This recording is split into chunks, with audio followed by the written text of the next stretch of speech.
Good morning and welcome to the 8th Annual Research Conference of the National Bank of Ukraine and the Narodowy Bank Polski. My name is Yuri Gorodnichenko. I'm a professor of economics at the University of California, Berkeley, and I'm also an advisor to the National Bank of Ukraine. This conference is an important milestone in many ways. First, it has become a wonderful institution and tradition in monetary economics. Over the years, we have had many terrific researchers and policymakers come and share their thoughts at the conference. This year, we have representatives from more than 20 institutions and countries. We have two prominent keynote speakers, Frank Smets from the European Central Bank and Gita Gopinath from the International Monetary Fund. It is most remarkable how many friends and colleagues we have here today at the conference. Second, the conference has survived so many adverse shocks. Today is the 846th day of the Russian full-scale invasion of Ukraine. Most difficult times. But this is the second time we are doing this conference during the Russian invasion. So our resilience is truly remarkable. Third, the conference has been pushing the research frontier for many policy-relevant questions before they became mainstream. We covered policy communication, fiscal monetary interactions, development finance, wartime economics. I'm sure that some of the topics we cover in this conference will be equally seminal for informing policymakers, academics, and the general public. Indeed, we'll talk about networks, big shocks, big data, new policy tools, and the like. Finally, I want to thank everybody, especially those in Kiev, for making this conference happen. This is really remarkable, their dedication and their courage. I truly admire what they do. This conference is going to be in a mixed format. Today, we will have sessions in Zoom, and tomorrow we will have all events in person in Kiev. However, everything is going to be broadcast on YouTube. I look forward to hearing presentations and discussions today and tomorrow. And with this, let me pass the microphone to Volodymyr Lepushinsky from the National Bank of Ukraine, who is going to moderate the first session of the conference. Volodymyr. Thank you, Yuri. Dear participants, dear guests, so we are going to start the first research panel of this conference. Its topic, constraints for monetary policy transmission. I know in Keynesian tradition, usually transmission mechanism of monetary policy was mentioned as a black box. Of course, we know something about the black box, which is a main link between monetary policy instruments and the policy outcome. But I hope our today's session will shed some additional light on this black box. So I want to invite the first presenter, Anton Nakov from European Central Bank, with the topic large shocks, production networks, and state-dependent pricing. Please, Anton, you have 20 minutes. Thank you so much for the invitation. It's a great pleasure to be able to present in this forum. Let me share my screen.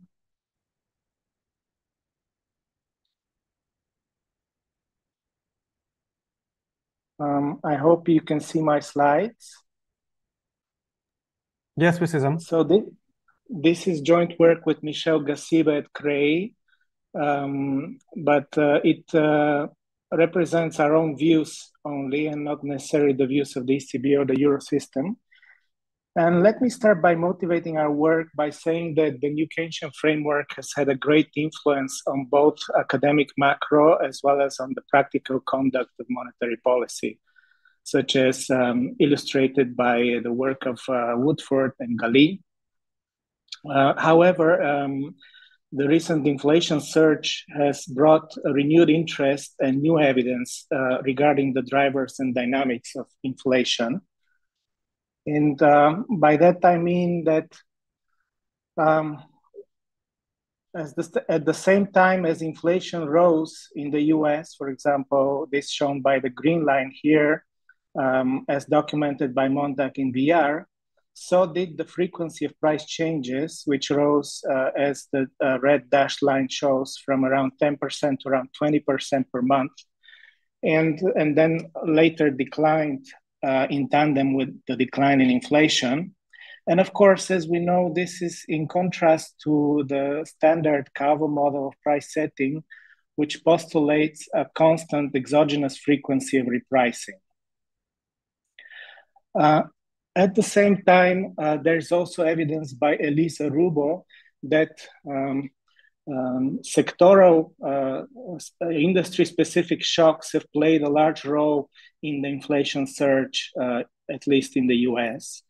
And this figure here shows in the dark blue bars these sectoral origins of inflation, the industry-specific component of inflation that calls for a rethinking of our models. So with these three elements, the changing frequency of price changes, the importance of sectoral origins as drivers of inflation, and the possibility of large inflation swings, motivate us to develop a dynamic quantitative model with a number of sectors interconnected by networks, with state-dependent pricing so as to move away from the Cavo assumption and allow for changing frequency of price adjustment, and so fully non-linearly to allow for possibility of large shocks and large inflation movement. Let me preview the key results. We divide them into results with respect to monetary shocks and results about TFP shocks, both aggregate and sectoral. With respect to monetary shocks, we find that networks dampen the response of the extensive margin of price adjustment. So this is because networks dampen the effect of monetary shocks on marginal costs, and this compresses movements in the optimal reset price, and therefore this reduces the likelihood of being pushed out of the SS bands in the Golosov and Lucas setup of price adjustment. Second, our model with networks expands the maximum possible monetary stimulus of GDP. In a model of state-dependent pricing, there is a limit to which monetary policy can stimulate output, and this comes quite quickly at around 2.5–3% of GDP. In the presence of networks, this limit is extended to around 5% of GDP. With respect to TFP shocks, we find the opposite result, that networks amplify the response of the extensive margin. There is cascades in pricing, and this is because networks amplify the effect of TFP shocks on marginal cost, enhancing movements in the reset price. Quantitatively, TFP shocks create inflationary spirals, both aggregate and TFP shocks to sectors which are important suppliers to the rest of the economy. So let me say a little bit about our model. I won't have time for a complete description, but a brief overview is here to give you some information. And for example, it's an infinite horizon discrete time model. There is a representative household which consumes and supplies labor. There is a continuum of monopolistically competitive firms, each belonging to one of n sectors, indicated by I. And firms use labor as well as intermediate inputs purchased from other firms. So this is the network aspect. The central bank sets the level of the money supply, M. Households are quite standard. They maximize expected lifetime utility subject to a standard budget constraint. They're also subject to a cash in advance constraint, which provides a role for money. So the nominal spending of households must not exceed the money supply. Aggregate consumption is a basket of sectoral consumptions with elasticity of substitution theta C. And sectoral consumption is a CES aggregator of individual goods, CIJ, with elasticity of substitution epsilon I greater than 1. And importantly, the red parameter here, the red parameter is a firm level quality process, which you can think of it as an exogenous shock at the firm level, which affects demand and supply at the same time. And we assume that it follows a random walk in logs, as much of the literature using the Golosov and Lucas model. So the production of any firm J in sector I has the following technology, shown as the first equation on this slide. And here AI is sectoral productivity. And then the firm uses as inputs firm level labor, as well as intermediate input for the goods of sector K, this is X. And the elasticity substitution across inputs is theta I. You see here that this firm level shock, quality shock, enters in the denominator, and this is the sense in which it is affecting both demand and supply at the same time. Cost minimization gives the following marginal cost, where it has a firm level component and a sectoral component, QI, and P is a collection of the sectoral prices, P1 to N. Now, with respect to the pricing of firms, let us give some notation. Denote by little p ij the quality adjusted log relative price. And it follows this law of motion. Whenever the price doesn't change in nominal terms, it is basically the previous quality adjusted log relative price adjusted for quality and for inflation, where MT is the change in the log of N. Now, when the firm starts the period with price P, it resets its price with some endogenous probability eta of P, which I will detail in a second. But importantly, whenever the firm decides to change its price, which is one of the choices it has on the timing of price changes, it must pay the menu cost, the fixed cost kappa, measured in labor hours, which is the so-called menu cost.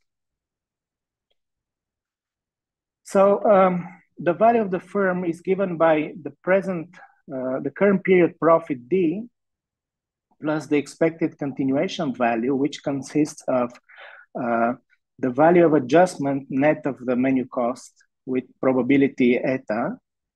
And with the complementary probability 1 minus eta, it is just the value of continuing with the same price adjusted for quality and inflation. And without loss of generality, following Golosov and Lucas, we assume that the adjustment hazard is an indicator step function, which switches between 0 and 1. And it is 1 whenever the gain from adjustment net of the menu cost is positive, or when the value of adjusting exceeds the value of not adjusting and net of the menu cost. So this is the broad overview of the model. Let me come to the computation. We solved the model numerically for the stationary distribution of firms. And we also solved the model in the space of sequences. So we assume certain sequences for money supply and for the exogenous productivity processes. And then the key assumption is that after a finite time period T, the economy is assumed to converge back to the stationary distribution. Okay? So I will not enter into more details, but this basically involves some backward-forward iteration until convergence under the assumption of perfect foresight. For the calibration, we pick some parameters from the literature, such as the discount factor taken from Golosov and Lucas, the goods elasticity substitution from Gali 2015, and then for other parameters we take from the data, such as the input-output tables for Germany, and German national income accounts. It's a monthly model, so it's calibrated at a monthly frequency. And then we estimate the menu costs at the sector level and the firm level shock standard deviation to fit the frequency and the standard deviation of price changes documented by Gautier et al. So this is to give you an idea of how well we match the sectoral frequencies and sizes of adjustment. The top panel shows the frequencies, the bottom panel shows the size of price changes, and we basically achieve a perfect fit given that we have as many parameters as moments that we want to target. So let us consider once and for all MIT shocks to money supply and or aggregate TFP, where money supply is assumed to follow the following random walk process in logs with a drift, and TFP is assumed to follow an R1 process in logs. So first, let us consider the monetary shocks. This figure shows monetary shocks of different sizes, 1%, 10%, and 15%, and the scaled responses of consumption and inflation, as well as the unscaled response of frequency to these shocks of different sizes. And the takeaway from this figure is that as the shock size increases, we have a bigger and bigger impact on inflation and a smaller and smaller impact on consumption when the shock is bigger compared to when the shock is smaller. And the reason for this is that the response of frequency which is very mute or close to zero when the shock size is very small.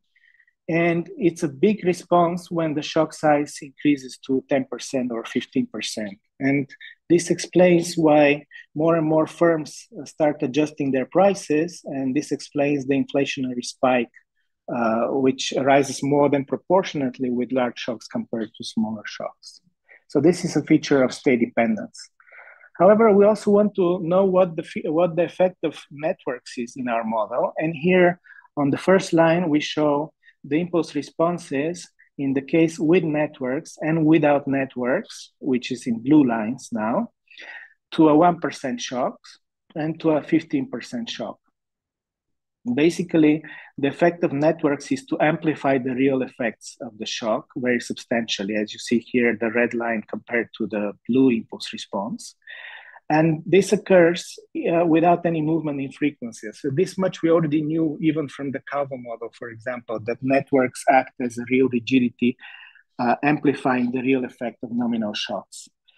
Importantly, as the size of the shock increases, this consumption or output amplification increases as well. And this is so because the increase in frequency with networks is smaller than the increase in frequency without networks. And therefore, the inflation response is such that with networks, it is less than the one without networks.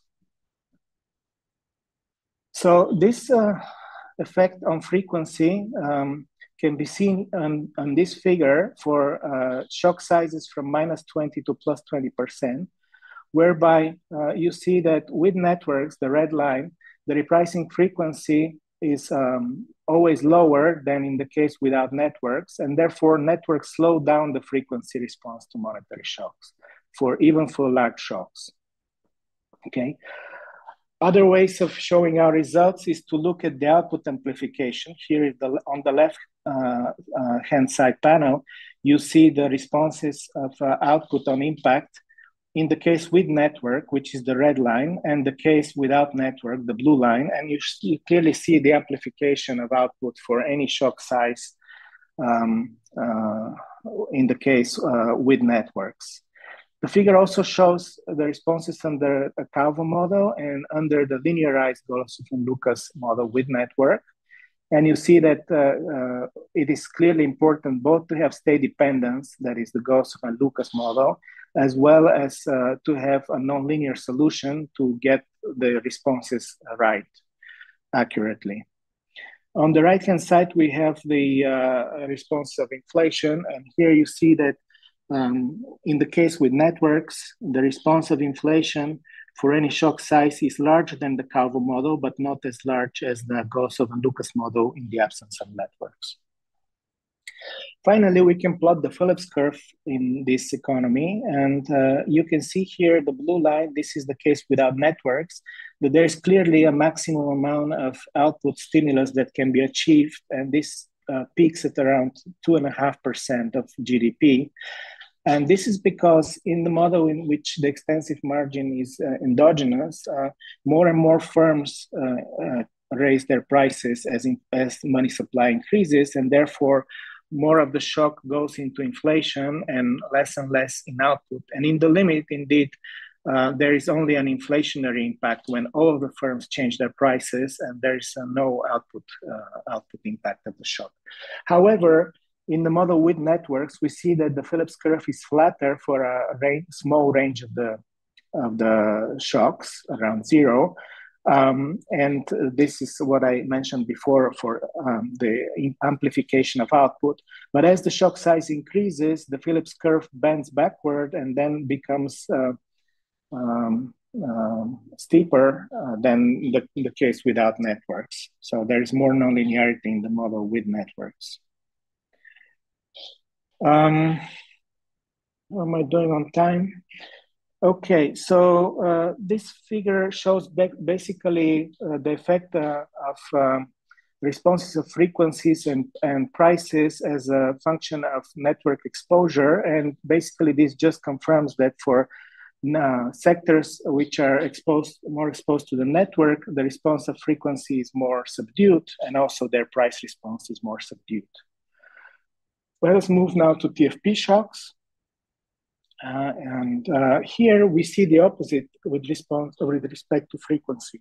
We see that because marginal costs are affected more strongly by the TFP shock in the same direction, there is a speeding up of the transmission of TFP shocks in the case with networks with respect to the case without networks. And this occurs for any shock size, even for very small shocks.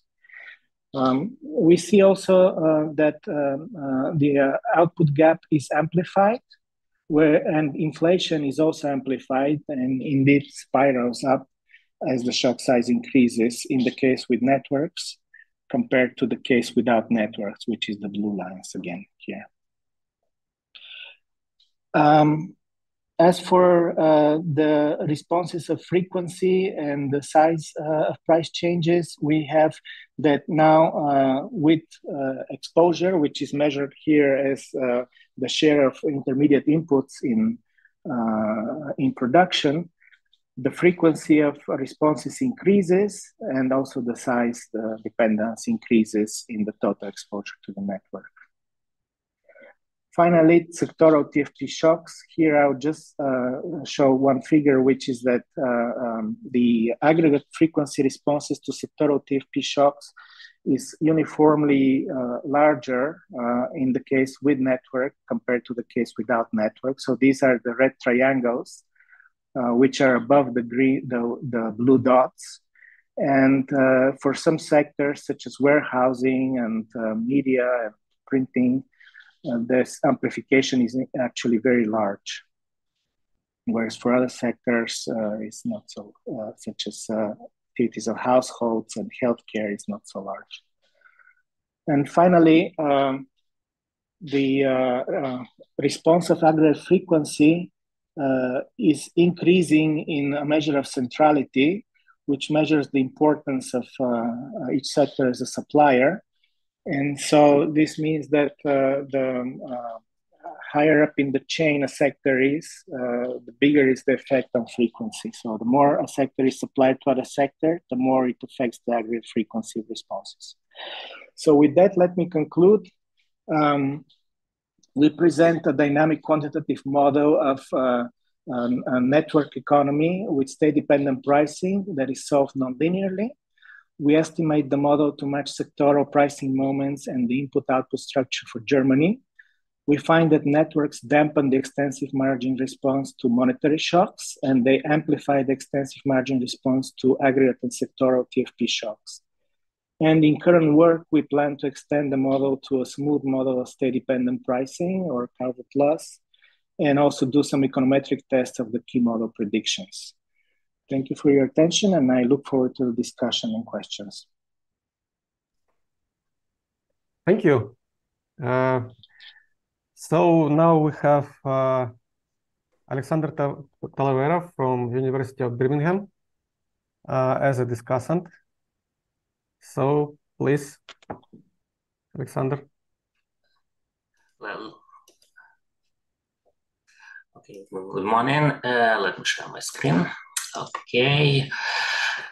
So first of all, I would like to thank organizers for giving me opportunity to discuss this nice work. And I must admit, I feel younger back to kind of those theory models that I did, as a PhD student long time ago.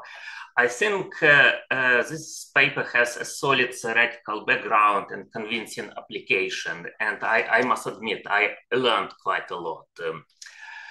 And what this paper is about, it's about propagation of large shocks in production economy interconnected through input-output. And in this nonlinear model, firms change prices optimally in state-dependent fashion. And paper quantifies the dynamics of both aggregate and sector-specific shocks. The main takeaways from this theoretical framework is that when there is large monetary shock, network dampens price response. However, when there is large TFP shock, network amplifies. And there are significant variation in the response across sectors to monetary or TFP shock. Okay, in terms of my comments, I group them into kind of three categories. First, let's say kind of related mostly to some empirical evidence based on predictions of the model, related to symmetric of responses to TFP shock, then some sectoral evidence, and I also try to play with own data or downloaded data to see whether model predictions fit, micro evidence. Okay, let me start with the first one, symmetry of responses. In presentation, Anton showed, like that, like I think there was figure 4 in paper, that network kind of dampens effect. But what attracted my attention in this figure is sort of symmetry, like of this figure. We observe, kind of shock size positive, negative, and frequency kind of almost corresponds to level. However, and the same is observed on the right panel for aggregate response to aggregate TFP shock, also certain degree of symmetry. But based on my work with micropricing, and also there is other evidence, we observe price increases, like much more frequently than the price decreases, and there is substantial asymmetry between increases, decreases. So negative shocks, for instance, are more likely to have smaller effect of frequency. Maybe there would be some way of adjusting price setting kind of mechanism to introduce this asymmetry. Another point, well, that's kind of mostly picking some sort of, outliers as we talk in empirical work. Michelle and Anton did, analysis for just picking up reaction within each sector. And then we can observe, some sectors like publishing, healthcare have the highest kind of frequency. And it doesn't matter with networks, without networks. It just, there is some sort of evidence why this sector, what is happening. Maybe there are some kind of explanations for this. Also, on this figure, and I will highlight on the next one, there are some similarities across certain sectors like science and R&D, management consultancy, like their kind of frequency are almost identical. There might be some issues there.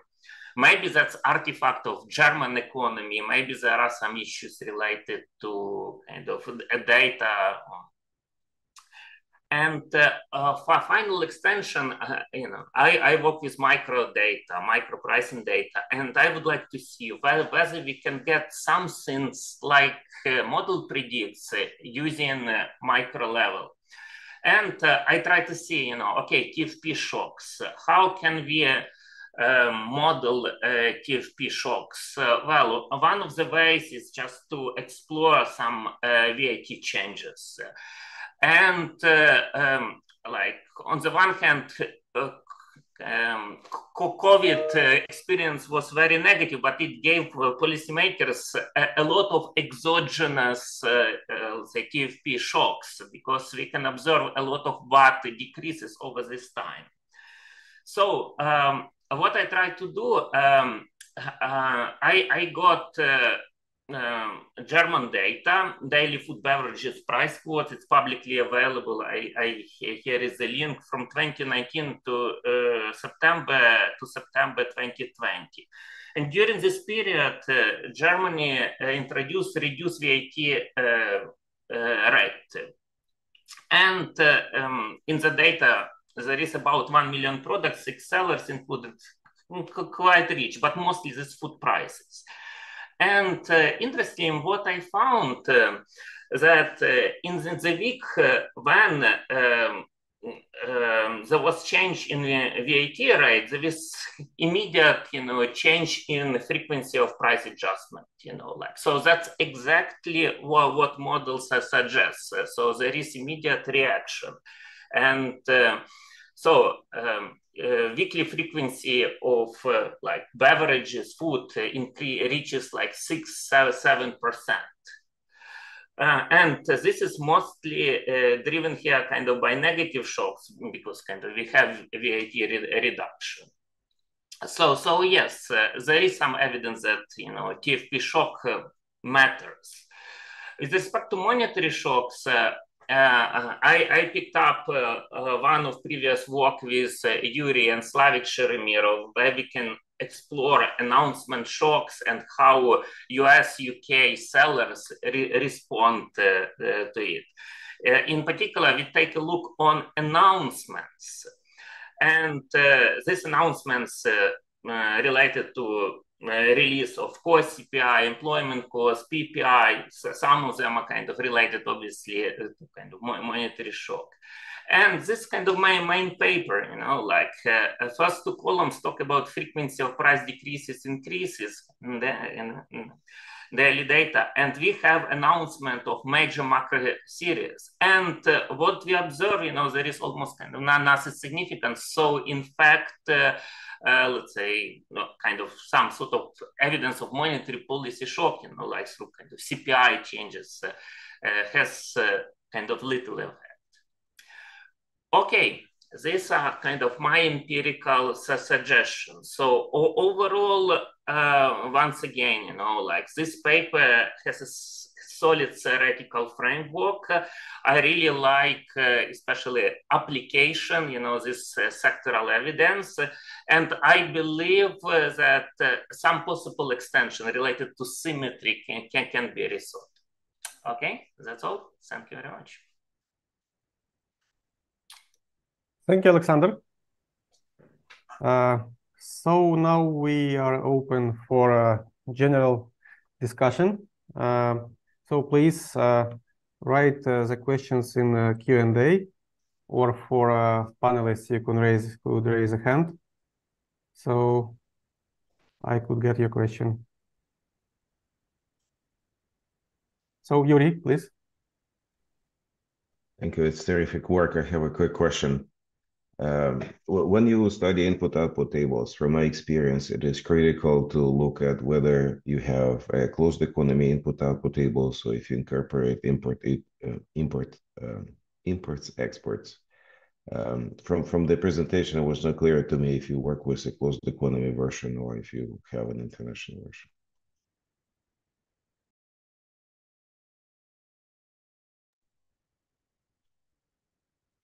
Yes, let's collect some more questions if there are any, and if not, I can maybe try to reply. I have like a connected question, whether it's possible to extend this model to have other types of shocks, like exchange rate shock. Mm-hmm.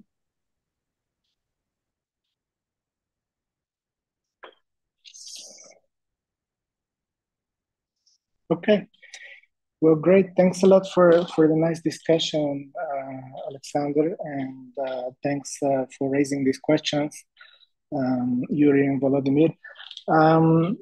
About the asymmetry, actually, so the figures we show the overall frequency of response, not broken down by increases and decreases, and in response to aggregate shocks only. Recall that the model is one with idiosyncratic shocks. So at any given time and for any shock size, there is a certain fraction of firms that increases prices and a fraction of firms that decreases prices. And even at steady state and in the absence of aggregate shocks, we have a higher fraction of price increases than price decreases, and due to the presence of trend inflation and also asymmetry of the profit function. But when the shock size increases, the money shock size increases, then naturally more and more firms start increasing their prices and less firms decrease their prices. And so there is this difference in the level of price increases and price decreases. What remains to be seen is this volatility that you showed, that it's also seems to be that the price increases are more volatile, and we certainly could have a look at that. About the two sectors that showed no network effects, these are sectors for which price changes are very small, at least in the data that Erwan provided to us. And therefore, these sectors, even with networks where the frequency response is dampened, actually have a very high frequency of repricing for the large money shock that we consider, which is around 10%, I believe. Therefore, the frequency is kind of pushed towards the upper bound of 100%, and there is not much place, to differ from the case without with networks. They are both kind of pushed toward the upper boundary. The sectors with identical frequency responses, indeed, there is a data issue there, and that's due to the aggregation of the data that we have that is not disaggregated enough to distinguish well between these sectors. And so we have a couple of sectors which literally have the same frequency and size price changes. So they feature the same menu cost and standard deviation of shocks. And so the fact that in response to shocks, they behave similarly actually gives us a kind of comfort that at least the model is doing something right. And, it's not giving us different responses for these sectors, which look similar from the point of view of the model. But of course, if we had better data, then we'll be able to distinguish between these sectors better. About the VIII shocks, I completely agree that this is something that we could actually check in our model easily.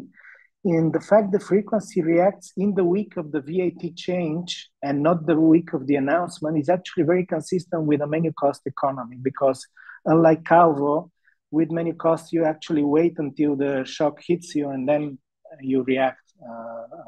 Whereas in Calvo, you would anticipate a lot more, and the time of the announcement, you already start changing your prices, lowering prices in this case. And so about the monetary shocks, again, in our simple model, it's just the central bank controls the money supply, and this is directly observed, and it affects directly the wage, which is fully flexible in our model for the time being. And therefore the firms kind of are tempted to react immediately, whereas what you have with the announcement shocks in your paper would be like more consistent with our paper, with our model, where firms don't react on announcement, but when actually the shock hits them, comes to them. So with sticky wages, things will look slightly different in this case. And Yuri, yes, so we actually have a closed economy model, but we do take into account imports in the IO tables, so we include them. So imports or exports, I'm confused now, but basically we don't take into account only the domestic, the absorption is what we take into account. And for the input-output tables, maybe Michelle can be more useful here. But for Forex shocks, to the question of Volodymyr, again, for now we are using closed economy model. So, we need to extend that to at least a two-country version to be able to analyze correctly foreign exchange shocks. Yeah. Michelle, is there something you would like to add? I see you are on the call. Yeah, I just wanted to briefly get back to Yuri's question about imports. So the way we do it is we see in the world input-output tables that we use from which sectors you import intermediate inputs. And we kind of restructure the table as if you buy those inputs from the corresponding domestic sectors. So if you import tires for cars from Italy, from Germany, it's as if you buy it from the German tire industry. So it only affects the relative cost shares. But I agree that a version of this model, which is a small open economy model, we can also incorporate exchange rate shocks, would be a very exciting extension. Thanks a lot.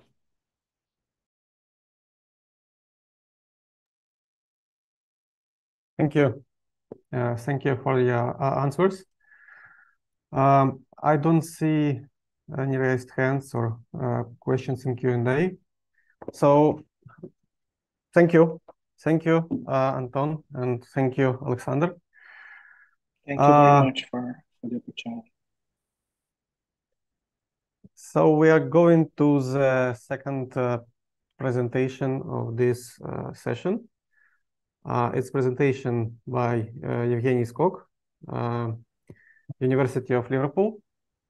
He will be talking about interest rate smoothing and financial stability. Is faster monetary policy tightening really rattles the financial system? So please, Evgeny, you have 20 minutes. Thank you very much, Volodya, for your introduction. Let me share my screen.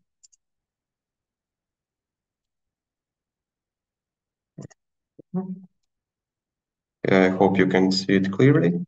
And before I start, I would like also to say a big thank you to the organizers of this conference and to the conference committee for inviting to contribute to the conference discussion and for your kind support. It's a great pleasure to be here and to share results of our study virtually. So today I'm going to talk about interest rate smoothing and financial stability. And one of the main question which this study aims to answer is, does the faster monetary policy tightening really rattle the financial system?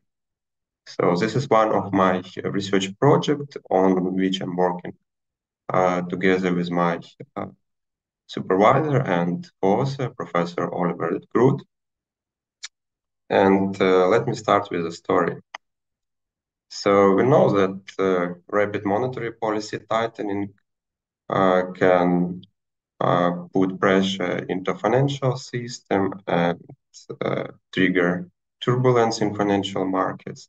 And that is actually what we saw in the USA in 70s and 80s, when Fed rapidly increased its policy rate in a fight with inflation.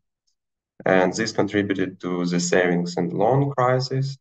And on this graph, you can see significant increase in the bank default rate. Then the next episode of rapid monetary policy tightening, which happened in the 90s, significantly surprised financial markets. It was unexpected for the financial agents, and they didn't expect that this tightening gonna be so quick. And the recent cycle of monetary policy tightening, which started in 2022, also put pressure into financial system. And just in a year after the beginning of tightening, 2023, 4 banks defaulted, including the Silicon Valley Bank, the First Republic Bank, and there were also other banks that faced problems with liquidity and had to step in and provide them with the liquidity.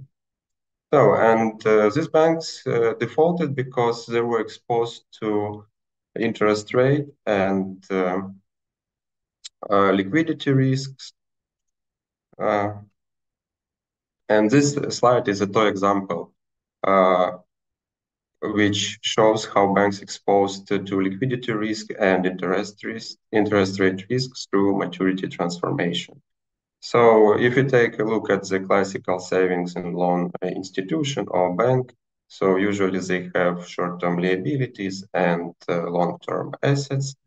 And if there is an increase in the policy rate, so firstly it comes to the liabilities side because liabilities are short-term and interest rate changes faster.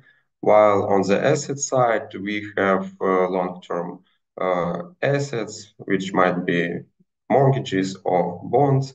And in this case, transmission takes longer.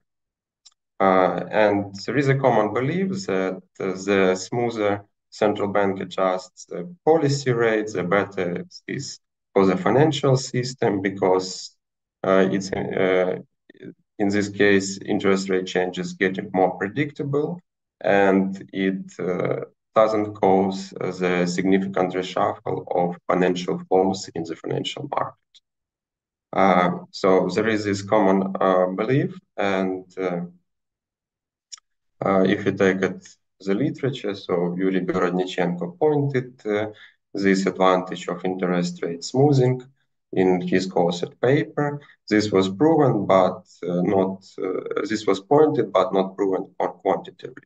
And it wasn't the main focus of the paper, but we noticed that there is gap in literature. There is no quantitative proof that interest rate smoothing, or as it's also called in the literature, monetary policy inertia or monetary policy gradualism indeed fosters financial stability. So, and it was our initial starting point and motivational point to start this study and to investigate how changes in the degree of the monetary policy interest rate smoothing affect the stability of the banking sector, particularly the bank default risk. And for this study, we use a new Keynesian model with bank default, and here is our main findings. So the first finding is that we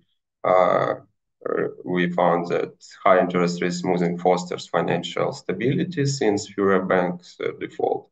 That is what expected. So we proved this quantitatively, and it hints that faster monetary policy tightening can really rattle the financial system. And then we started to play with banks' balance sheet, and we found that the interest rate smoothing effect is sensitive to the structure of the bank's balance sheet. So it could affect welfare in both ways, decrease or increase.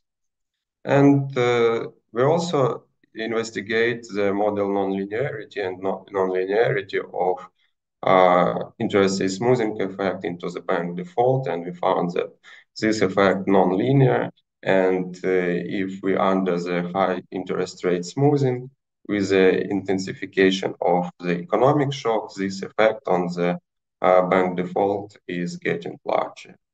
So these are main findings, and now let me provide you with information how we derive these results. So let me start with the model. So we use a new Keynesian model with a bank default, and this model is similar in spirit to Lewis and Roth.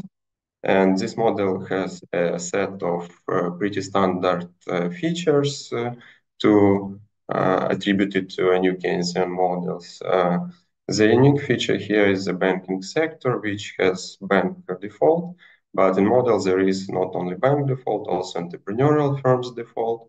And we calibrate this model to the US economy. And to solve this model, we use a first order and third order Taylor approximation. And now let me provide you with the information regarding the banking sector. So we try firstly to keep this model as simple as possible, as parsimony, since it allows to see better the transmission of monetary policy into bank default and to see how model mechanics work. So we have a simplified bank's balance sheet in the model, where on the asset side we have only loans, and on the liability side we have deposits and equities. So theoretically, we have a continuum of banks in the model, which issue identical equities, deposits, and provide entrepreneurial firms with identical loans. And banks maximize their net value of banks' equity stakes. So in the paper, we have a long objective function, but if we solve optimization problem, we come up with this nice second equation, which shows cash flow of the bank. So where on the left side of the equation, we have return on loans, and on the deposit side, we have payments on deposits. And the return on loans is subject to the idiosyncratic shock, which is IID, log normally distributed, with mean 1 and some standard deviation of sigma. And bank defaults if bank income from asset side cannot cover deposit payments. So in this case, bank default, otherwise bank continue to operate. So, and here is how the default threshold works. So if we take a second equation and rearrange this and make a set of substitutions, so we can come up with this expression for the default threshold, and in literature, this threshold also called as a cutoff productivity. And this default threshold depends on interest rate on deposits, interest rate on loans, and phi, which is a capital requirement. But capital requirement we keep constant in the model. And so if there is a policy interest rate increase, then the deposit rate increases 1 to the policy rate.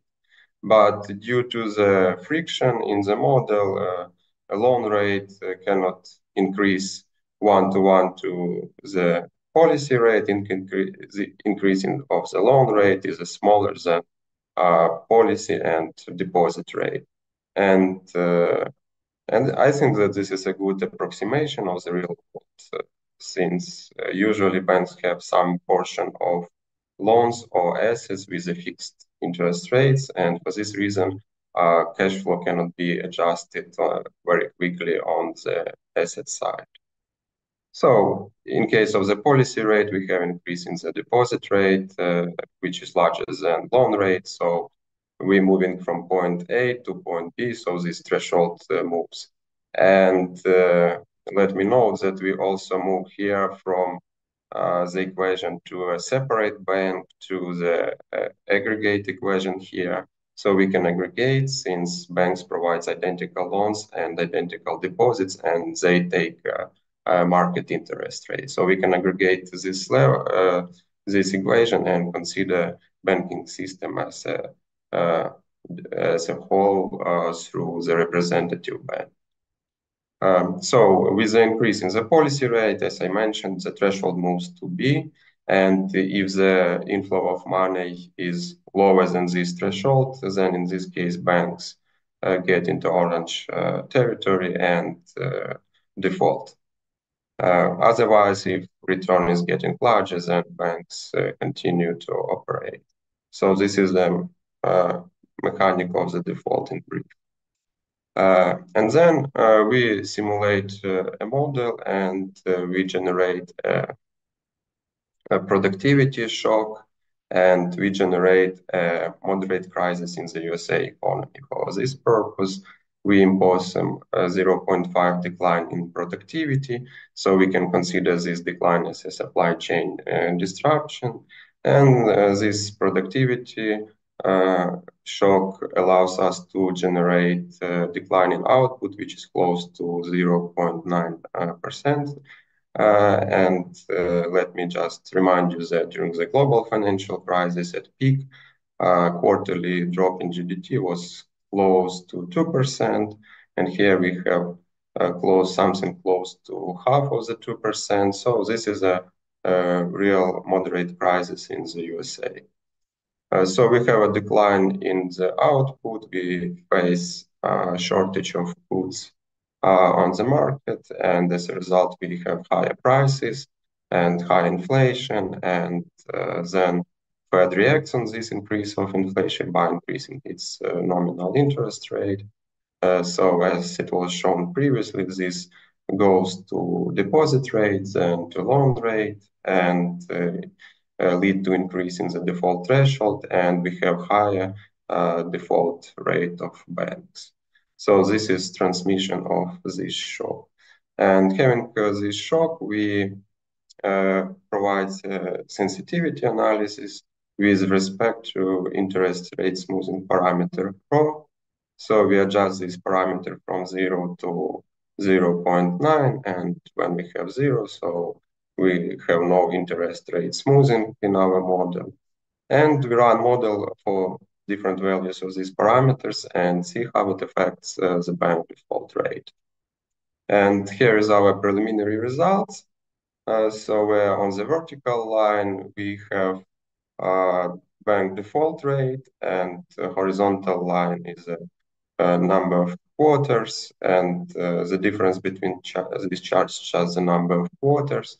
And bank default rate is the total number of bank failures to the total number of commercial banks. And this is annualized, and the percentage points deviation from the steady state. And this graph shows us that high interest rate smoothing is associated with a lower level of bank default. Particularly here, the highest level of smoothing is 0.9, which is black line. So this is the smallest level of bank default. And if we're moving in towards no interest rate smoothing, then default rate is increasing. So, and this is our first finding, that interest rate smoothing indeed fosters financial stability since fewer banks default. And that is what we expected to get. But then we decided to play with banks' balance sheet. And in our baseline scenario, we assumed that, deposit rate and loan rate adjust simultaneously. But what's going on in the real world? In the real world, banks usually use their market power and they not adjust their deposits rates in response to the adjustment of the policy rate. So they, for some time, they can keep deposit rate without significant changes. And to approximate this real-world case, we set alternative setup. We said that deposit rate is predetermined. So here we change timing of the deposit rate, and it means that deposit rate changes with a lag. So firstly, there is adjustment of the loan rate, and then deposit rate adjusts. And if there is increase in the policy rate, so firstly, bank increases the loan rate, and for this reason, banks receive higher income, and bank default rate should go down. And surprise, surprise, we got a completely opposite result. So we simulate model with absolutely the same specification. The only difference is that deposit rate. And we have, in this case, we have decline in the default. But the highest level of interest rate smoothing here is associated with the smallest decline in default rate. And in our study, we also checked nonlinearity of the model, and we found that under the high interest rate smoothing, the increase in economic shock intensifies the effect of interest rate smoothing on the bank default. We also conducted welfare analysis, but since there is no time to present whole results, let me just make a concluding remarks. So firstly, we find that high interest rate smoothing fosters financial stability since fewer banks default. Then we played with the bank's balance sheet, and it's turned out that the effect of interest rate smoothing is sensitive to the structure of the interest rates in the bank's balance sheet. Then we found that the impact of monetary policy on the bank default is nonlinear, and it increases as the economic shock intensifies, and we are in the mode of high interest rate smoothing. And this allows us to conclude that, in fact, the financial stability implications of monetary policy might be much larger than and much worse than expected during the crisis due to non-linearity, and faster monetary policy tightening can really rattle the financial system. So that's it from my side. Thank you very much for your attention, and I look forward to further discussion. Thank you. Thank you. I'm going to pass the floor to Anton Grui. Anton Grui is working for the National Bank in the Department of Monetary Policy and Economic Analysis. So please, Anton, the floor is yours. Thank you, Vladimir, for the introduction. Hello, everyone. First of all, I would like to thank the organizers for inviting me to speak. It's an interesting topic, and of course, I want to thank authors for providing me with this topic. And let me just share my slides.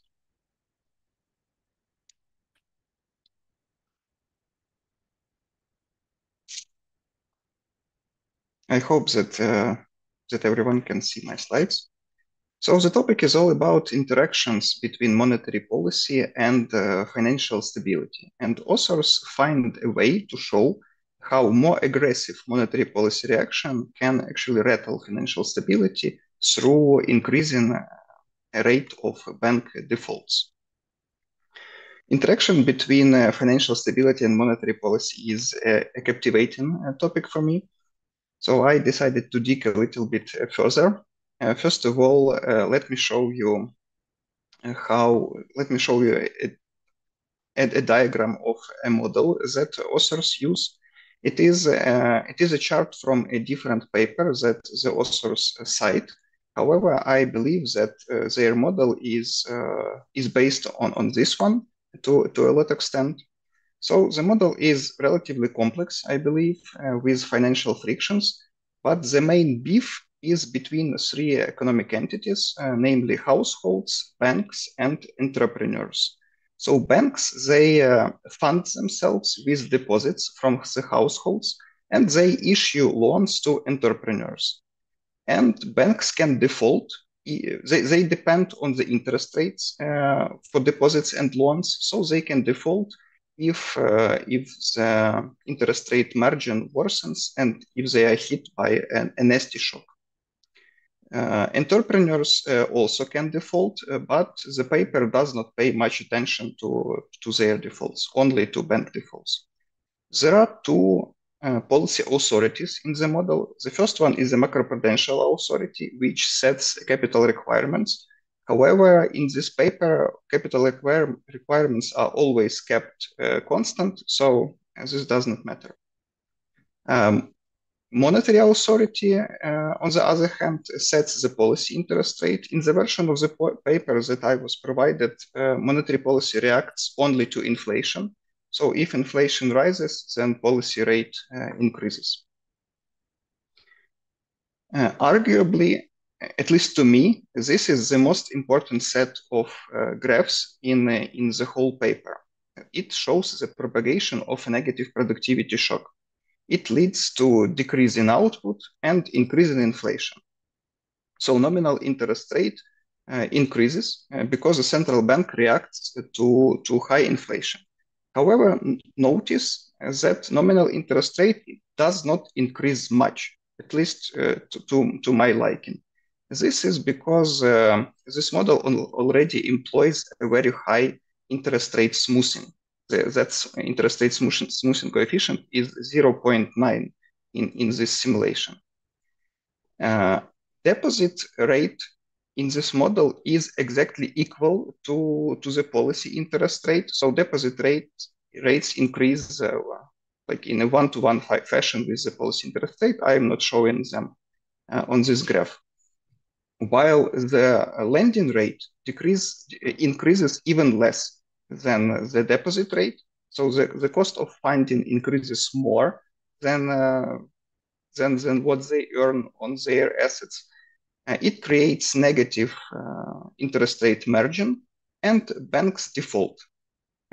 So negative productivity shocks because of monetary policy reaction leads to bank defaults. I think this is the gist of this paper. Well, first of all, I'm not sure if we should call them bank defaults. It's just the episodes of bank losses. But in this paper, if bank experiences a loss, it defaults.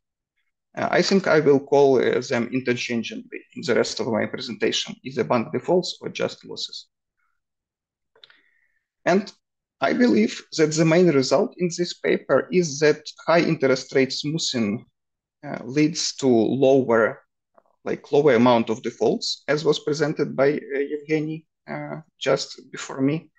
But the second result, which was not discussed, is that higher degree of interest rate smoothing leads to lower welfare.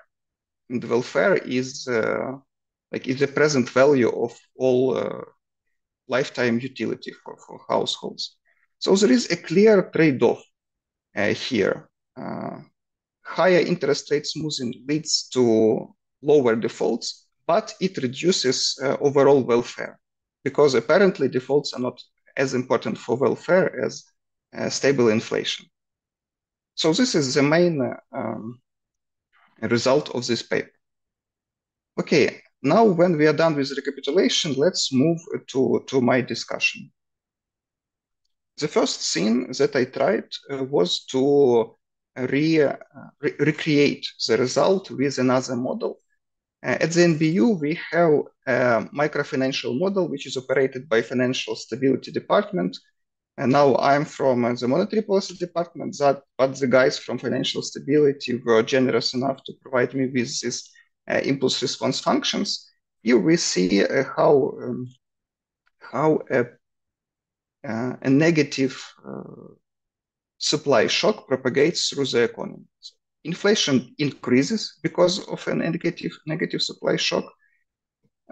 Deposit rate increases. In this model, similarly as in the presented model, deposit rate reacts in a one-to-one fashion with the policy interest rate. So policy interest rate increases and deposit rate increases, while the lending rate increases less than the deposit rate. So again, this creates a negative interest rate margin. And this leads to bank losses, and capital adequacy ratio decreases. This model does not have bank defaults, but the capital adequacy ratio decreases. So I believe this is the same result as Evgeny showed us. This model also pays more attention to corporate defaults, which are also important for bank health, because if their borrowers default, then banks are more likely to experience losses. So talking about sensitivity, the result is again the same. If the coefficient on interest rate smoothing is low, then deposit rate reacts more, interest rate margin suffers more, and capital adequacy ratio decreases more. While if the interest rate smoothing is at 0.9, which is proposed in the paper, then capital adequacy ratio doesn't suffer that much. So it was nice to be able to recreate the results in a semi-structural model, which we employ at the NBU. However, then I searched for some data for the US. let me remind you that the main transmission mechanism of bank defaults is through net interest income, so through interest rate margin.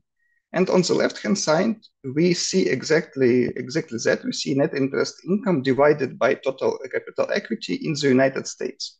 And it doesn't decrease, it actually increased during the two previous hiking cycles. So just before the COVID, Fed funds rate increased, net interest income for financial system in the US increased. And the same is can be seen currently in 2022.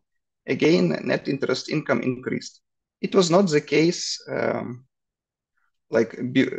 before the global financial crisis. So something probably has changed in the US economy, which leads to these results, which are actually opposite to what we have in the paper.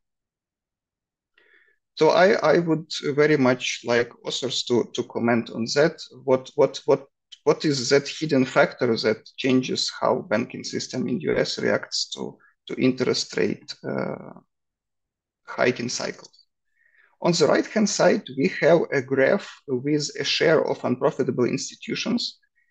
It is something that was a little bit discussed during the presentation. This share increased dramatically during the global financial crisis. Can we attribute it to the interest rate hike? Well, I don't know. The response is not immediate.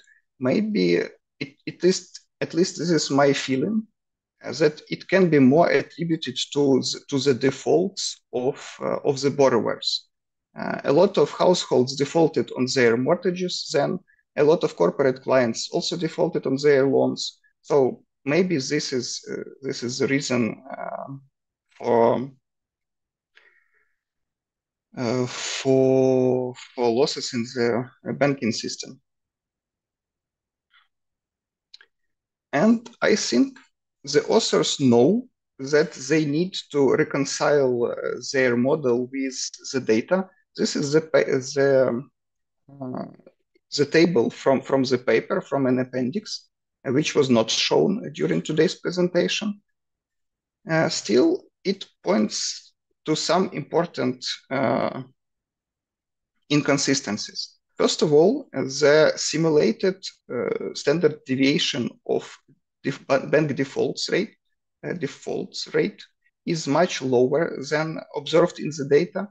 So maybe there is some additional mechanism which leads to default on practice, but is missing in this model. And other than that, there are also some other important things, like, for example, the correlation between nominal interest rate and bank default rate. In the paper, it is extremely high, 0.9. However, in the data, it is well, insignificant. So in the paper that specifically models the link between nominal interest rate and default rate, I think we should do a better job in matching these two values. Just to reinforce my point, I also looked at the data for Ukraine. Now Ukraine is a very different economy from the US. It is a wartime emerging market, but still we can observe this result of increasing net interest income during interest rate hikes. In 2018, net interest income increased. Even in 2022-23, net interest income in the banking system increased. On the right-hand side, we can see the share of unprofitable banks in Ukraine.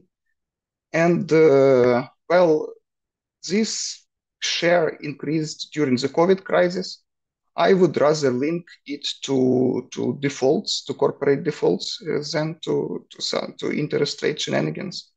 And this share again increased in 2022. Now, it was the beginning of the full-scale Russian invasion, so partially it was due to destructions, due to occupied territories, and partially again due to defaults of borrowers. So I don't think we should model Russian occupation in a model, in an academic model, but at least for sure we can pay more attention to defaults of borrowers, to defaults of entrepreneurs. I think they are important. This is another graph, another set of graphs from the paper.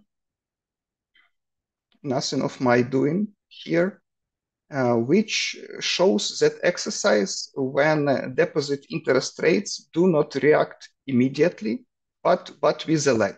So this exercise models some market power which banks have in adjusting their deposit interest rates.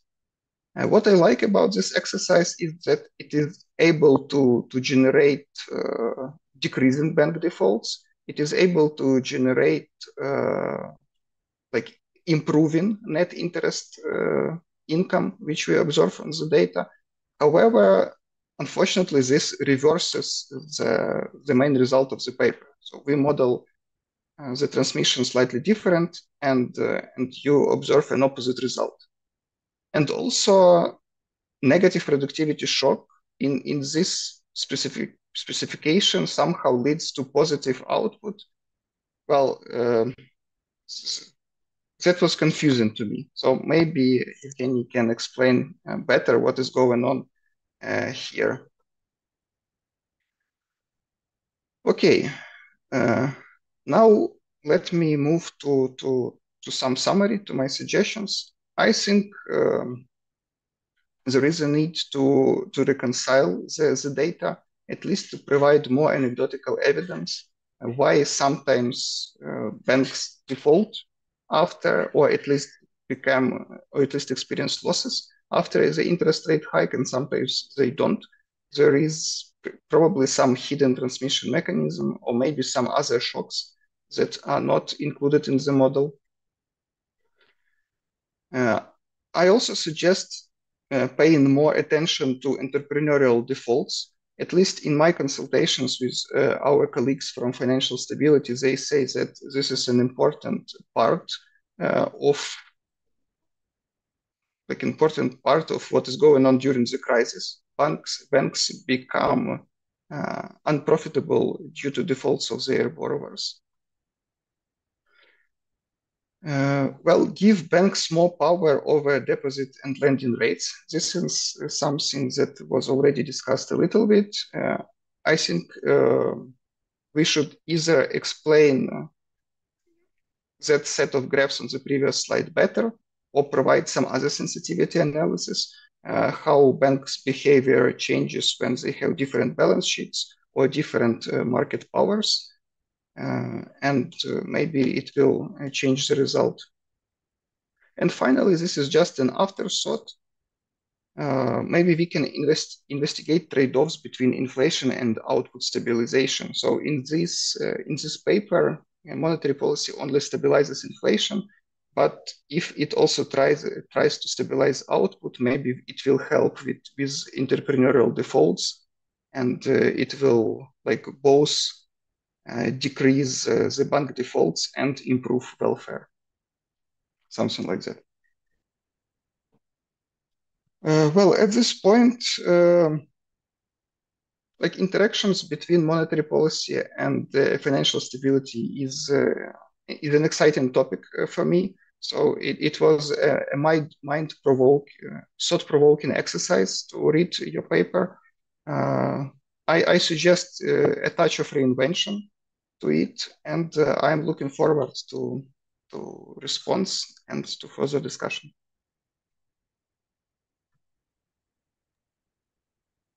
Thank you, Anton. So I propose to start general discussion. We have exactly 10 minutes for that. We will be waiting for questions in Q&A or by raising hands. So Yuri, please, your question. Thank you. Very important work. Quick question. for example, one of the stories you have in the paper is about SVB, Silicon Valley Bank, which defaulted recently. It was a very complicated story. It was not just, the aggressiveness of monetary policy, but also mismanagement in the bank, which brings me to my question/comment. I think in your model, you have only one instrument, which is how gradually interest rates can be increasing. In principle, this kind of issues that we see in SVB can be also addressed through macroprudential policies. And, maybe in the model, you should consider two tools, macroprudential interest rate smoothing, and then have a discussion about pros and cons of this different tools, and also maybe use those tools to determine optimal policy. Thank you. Thank you. So I have additional question from myself. In Ukraine, but as well as in advanced economies, usually there is a lot of loan contracts are actually contracted with floating interest rate. And deposit rates are not negotiable. So the market power is different for loans and deposits. And by empirical evidence, we see that the reaction to key policy rate increase, usually rates on loans are reacting more rapidly, while for deposit rates, it takes a time to react. So whether you consider this fact in your work. So we could give a floor for answers. And Evgeny, do you see questions in Q&A? So you could answer them as well. Well, unfortunately, I cannot see this at the moment. Okay. Yeah, I found it's fine. Okay.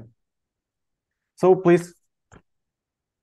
Okay, first of all, thank you very much for the great comments and so careful revision of the paper and insights. It's always good to see impression from the third party. And so there were many questions, and let me address some of them within a time space which we have. So the first question, I think, was raised about the welfare. So indeed, we conducted welfare, and it's turned out that the high interest rate smoothing is associated with the lower level of welfare. And it shows that the inflation plays more important role and dominant contribution to welfare than bank default. And so this hints policymakers that, first of all, policymakers should take care about the price stability in the economy, and then to the financial stability issue under the more or less normal conditions. Yes, and to get a welfare analysis, we use a third order approximation to capture better model non-linearity. But at the same time, as Anton showed, our model not perfectly fit data, particularly the relation between increase in interest rate and in default. And I think one of the main reasons of this is that model is simplification of the world. And this is like first attempt to address this question. And our goal was to keep model not very complicated and to see better model mechanics. And in the long run, as I see, this model should be adjusted in the sense that to add heterogeneous agents, particularly heterogeneous banks, would be good extension. Then also balance sheet of banks is very simplified. There is no term structure. So it would be very valuable, I think, to add long-term assets and liabilities. Then it could provide another verge for analysis. And in this case, maybe it would be possible to see this difference in transmission, particularly between 2008 and COVID time. But at the same time, I want to emphasize that USA banking system before and during the global financial crisis and during COVID was completely different, as well as economy, in the sense that after the global financial crisis, the USA banking system was fluid with money. And during the COVID, there was a direct injection of liquidity, not through the financial system, like it was completed during the global financial crisis, but directly to households, which push demand and inflation. So economy works in a very different way, I think, between 2008 and COVID time. Then, yeah, Yuri also mentioned about the need to also consider macroprudential policy. I think it would be great extension of this. So as I mentioned this is our initial point where we just try to see direct impact. And I think that it would be great extension to consider different banking sector balance sheets and different kind of policies. Yeah, so there was also a question about the interest rate income that banks usually, with the increase in the policy rate, banks use their market power and put rigidity into in nominal interest rates.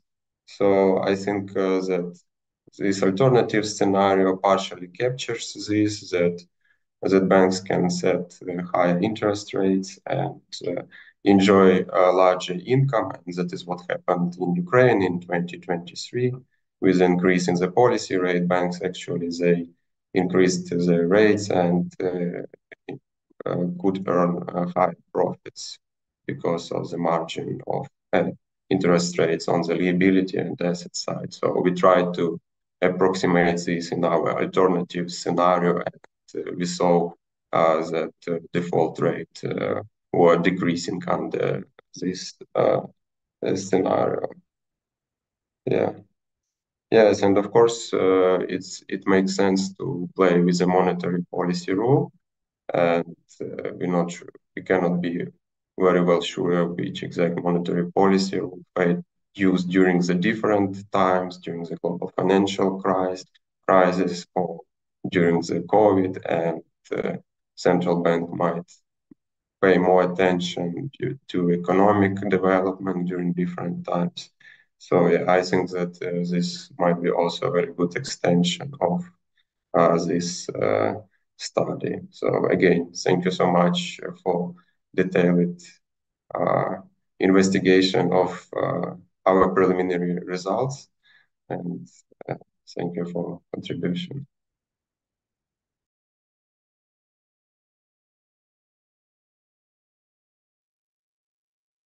Oh, thank you, colleagues. Thank you, Evgeny. Thank you, Anton. We are just in time. And we have a small 20 minutes break. And then there will be second research session on innovative tools to combat high inflation. So please come back to the second session after a short break.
So hello, everybody. Welcome to the second research session of the conference.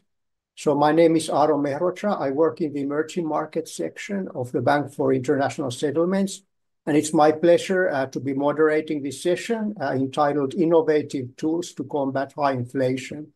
And I would like to thank the organizers for inviting me to chair the session. So the economic backdrop and the importance of this topic are, of course, clear. The global economy has seen a clear disinflation from the peaks reached in 2022. Inflation has already reached or is getting closer to central banks' targets. But at the same time, inflation risks have not disappeared. So service price inflation continues to be strong, and labor markets are still tight in a number of countries. And geopolitical events could also complicate the disinflation process, in part through their impacts on commodity prices. So let me also provide some brief housekeeping remarks for the session. So we will have 3 papers in the session. For each paper, the presenter will have 20 minutes, discussant up to 15 minutes for the presentation. That will leave us around 5 to 10 minutes for the general discussion. I will be informing the speakers and the discussants through the chat function when they have around 1 minute left. And I kindly ask everybody to stick to the designated time frame. And let us then start with the first paper. So this will be presented by Santiago Ernesto Alvarez Blaser. So Santiago works just a stone's throw away from where I'm sitting at the moment, so at the University of Basel. His research focuses on various aspects related to firms' price setting, markups, and inflation within and across countries. So the paper to be presented today is entitled Inflation and Price Dispersion, New Cross-Sectoral and International Evidence. So Santiago, the floor is yours. Thank you, Aaron, for the introduction. Can you see my screen? Yes. Perfect. So today I'm going to present this project, Inflation and Price Dispersion, New Cross-Sectoral and International Evidence. First of all, thanks to the organizers for organizing this great conference and including my paper in the conference. I hope we will all be joining you in person in the next year. So in a nutshell, what I do in this paper is try to identify or to find this relation between inflation and inefficient price dispersion. This is a key relation in New Keynesian models, since it would define the optimal level of inflation that central banks should target. In the classical New Keynesian model, the aggregate productivity will depend on the relative price of products in the basket. And as inflation increases, if there is some sort of stickiness that not all prices can adjust, this PIT will move away from the desired relative price in respect to the index. And this will be this inefficient price dispersion that will move you away from the optimal basket, generating some misallocation and a lower productivity, hence a lower welfare. However, this relation has raised a lot of discussion, and it strongly depends how you set the price setting in the model to what is the cost of high inflation. If you have time-dependent pricing, an inflation rise from 0 to 10% will yield a welfare loss of more than 2% of consumption, which is a very large number, and this is with low elasticity of substitution across products of 3 or 4% or 4. So, on the other hand, if we have, instead of having a share of products adjusting every period with a certain probability, we have a menu cost model in which they can always pay a fee and adjust prices. In this type of models, if a price is far away from the desired relative price, then they will pay the fee and go back to normal. So you will never observe some products that didn't adjust in a very long time and that are very far away from the optimal price, meaning that the welfare loss will not increase dramatically with inflation. So in this paper, I'm going to ask, does high inflation actually distort relative prices, and does inflation relate to inefficient price dispersion? The reason why we care about this question, I think, is because in the last decade, there were a lot of discussions on raising the inflation target to avoid the zero lower bound, and then you need to pay attention to this trade-off of high inflation is related to inefficient price dispersion, yes or no. Second, we have current high inflation, and national banks should know what are the costs associated with it and what is the misallocation that they could observe in the economy. And finally, there is little and mixed evidence on this relation between inflation and inefficient price dispersion. So in this project, I'm going to study the link between this inflation and inefficient price dispersion of relative prices across countries, sectors, and time. For this, I will analyze weekly product-level big data for restaurants and supermarkets. So this is very important. We'll have not only one sector, we'll have two sectors with very different stickiness. And I will do that for 16 countries with very different inflation rates, ranging between 0 and 18% annually. My contribution will be a new international estimate of this relation. And I will do this in very narrow categories and cities for the first time during a period of high inflation. So we will find this relation and see how this relation changes with high inflation levels. And I will do this at very narrow categories, avoiding idiosyncratic shocks affecting different categories. So very briefly, in terms of the literature that is existing in respect to this relation, there is not a lot of empirical evidence because it's very difficult to differentiate desire from inefficient price dispersion. So imagine you analyze a car market in Italy and you see a Ferrari for 200, 300,000 and then a Fiat Punto for 10,000. Of course, this is not all inefficient price dispersion. There's a reason why a Ferrari costs 30 times more than a Fiat Punto. And then you need to take this into account. How to separate those two components of price dispersion is very critical to analyze this relation. So there are some papers partially solving this issue by focusing on very narrow categories and also adding fixed effects for controlling for product specifics, or they control using the same barcode across stores. In this literature, we already find very heterogeneous results. So Sheremetyev has a paper in which he finds a weak positive correlation. Then we have a newer paper finding that this relation between inflation and inefficient price dispersion dissipates, or it's less stronger for inflation rates higher than 2%. And then we have this paper by Alvarez et al. This is not me, it's another Alvarez that you probably know much better. He finds in this paper that the elasticity of price dispersion to inflation is almost zero for inflation rates below 10%. So you can see that the results are very different. In part, it's because of the countries analyzed and the inflation rates analyzed. In the first two papers, they use retail data from supermarkets, which arguably have very high frequency of price adjustment. And the third one is for Argentina, which maybe is not the best example when talking about inflation. Then we find this paper by Adam, Alexandrov, and Weber, in which they propose this new empirical methodology in which they show how you can test if the margin effect of inflation on distortion of relative prices is positive and significant. And they show that in the UK, suboptimal inflation is actually associated with distortions. However, in this paper, they focus on a period in which inflation was suboptimally low, meaning that many categories would like to have a higher inflation to evaluate their products over time more strongly. Finally, we have this paper, which maybe was one of the ones starting this literature on empirically analyzing inefficient price dispersion, and they show that the absolute size of price adjustments was not higher in the 70s, indicating then that when products adjust prices, they are not further away from the desired price. In this paper, I'm going to take a new approach and use data which I've been collecting myself. So to separate desire from inefficient price dispersion, we optimally need narrow categorization of products so that they all face the same shocks, that the idiosyncratic component of each product is very small. And then we need periods of high and low inflation. This is very important because the relation might change with the inflation level.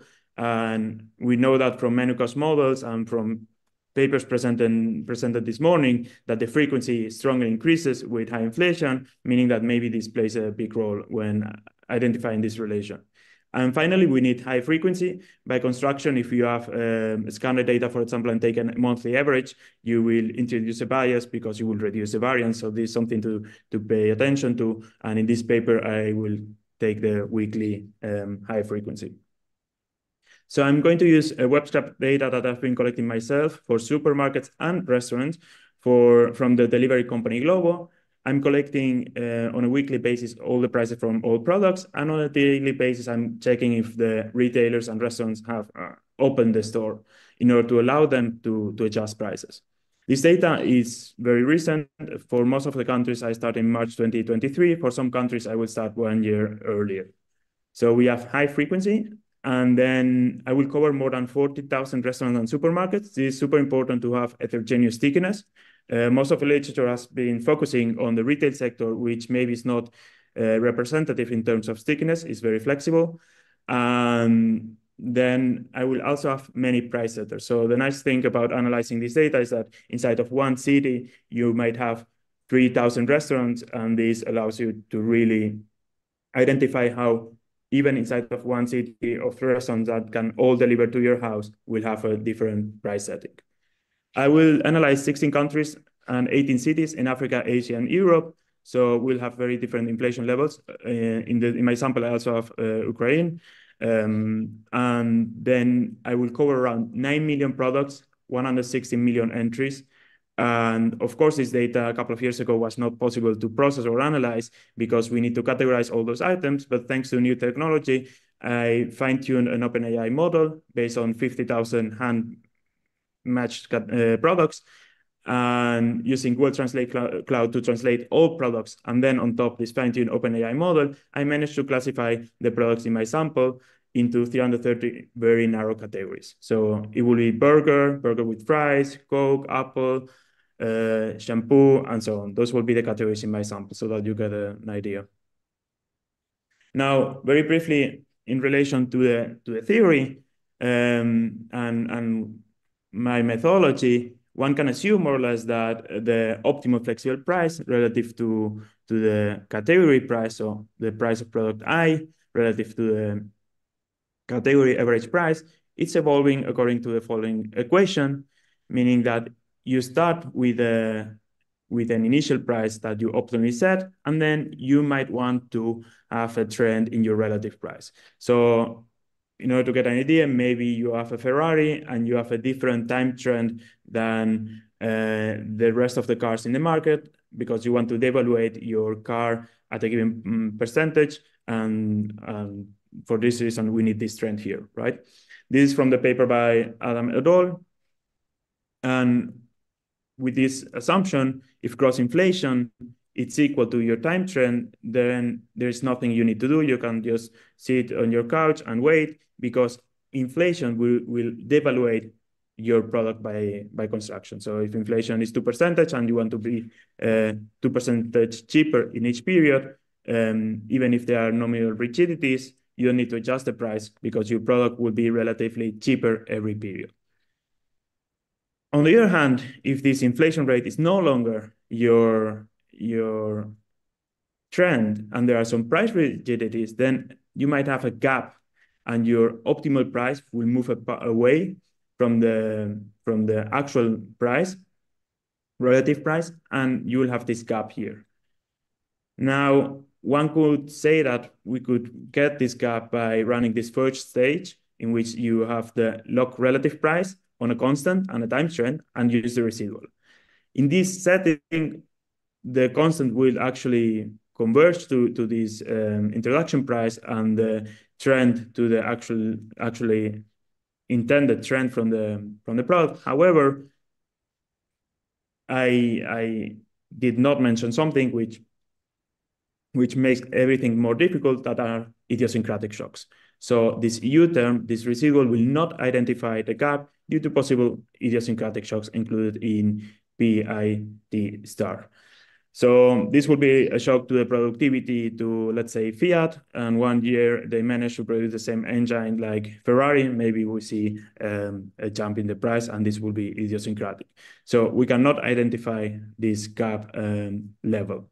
But what we can do, following the paper by Adam et al., is testing if suboptimal inflation is related to product level relative price distortions. And they show that one way to estimate the effect of suboptimal inflation on price distortions is taking the variance of the price distortion at the product level and regressing it on the suboptimal level of inflation. This was the gross inflation, and this was your optimal trend. The left-hand side is something we can get from this first stage here, from the question 2. And the suboptimal level of inflation is something that we can estimate by looking at the log nominal prices. In order to get some intuition, if you take the log nominal prices and you see that they are being constantly increasing it means that inflation was too high for this product, and they had to increase the product nominal price in order not to devaluate too fast in relation. I estimate this equation in order to get the suboptimal level of inflation for all products on more than 100 million product weeks. And in the figure here, in this histogram, you will have the average for each category of suboptimal level of inflation. G will be a category in my data. What I find in my data is suboptimal inflation was larger than 0 for 81% of the city categories. And this is very different than the previous literature. And it makes sense given the high inflation level that we had recently. But it provides a new insight on what happens when inflation is high. Do we really have more people adjusting, and this actually makes distortions disappear, yes or not? In order to know if distortions keep increasing with inflation, we need to run the second stage. In this case, we have on the left side the variance at the product level of the residuals, and on the right side you have the suboptimal level of inflation of the product. This CGC will give us the slope and will be specific for a category and a city, and will indicate what is the margin effect of suboptimal inflation on price distortions. My estimates, I have like 4,500 category city combination for which I don't have small sample bias, and I can estimate this. And what I find is that for 98% of the category cities, this CGC is positive and significant for 88% of the combination. So this is strong evidence that even during periods of high inflation has the distortionary effects on prices. Now, I've shown that the price distortions at the product level are affected by inflation, but now the question still remains, what is the role for price dispersion across products inside of a narrow category? So if this is the variance of log prices inside of one of those narrow category cities combination, one can decompose it into something that is efficient, which is your optimal relative introduction price and the time trend, and something that as both components, the gap plus these idiosyncratic shocks. In my data and with my narrow categories inside of one city, I more or less can assume that these idiosyncratic shocks should be lower, but I can, again, not identify the level of inefficient price dispersion. What I can do is estimate what is the share that can be explained by those two components from the first stage showed earlier, and 93% is not inefficient of the variance in one narrow category. This can be driven, for example, by one narrow category being Coke and being a bottle compared to 6 bottles of Coke. And it will still be both considered one narrow category. So 93% is not inefficient, but we still have a lot of room to play here. I cannot identify the level, but what I can identify is if this increases with inflation, if there is some movement between inflation in a category and the cross-sectional price dispersion inside of the category. So I run this type of regression, which is very common in the literature, and alternatively to using the residuals from the previous regressions, I also estimate the inefficient price dispersion using estimates from previous literature. This would be, for example, from the paper from Cheremirov or Alvarez. They obtained this epsilon by residualizing log prices on product specifics or fixed effects. So I also take this measure, and I also use directly prices for even a narrower category in which I have the narrow category interacted with the product size. And there is even a third one I will not comment for the aim of time available. So in this figure, in this table, what you can see, let's focus on the numbers here in red. One can interpret those numbers as an increase in annualized inflation from 0 to 13%, increases in efficient price dispersion for restaurants by 40% and by 15% for supermarkets. So we can see that there is a strong movement of inflation and inefficient price dispersion, and this relation is much stronger in the stickier sector. For interpretability, I'm running the regression on the log standard deviation, but the other results without the log in front of the standard deviation are also included in the table. And you can see that the results seem quite robust and significant, and also similar across approaches. So the approach using the residuals from Adam et al. Are included in column 1, and the ones using the residuals following more a fixed effects approach and not trend are still very close. Also looking at narrow categories yields a similar result.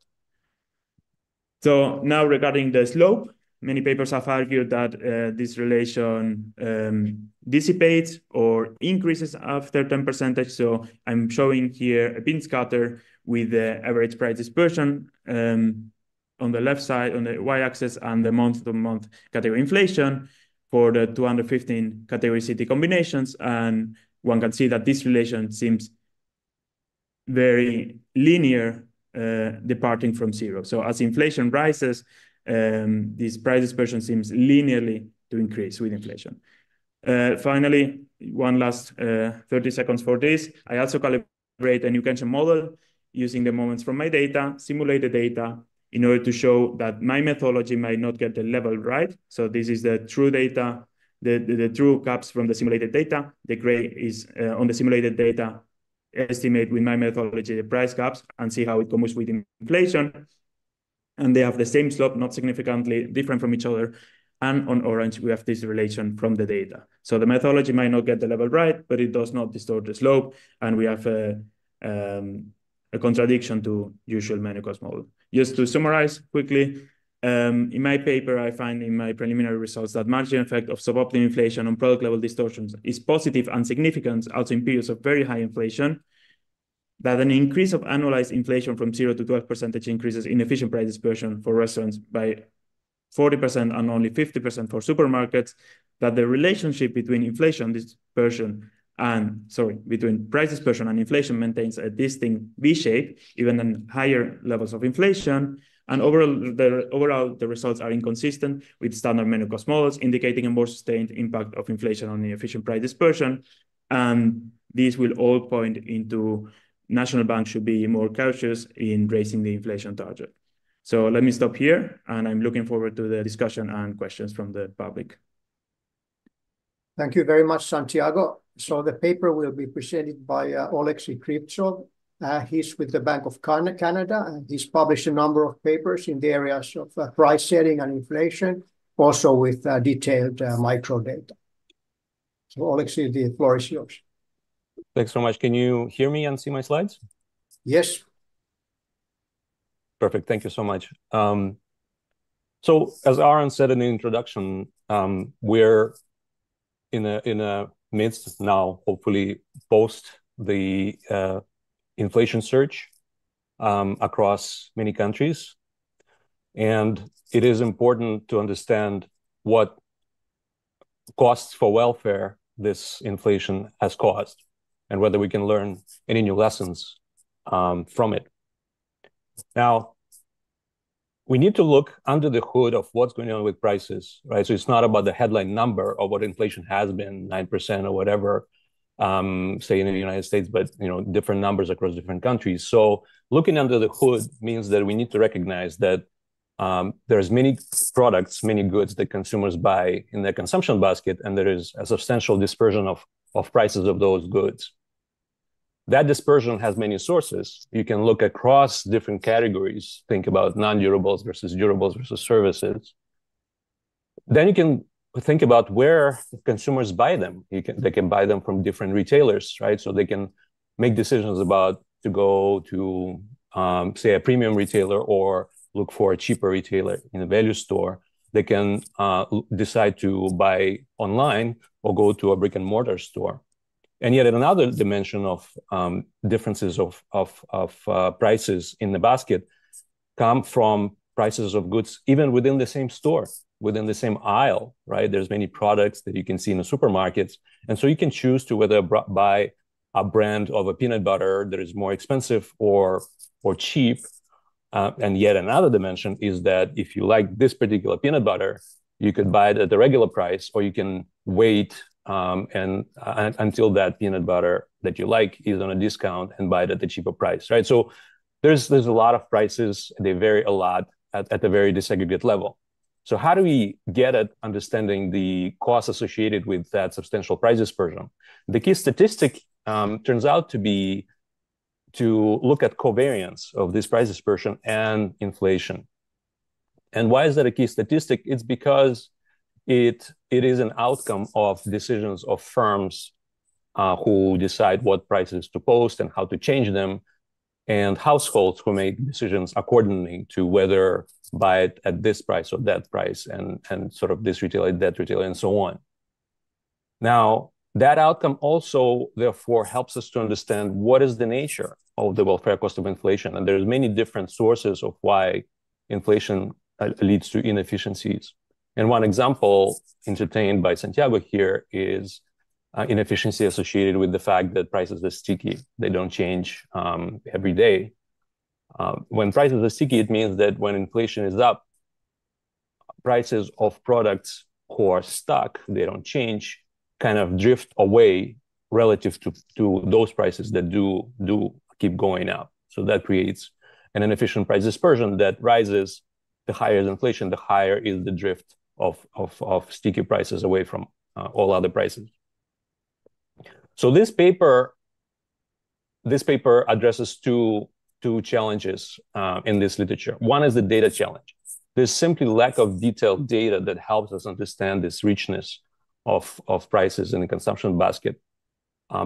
We need to recognize that the dispersion of relative prices at this very granular level is substantial.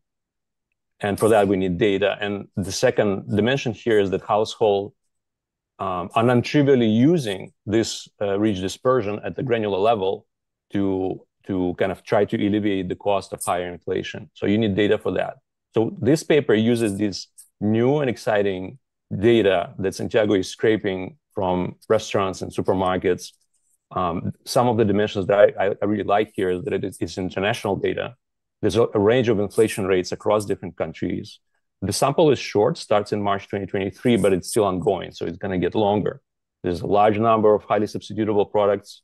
You see variation of prices for very similar products, both across competitors, across different supermarkets or restaurants, as well as within. And finally, the last dimension that I'll mention is that if I understand correctly, Santiago observes the location of these competing sellers, which is also an important dimension, something you don't usually get with scrape data. You just get it from online, right? But in this case, you know where they are selling.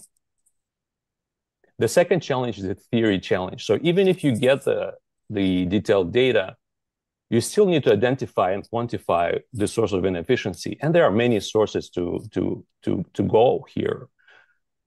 Inefficiency means that markets fail to give you prices that allocate resources efficiency. So these inefficiencies may exist in the goods market. Think of market power, right? If there's a large supermarket that competes with a mom and pop small store that sells food, for example, right? Then the prices of the large supermarket will reflect the fact that they have market power over the small store. There could be market power in the inputs of supply of products that these sellers offer. And the other side of where the inefficiency may come from is that these markets operate under the constraint. For example, it might be costly for consumers to obtain information about the prices, best prices for products in their basket. They might face the cost of searching or more generally shopping. And finally, last but of course, not least, is that retailers face the cost of adjusting their prices, sticky prices. So this paper focuses on this last one, on inefficiency associated with price rigidity.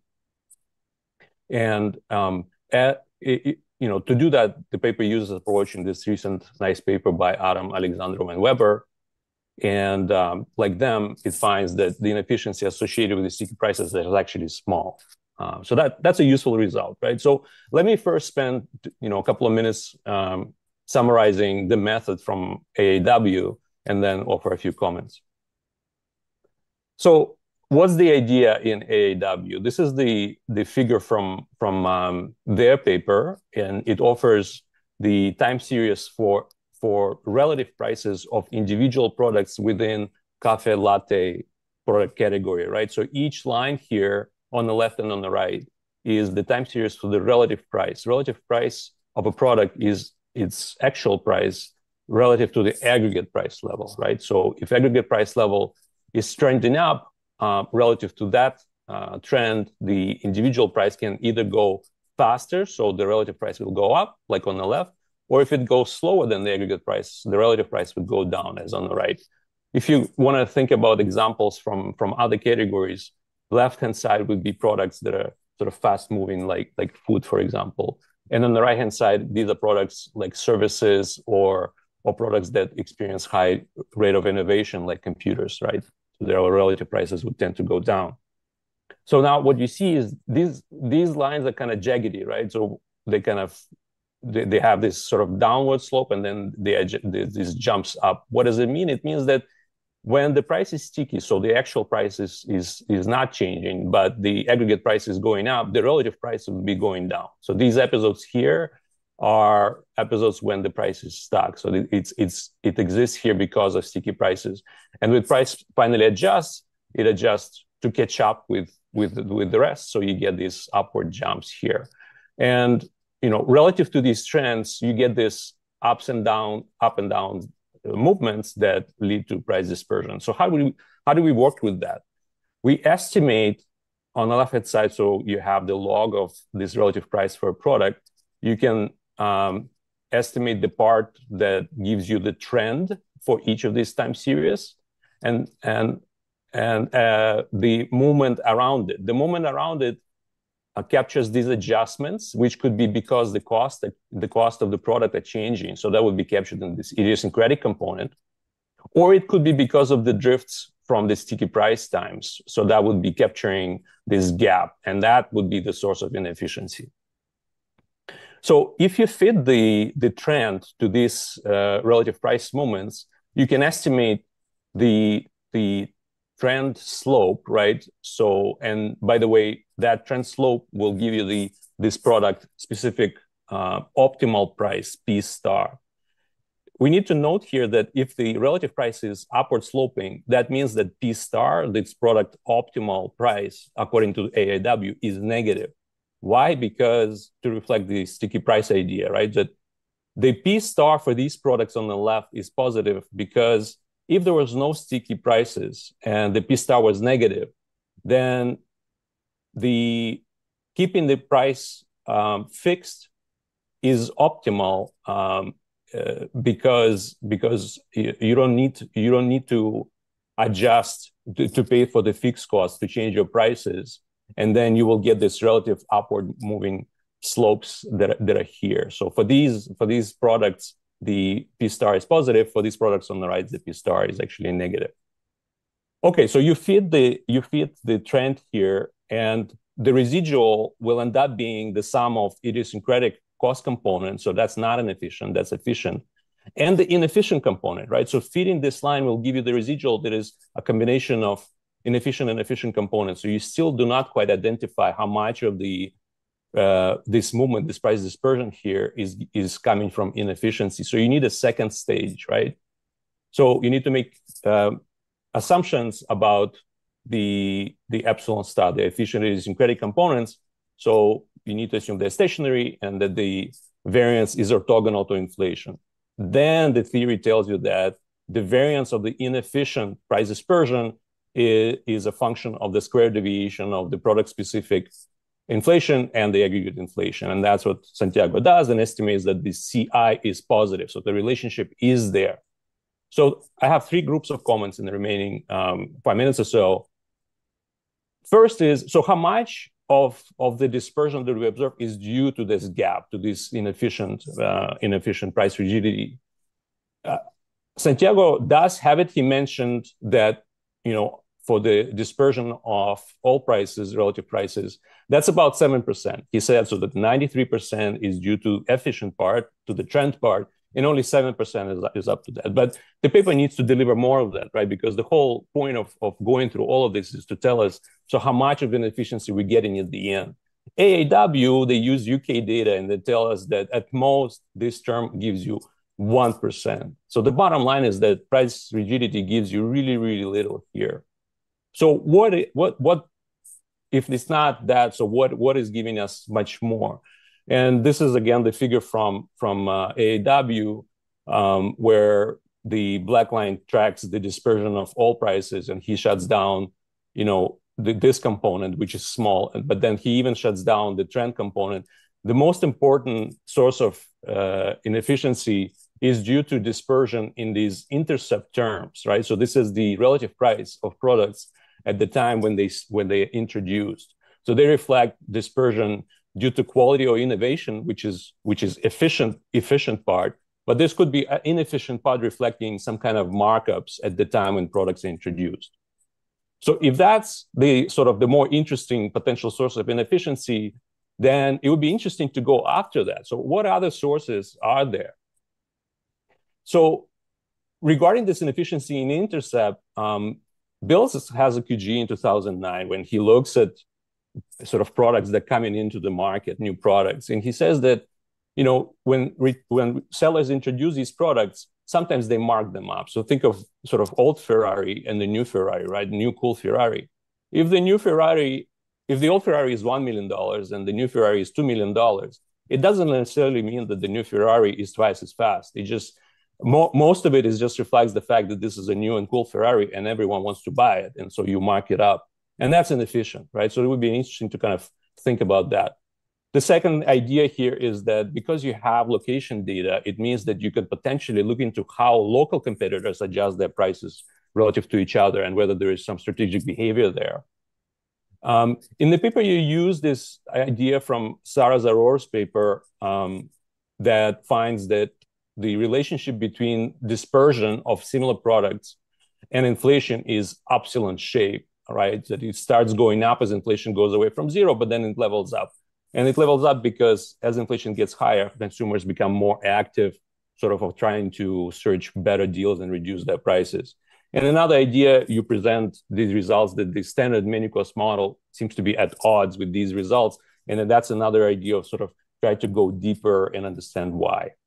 And finally, in the last minute or so, let me just give you one more idea, going back to this feature of the data that a lot of price dispersion happens within the firms, right? So you look at eggs in a supermarket, and they sell all sorts of different eggs, and some of them are cheap, reflecting that they may be sort of low quality eggs, and some are pasteurized, range fed chicken based eggs, right? So more expensive, high quality eggs.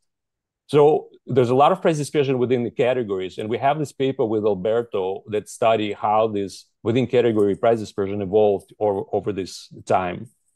And what we find is that if you compare price indices for cheaper products, so products in the cheapest quartile by the unit price within the narrow categories like eggs, and you look at how those prices evolved relative to more expensive brands, what you see is that cheaper products experience higher inflation by about 1.5 factor over the price level of most expensive brands. And that gap between most cheapest and most expensive gaps has increased in countries in our sample. So there's a catch-up of prices during this time from cheapest products catch up in their price level relative to most expensive products. And what it means for dispersion is that dispersion may have even shrunk a little bit, right? So start kind of going the other way from the dispersion that usually you see when you look at across sellers. So I'll conclude by saying this is a very interesting paper, novel data set, very exciting. And I would just suggest to dig a little bit deeper into the other inefficiencies other than the price rigidity, because it comes out to be quite small. And then maybe look a little bit more carefully towards even going more granular, and you have an excellent data set to do that. Thanks. Thank you very much, Oleksiy, for your discussion. Santiago, would you like to respond briefly to any of the points that Oleksiy has raised? Yes. First of all, thank you very much for this amazing discussion. There were some papers that I didn't know myself, and I'm looking forward to read them later. I show in my paper that in my case, only 93% can be explained by the trend and fixed effect. And in part, there are two reasons behind that. And one possible explanation would be the high inflation period. So we have this high inflation, maybe that the distortions are also higher in my data set compared to the one from Adam. And the second one is that in their case, they analyze narrow categories, but if I'm not misleading, they also use data in one narrow categories, that one product that might be sold in London and one in the countryside. So at the end, this is also some sort of dispersion that they include in the fixed effect. And of course, then they have more efficient price dispersion than what I would observe in my paper.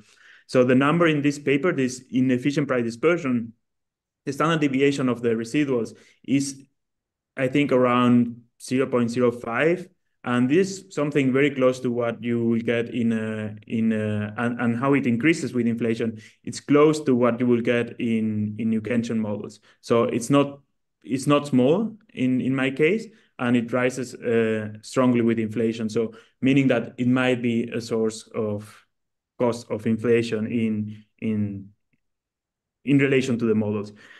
Finally, I really like the paper on this cheap inflation. I think it's really interesting. And at the same time, if you think about that paper, more cheaper goods turn to be closer to expensive ones and raise more prices in relation.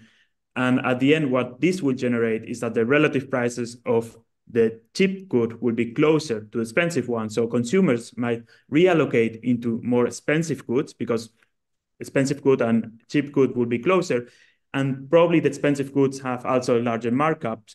Maybe this will generate, again, this misallocation in this case as well. So I think it's an interesting thing to analyze further, and I really like the paper. I need to read it more in detail. Other than this, of course, I need to focus more on the different inefficiencies that might be taking place. However, it is difficult to do that without the expenditure weights, and it's also difficult without knowing how people substitute in the actual economy. So in this paper, I decided to focus on the more conventional approach, that is stickiness. That is the one that I think central banks follow when deciding why high inflation is costly in a manual cost model. But thank you very much for the comments. Those are great. And there's still much work to do in this paper. And I think you pointed into very good directions. Okay, thank you very much. Let us then move on now to the second paper of the session. So the second paper will be presented by Damien Capel. Damien is an economist at the research department of the IMF. So he's done research on a number of areas related to macrofinance, fiscal and monetary policy, and education and labor market. So the paper that Damien will present today is on the optimal taxation of inflation. So Damien, the floor is yours. Thank you very much, Aaron. Let me share my screen. Could you confirm that you can see the screen? Yes, we can see it. Perfect. So I'm going to present joint work with Yang Liu at Boston College, and this is our common work on optimal taxation of inflation.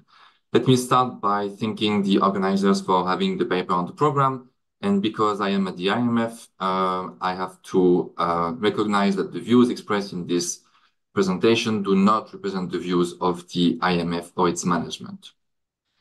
So the starting point of this project was the observation in the past 2 to 3 years that in the United States, monetary policy has faced challenges to stabilize inflation.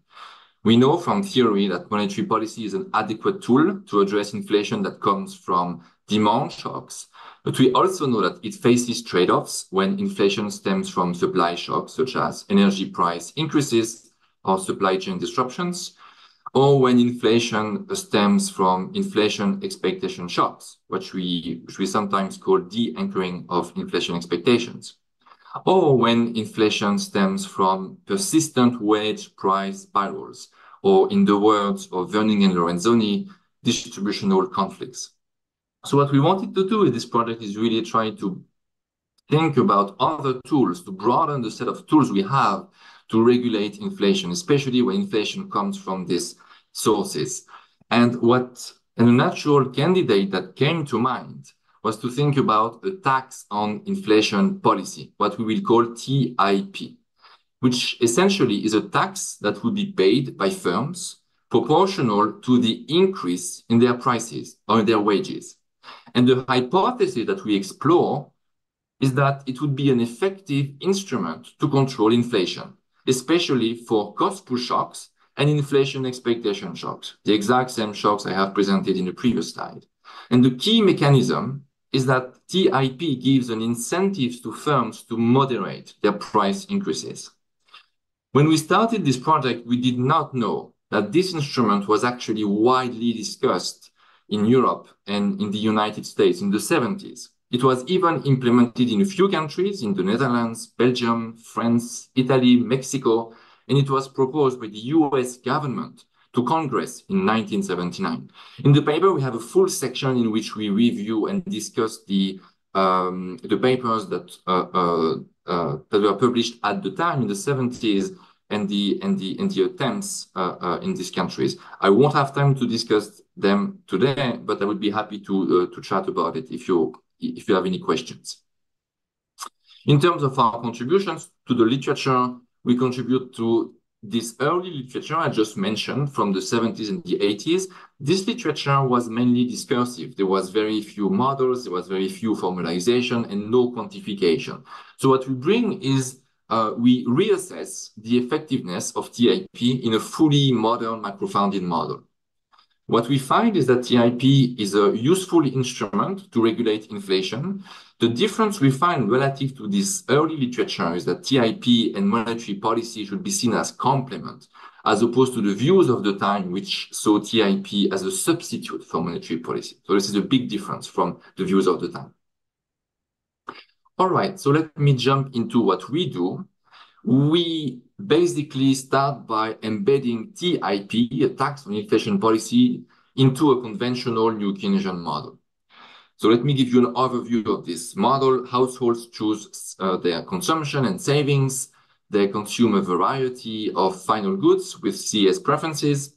They supply labor to firms, and because labor is imperfectly substitutable, households can set their wage.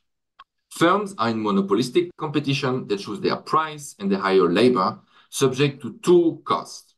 First, subject to a convex adjustment cost. Here we will follow a long tradition starting with Rothenberg in 1992. We will assume that this convex adjustment cost to price changes are quadratic.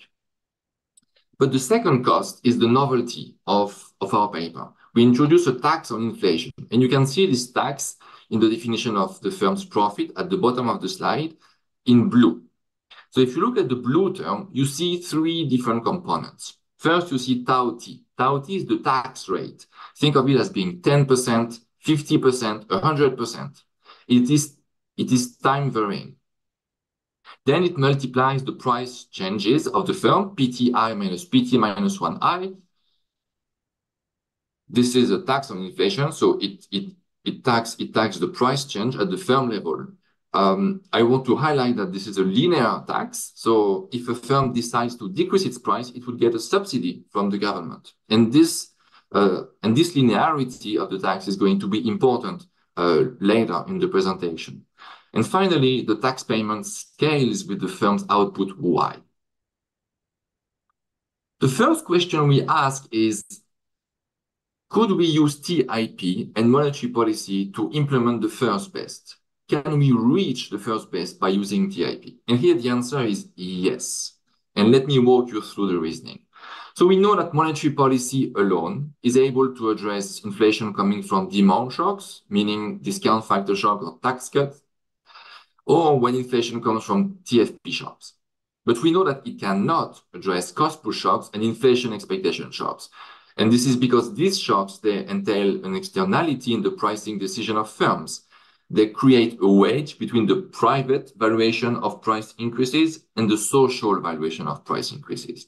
And this is where TIP is very useful. You can see TIP as a Pigouvian tax that is going to realign the private and the social valuation of price increases. And at the aggregate level, what this implies is that it can correct for excessive inflation. And this leads to the following first proposition in the paper. Let me start by the second bullet point, the stabilization. We show that combining TIP with monetary policy allows policymakers to perfectly stabilize the economy and to reach the first best allocation, in which there is no output gap and no inflation. So this is a very strong result. And then the question is, what is the optimal combination of monetary policy and TIP that can achieve this first best? Well, it's one of full specialization. Monetary policy should focus on addressing demand and TFP shocks, and TIP should focus on addressing markup and inflation expectation shocks. So once we have established this very strong result that TIP can perfectly restore the first best allocation, we ask a question, which is, can we use other fiscal instruments could other fiscal instruments also restore the first best? And here the answer is yes. And let me show you three instruments that can do the same. The first two instruments are instruments that have the same flavor as TIP. The first one is a fee bait on inflation policy. This would be a combination of a tax on inflation policy, the one I've just mentioned before, with a rebate. And the advantage of the rebate is that it offsets the tax burden implied by TIP. Although we show in the quantitative version of the model later that the tax burden implied by TIP is actually very small. The second instrument that has the same flavor as TIP is a market for inflation permits, or MIP. This would be a market on which firms would trade rights to increase their price. This idea sounds a little bit exotic, but it was actually proposed by a famous economist in the 70s, Lerner. And the advantage of this market is that it would minimize the administrative cost of the tax, and it could be implemented with a simpler rule than TIP. In the paper, we show formally that these three instruments, TIP, FIP, and MIP, can all implement the same first best allocation. So they are equivalent in that sense. If you are working in the new Keynesian literature, you are probably thinking that we can already restore the first best allocation by using a payroll subsidy. And this is actually the conventional way that we offset the distortion coming from market power in this class of models. And we show that indeed that there is an equivalence between TIP and payroll subsidy in the sense that they can both implement the same allocations. But then what we argue is that TIP can be more appealing than payroll subsidies because payroll subsidies imply large fiscal cost. In a quantitative version of the model, we show that to reduce inflation by 0.5 percentage point, the subsidies would need to be about 3.5% of output, which is, as I will show you later, much larger than the tax burden implied by TIP. So we see this as an appealing feature as TIP. All right, so far we have assumed that policymakers could perfectly observe the source of inflation, whether it was a markup shock, whether it was a demand shock. What if they don't? And what if instead policies can be set only following targeting rules? What we will do for the next few slides is to move away from a model in which in which policies can be made function of shocks, to a model in which both monetary policy and TIP follow targeting rules.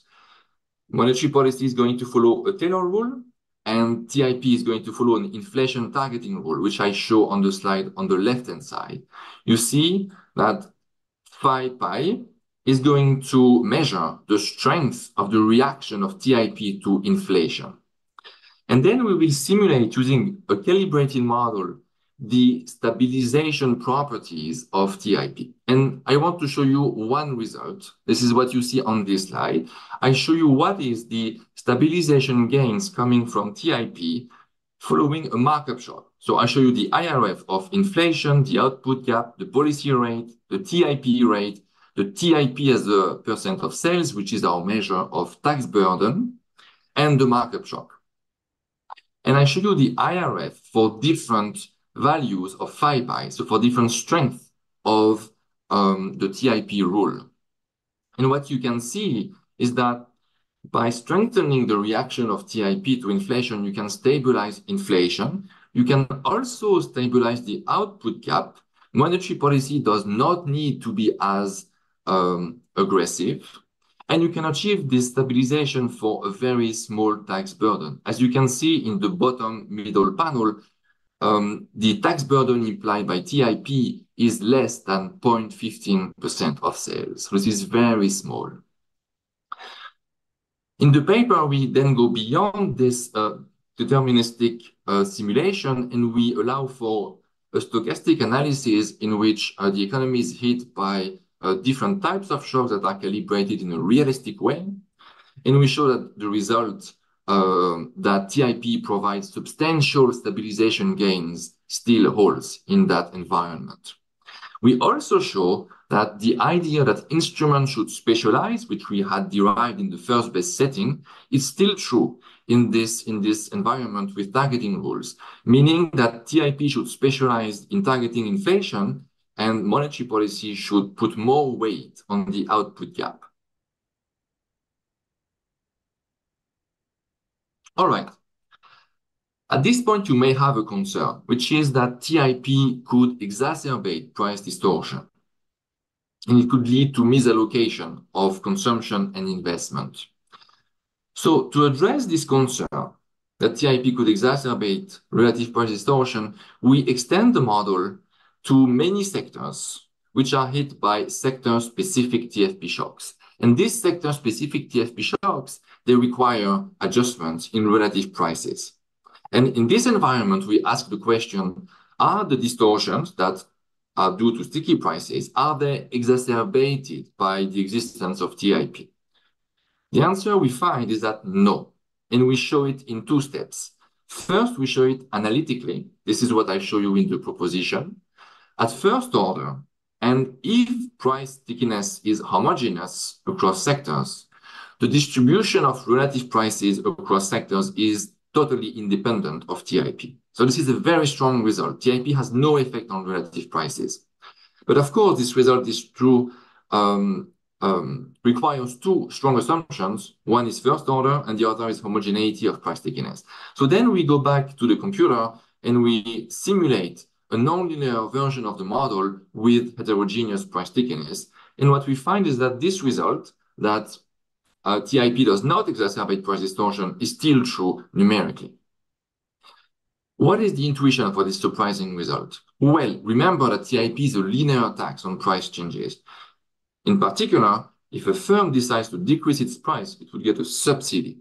And this is important. And let me walk you through the intuition for how this works.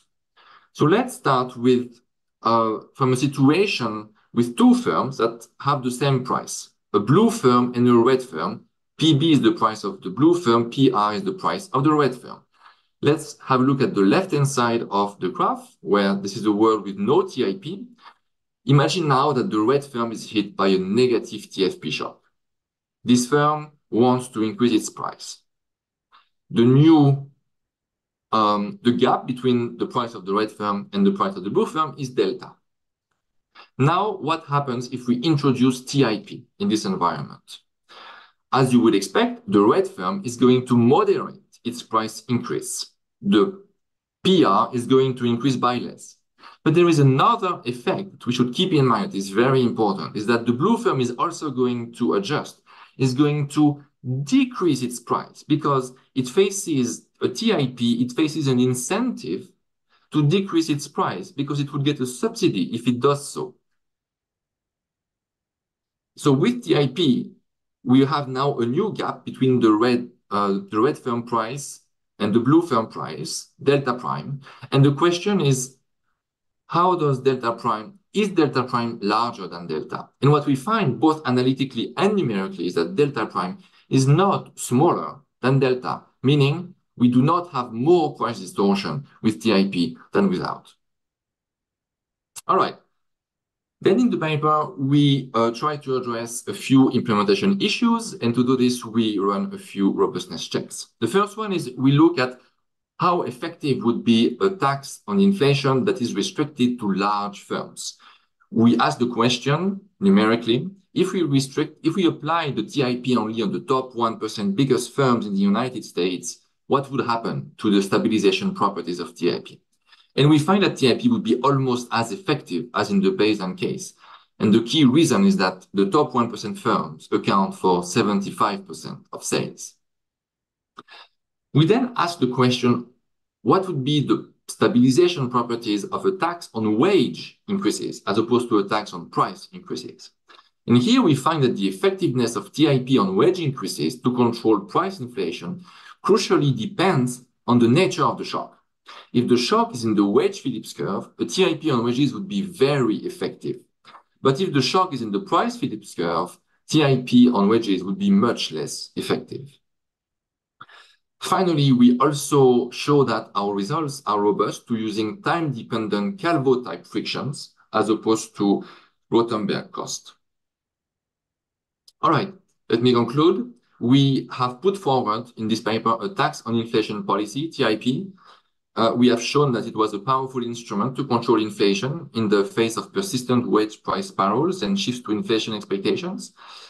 We believe that this is relevant today for addressing stubborn inflation, and in the future, if the shocks that we've seen in the past 3 years continue to be major shocks in the future, future research should look at the tax avoidance that the TIP could entail by firms and by workers. And future research should also think about the political economy of TIP. Thank you for your attention. Thank you very much, Damian, for your presentation. The paper will be discussed by Minea Constantinescu. Now, Minea is with the National Bank of Moldova and also with the University of Amsterdam. So his research focuses on empirical macroeconomics, including business cycle fluctuations and real estate markets. So Minea, the floor is yours. Great, many thanks. Just 1 second, let me share my screen. All right, can you see the slides? Yes. Excellent. Hi, hello everyone.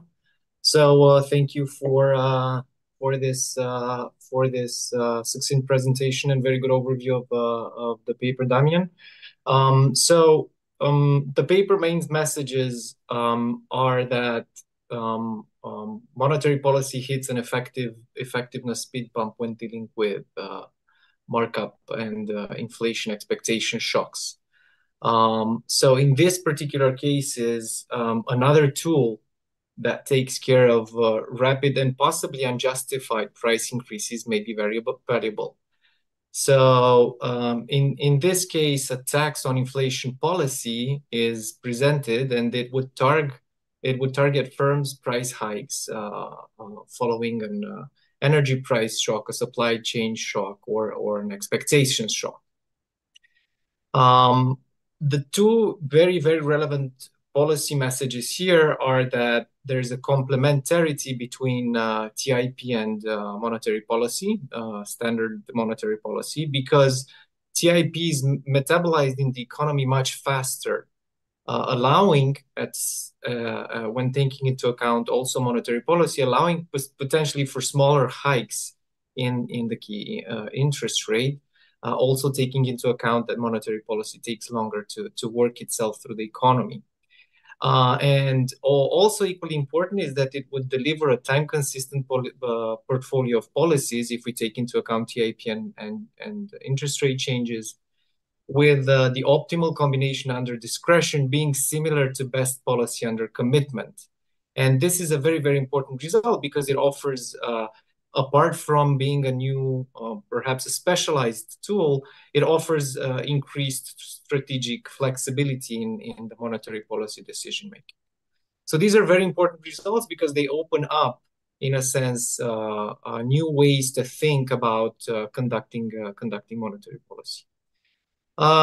How are these results reached? So just a very brief overview of modeling choices. This is a new Keynesian model with sticky prices, where sticky prices are modeled using Rothenberg adjustment costs.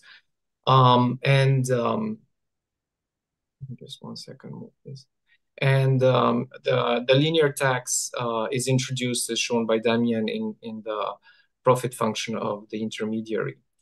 There are standard assumptions otherwise on households, final and intermediate good producer, the same with a budget constraint.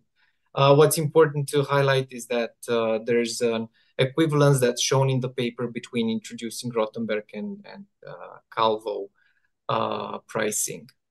The authors also talk about time-varying nature of TIP, so this is not something that's fixed, but may vary over time. The shocks are the productivity shock, and this is referred to in the paper and discussed as the supply chain disruption, energy shocks, and technological progress.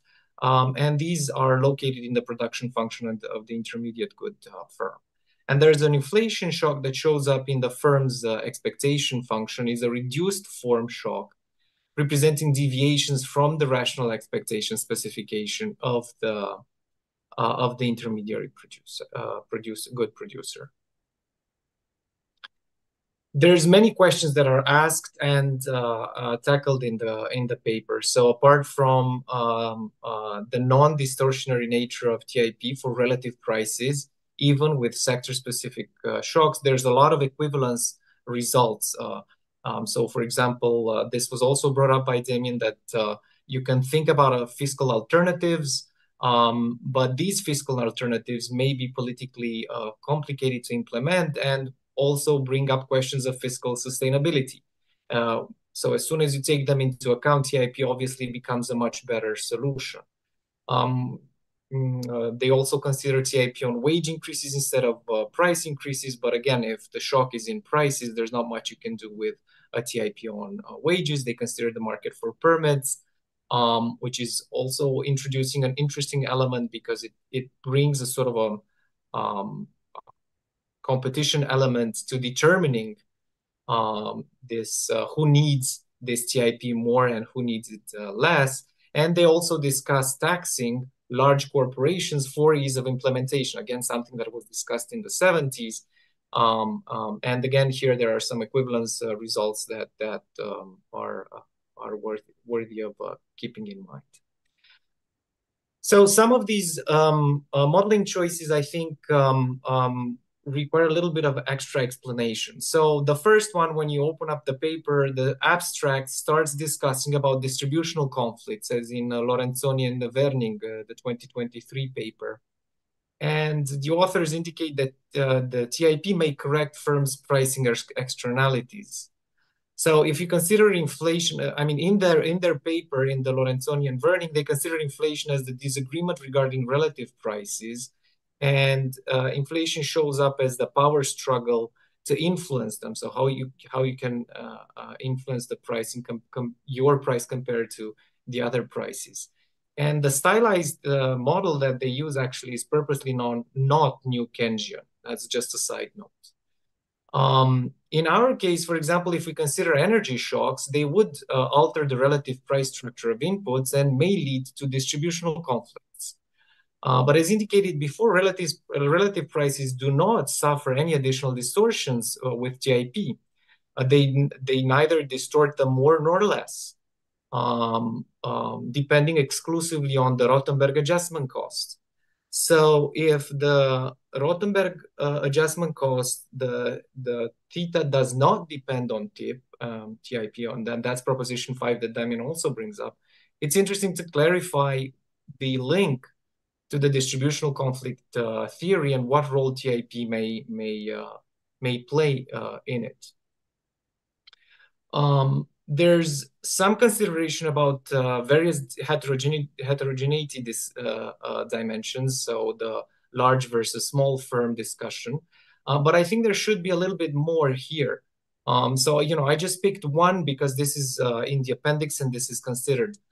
So if we look, for example, at Gabet 2011, if we look at Bloom, Guven, and Salgado 2019, they talk about this highly non-symmetric nature of a TFP shock in the US economy. It's valid for other economies as well. So it's skewed over the business cycle. It's asymmetric in the cross-section. If we look at how heterogeneity is considered in the paper, we talk about large and small firms, and this is captured by different consumer taste shocks. So there's a Xi upper bar, lower bar somewhere introduced there. But when you look at the calibration, this heterogeneity actually boils down to a ratio of goods produced by large versus large versus small, because upper lower bar Xi are set to be equal. There's numerous market structure elements that might be impacted, distorted probably by this tax. Think about competition and concentration. Think about entry and exit. Think about high versus low import and export shares. They're all very important dimensions. It's difficult to say which one is more relevant, but clearly here you can bring in energy intensity, high versus low, capital intensity, highs versus low, and so on and so forth. So I think these might be important empirical dimensions that need to be considered. And then, of course, whatever is the most important one should be a little bit reflected in modeling. When considering optimal tax policies, the paper also makes an argument that TIP is useful when monetary policy will not reflect the best choice, referring to the zero lower bound. So non-linearities should play a more prominent role both in modeling but also in the setup of simulation exercises. So how do these shocks work when we are at the zero lower bound, for example? And perhaps a little bit more emphasis on that. Most of the analysis and discussion now is carried along the linearized equilibrium. So it's a first order approximation. And a lot of stuff that might happen once we account for a second, third degree, like some of the papers that they were presented before. Thinking about the macro environment, the great moderation is slowly becoming a distant history. So large shocks seem to be the norm rather than the exception. So we would need some form of accounting for these things to make sure that the policy suggestions are robust to this. The inflation shock is placed just on the firm's side. Of course, a lot of attention is paid to the firm's decision, but households might also change their economic behavior due to a shock in their inflation expectations. And this might lead them to buy more or less, perhaps different goods, might alter their labor decision. So what are we losing by not considering, for example, the inflation expectation process of households? Would firms and households always agree in their inflation expectations? And obviously, what is the implicit assumption of the model now if everything that comes in terms of inflation shock is placed on the firm's balance sheet, let's say like this? In the calibration, for example, the productivity shock has an AR1 parameter of 0.5 for quarterly values. It would be interesting to understand if this works equally well if we talk about an energy shock, a value chain disruption shock, or a positive technology shock, because they're referred in the paper interchangeably. So it can help a little bit understand if these things can be considered also equivalent. And then the last bits on implementation.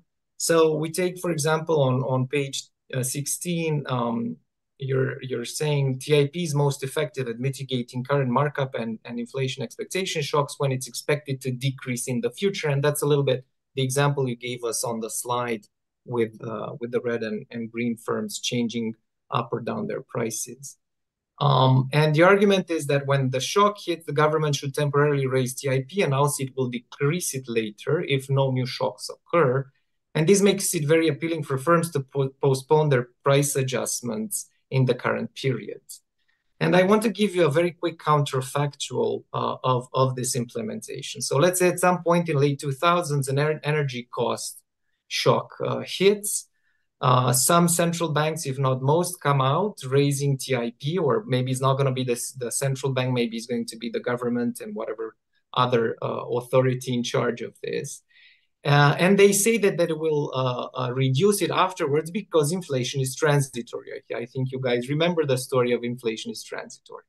So if inflation is transitory, obviously we're saying that TIP is going to be reduced. Now, a few quarters passed, so firms do not raise prices or raise them very little in line with the TIP or whatever they want to buy on the market for permits. A few quarters later, inflation does not die out. It's still there, perhaps in a very, very sticky fashion. Low markups firms are then most likely going to exit the market. They're going to be completely pushed out, perhaps by the production costs. Large markup firms might need to increase prices by a lot more as compared to a no TIP scenario. So these kind of dynamics talk about the strategic complementarity in pricing within the firm across time, but also between the firms. The example you showed us before is very much about firms agreeing, in a sense, somehow on the direction of this shock. And I think there's going to be a lot of disagreement in reality. The interaction, and this is my last point now, a lot of attention, the interaction between TIP and monetary policy, a lot of this now is on weights that should change given different specifications of TIP. But timing and optimal sequence of monetary policy decisions would also be a valuable dimension worth considering. So if you can postpone or you don't have to raise interest rates so much, then you can think about raising them a little bit less or a little bit later. So it changes the profile of strategic decisions, offering more flexibility, but also bringing much more challenges in communication. And the last tip for TIP, why didn't you call it inflation pass-through, a tax on inflation pass-through? Because at the end of the day, the policy is what the government agency would do, whereas the firm would be what they would decide to pass on to the consumer. Those would be my points. Thank you. Thank you very much, Mina, for your discussion. So, Damian, would you like to respond to any of the points that Mina has raised in his discussion? Sure. Thank you, Mina. A very rich discussion. Thank you very much for digging into the paper and providing so much interesting comments. So there are a lot of comments, and I will probably need to pick a smaller set just for the sake of time. So a lot of comments are about thinking beyond what's already in the paper, thinking about additional dimensions of heterogeneity, which I think are all relevant. Small firms, big firms, degrees of concentration, I think it is all relevant. This is not in the paper. You know, I see this paper as being a first paper of a series of paper, which would dig into the different dimensions of the question that you raised. Including in this, I think the issue of the distributional conflict that you raised, it's really interesting. You know, thinking about the endogeneity of a distributional conflict to energy shocks.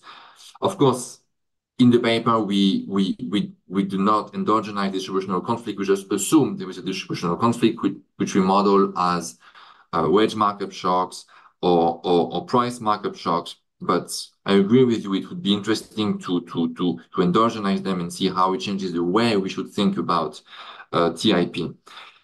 In the same bucket of extension of the paper, the ZLB, the zero lower bound, and what TIP could bring in a world in which monetary policy is constrained. So here, of course, you would not have TIP, what you want to do at the ZLB is not to reduce inflation, is to increase inflation. So the optimal TIP would be negative. You would like to give incentives to firms to increase their price, and so you will set a negative TIP. And I actually have started thinking about the optimal design of TIP at the zero bound. I think this is an extremely interesting set of questions, and I would be happy to chat more and share results once I have.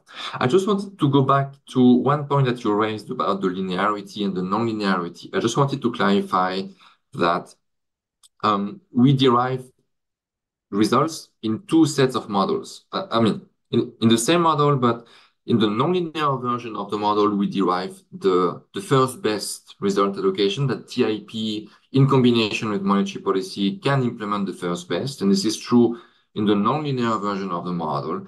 What is true, though, is when we move to the numerical simulations, we use a linear version of the model. So I just wanted to clarify this, that it's not that we do not look at it's not that we look only at the linear version of the model. The paper has different legs. You raised an interesting question, which is how to think about household inflation expectation shock in our framework. The best answer I have to this is to highlight that we allow for wage markup shock. And this wage markup shock, they can come from households changing their expectation about future inflation and thus negotiating different wages. So this is the way that we should see the implication of shifts in inflation expectation by household is through the wage markup shock. And finally, you raised an issue about in your at the end of your presentation, you propose this counterfactual, this interesting counterfactual in which what if we realize that inflation is not going to be temporary, but is going to be permanent? Here, I see two concerns. There is what is the optimal response to the realization that the shock is more persistent than we anticipated? And here the answer is when we realize that the shock is more persistent, TIP should increase further because it should take into account the persistence of the shock. So once we realize we should raise TIP even further to give firms the right incentives to not increase their price. There was a concern also that small firms, low markup firms could exit the market, and this could be a problem for the economy. Here, I would just flag that this is where the fee bait could be useful because the fee bait gives the same incentives as the TIP, but it offsets the cost, the tax burden for firms. So this is where we could think about the exact design of TIP could be important for exactly this issue that some firms may exit because of the tax burden, but we can offset the tax burden if we design a fee bait adequately. So I'm not addressing all points, but maybe I can stop here. And I thank you again, Minia, for your comments. Thank you. Okay, thank you very much. For the interest of time, I think we're going to have to move on to the third paper, but I have noticed there's a question in Q&A, so maybe Damien, you want to have a look. It's on the implementation of TIP. Maybe you want to answer by typing to the person who has asked the question. So let's now move on to the third paper. This is going to be presented by Alexander Farina. Alexander is the head of research division at the Monetary Policy and Economic Analysis Department at the National Bank of Ukraine. He's also a senior lecturer at the National University of Kiel-Mohyla Academy.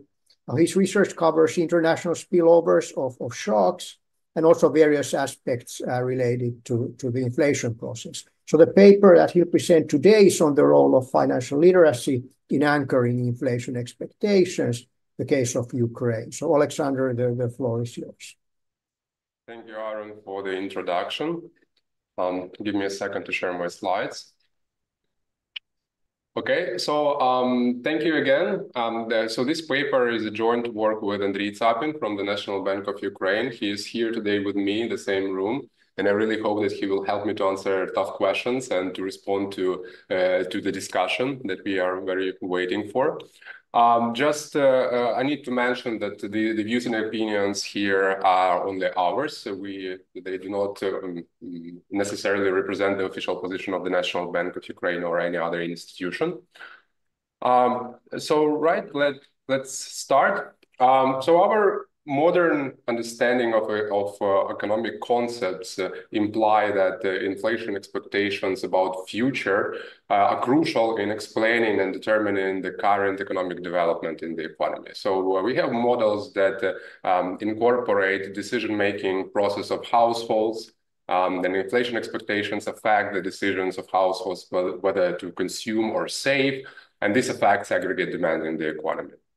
At the same time, it affects the demand for wages because households are willing to take into account and maintain the purchasing power of their incomes. And when we go to firms, inflation expectations also matter for price setting and for wage setting processes. But basically, our current understanding is that inflation expectations is something that are very important in our modern understanding of the economy. And this basically is what central banks are paying attention on, because anchored inflation expectations are very useful for central banks in ensuring effectiveness of their policy. If inflation expectations are anchored, or in other terms, they do not respond to transitory inflationary shocks, and stay anchored to central bank's inflation target, then a central bank can conduct less aggressive policy as a response to inflationary shocks from the supply side. On the same time, if there is a deflationary shock and the inflation expectations are anchored, our policy easing is much more effective and there is less risk to reach a zero lower bound of the interest rate. So this is basically the general idea why inflation expectations are important, but let me give you a context on why we think about inflation expectations in Ukraine. And this figure here depicts the evolution of inflation and inflation expectations for different economic agents, for banks, corporates, households, and financial analysts. And here you also see a tolerance band for inflation target of a central bank. So the National Bank of Ukraine introduced inflation targeting in 2016. And since that time, we've been paying a lot of attention on the evolution of inflation targeting. Frankly speaking, in 2015, Yuri Gorodnichenko and Olivier Cobion, they published a very comprehensive paper on the evolution of inflation expectations in Ukraine, and the title included that there is a long path of anchoring. It was almost 9 years ago, and so now we can see what has changed for about 9 years. So after a great shock in 2014 and 15, after the start of the actual start of the war with Russia, and due to accumulated macroeconomic imbalances, inflation rate increased to a very high number, and together with inflation expectations. But after the introduction of a new policy of inflation targeting, inflation together with inflation expectations were moving to inflation target of the central bank. Повітряна тривога. Всім працівникам терміново прибути до укриття. Підземний паркінг на -3 поверсі.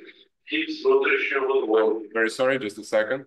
So we have air raid alarm now. So please, I will take an opportunity and ask everyone who is in Kiev to move to shelters if you are not in a safe place. Всім працівникам.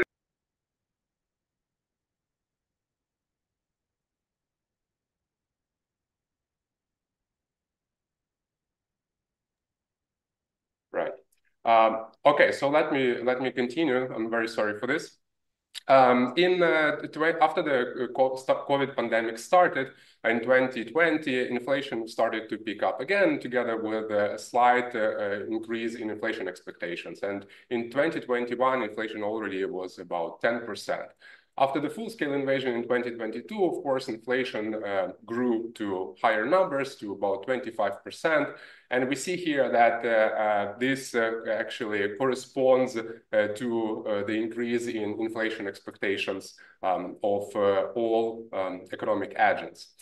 In terms of households, their inflation expectations were not so responsive, but it's also the issue of the change of the method their inflation expectations were calculated. So they moved from face-to-face interviews to phone interviews, and we assume that this was one reason why we see that inflation expectations in Ukraine after the start of the full-scale invasion did not respond as much as compared to banks and corporates.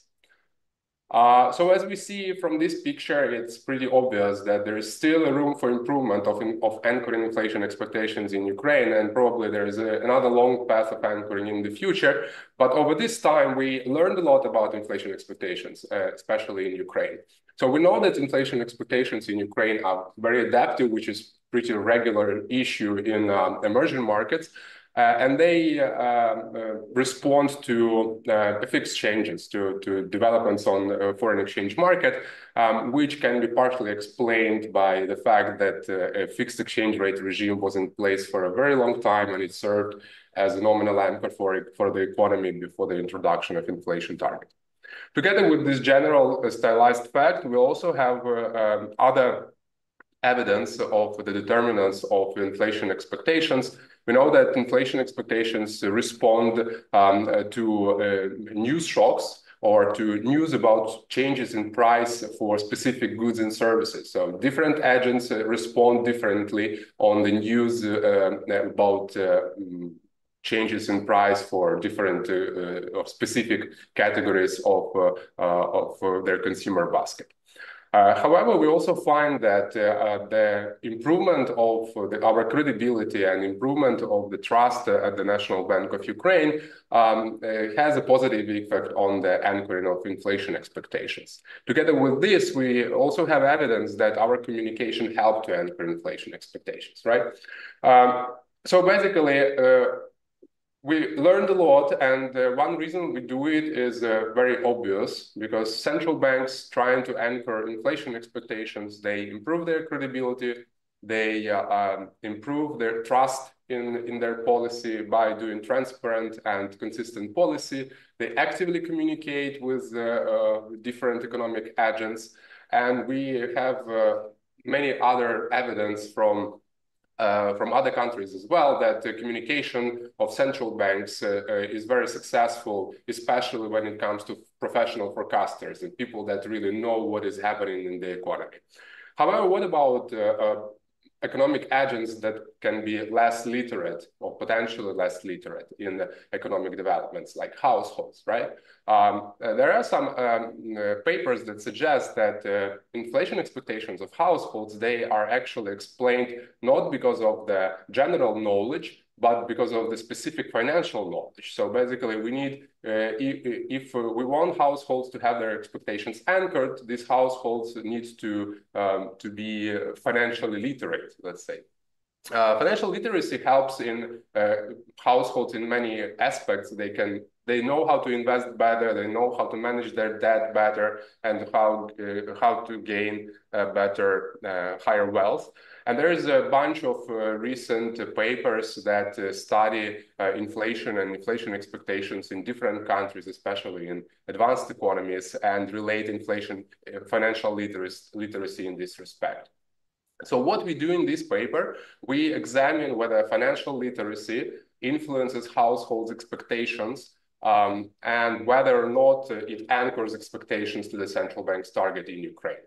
For this purpose, we utilize a novel data set on financial literacy and inflation expectations, which was conducted by the USAID in 2021, together with the National Bank, in cooperation with the National Bank of Ukraine. And within our analysis, we try to solve all these traditional estimation problems that we usually get in the data. We take into account the potential homogeneity, we take into account potential asymmetry, and we also test other effects that can explain the anchoring of inflation expectations in Ukraine. So let me now give you a short summary of our results. We find that a higher financial literacy lowers uncertainty about 1 year ahead inflation, but increases 3-year inflation expectations. Now, the results from quantile regressions that we use in order to account for potential asymmetry, they show that this effect, the effect of financial literacy, is different for different percentiles of inflation expectations distribution. The inverse effect of financial literacy on expected inflation is positive and strong for unanchored expectations. So basically, those respondents who have unanchored inflation expectations, they have the greatest or the most significant effect from increasing financial literacy. On the other hand, these positive effects, positive relationship between financial literacy and inflation expectations is found for those respondents who have already anchored inflation expectations, whose inflation expectations are very close to central bank's target. In addition, we also find that financial literacy significantly improves inflation perceptions about current inflation rate and also the accuracy of individual predictions about inflation. Together with this, we also give additional support and our contribution to the literature is to provide another support that the trust in the banking sector is actually what lowers inflation expectations for almost all percentiles in inflation expectations distribution. Now, let me briefly describe financial literacy survey that USAID conducted in 2021. So this was a nationwide statistically representative survey for people from 18 to 79. It was made on all controlled territories of Ukraine for that time. So it excluded eastern parts of Ukraine and also Crimea because it was impossible to do survey there. And this survey provided, the results from this survey provided a financial literacy score, which can be maximum 21. And Ukraine has 12, which is almost 58% financial literacy improved a little bit compared to previous surveys. And we see here that we are basically very close to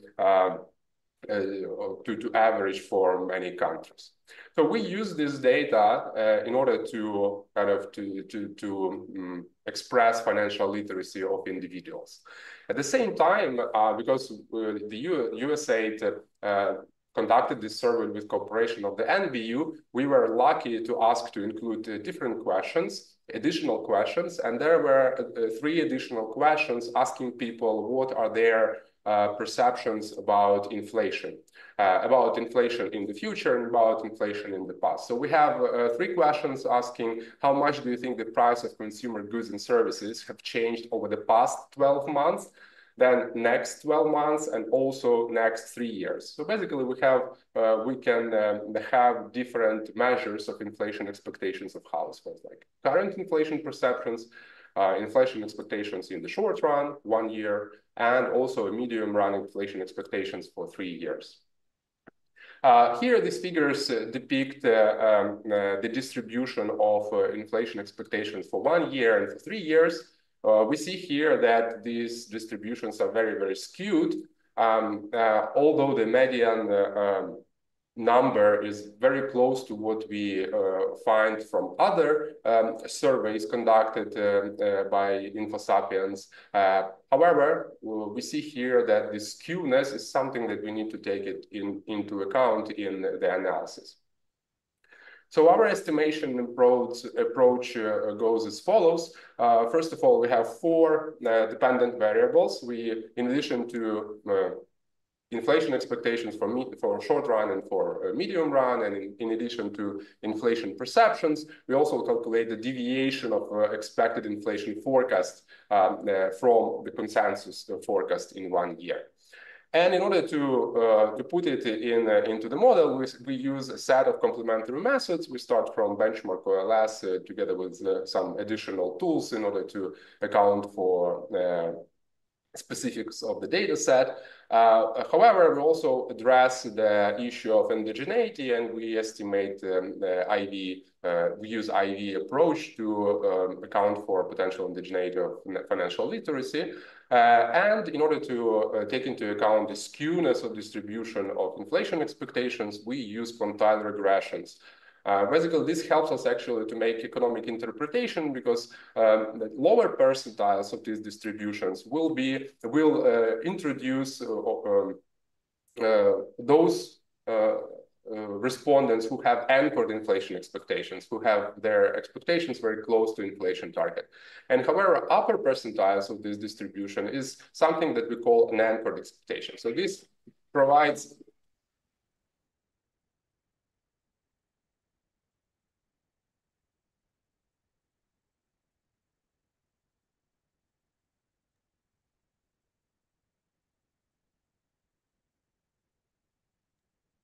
very sorry.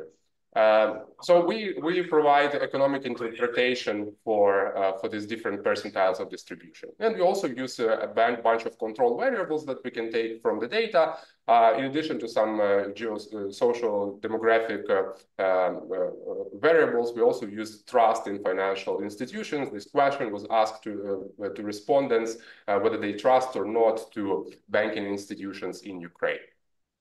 So here you see the benchmark results of our research, specifically for OLS and for IV approach. And here I show specifically for different dependent variables, while OLS provides pretty mixed conclusions about the role of financial literacy. If we take into account the potential endogeneity of financial literacy, we can see a very clear effect of financial literacy on inflation expectations for different measures of expectations. So the interpretation is as follows: if the higher financial literacy reduces inflation expectations for short run, for medium run, and also reduces inflation perceptions and the forecast deviation from consensus. However, as I said, in order to account for asymmetries in our distribution, we use quantile regressions. And here I show you the results in the figures in order to kind of better, in order not to use a lot of tables in one slide. So here you see the estimated coefficient for financial literacy for different levels of anchoring of expectations. So 1 is unanchored and 5 is anchored. So basically on these percentiles, we have different estimates of the effect of financial literacy on inflation expectations.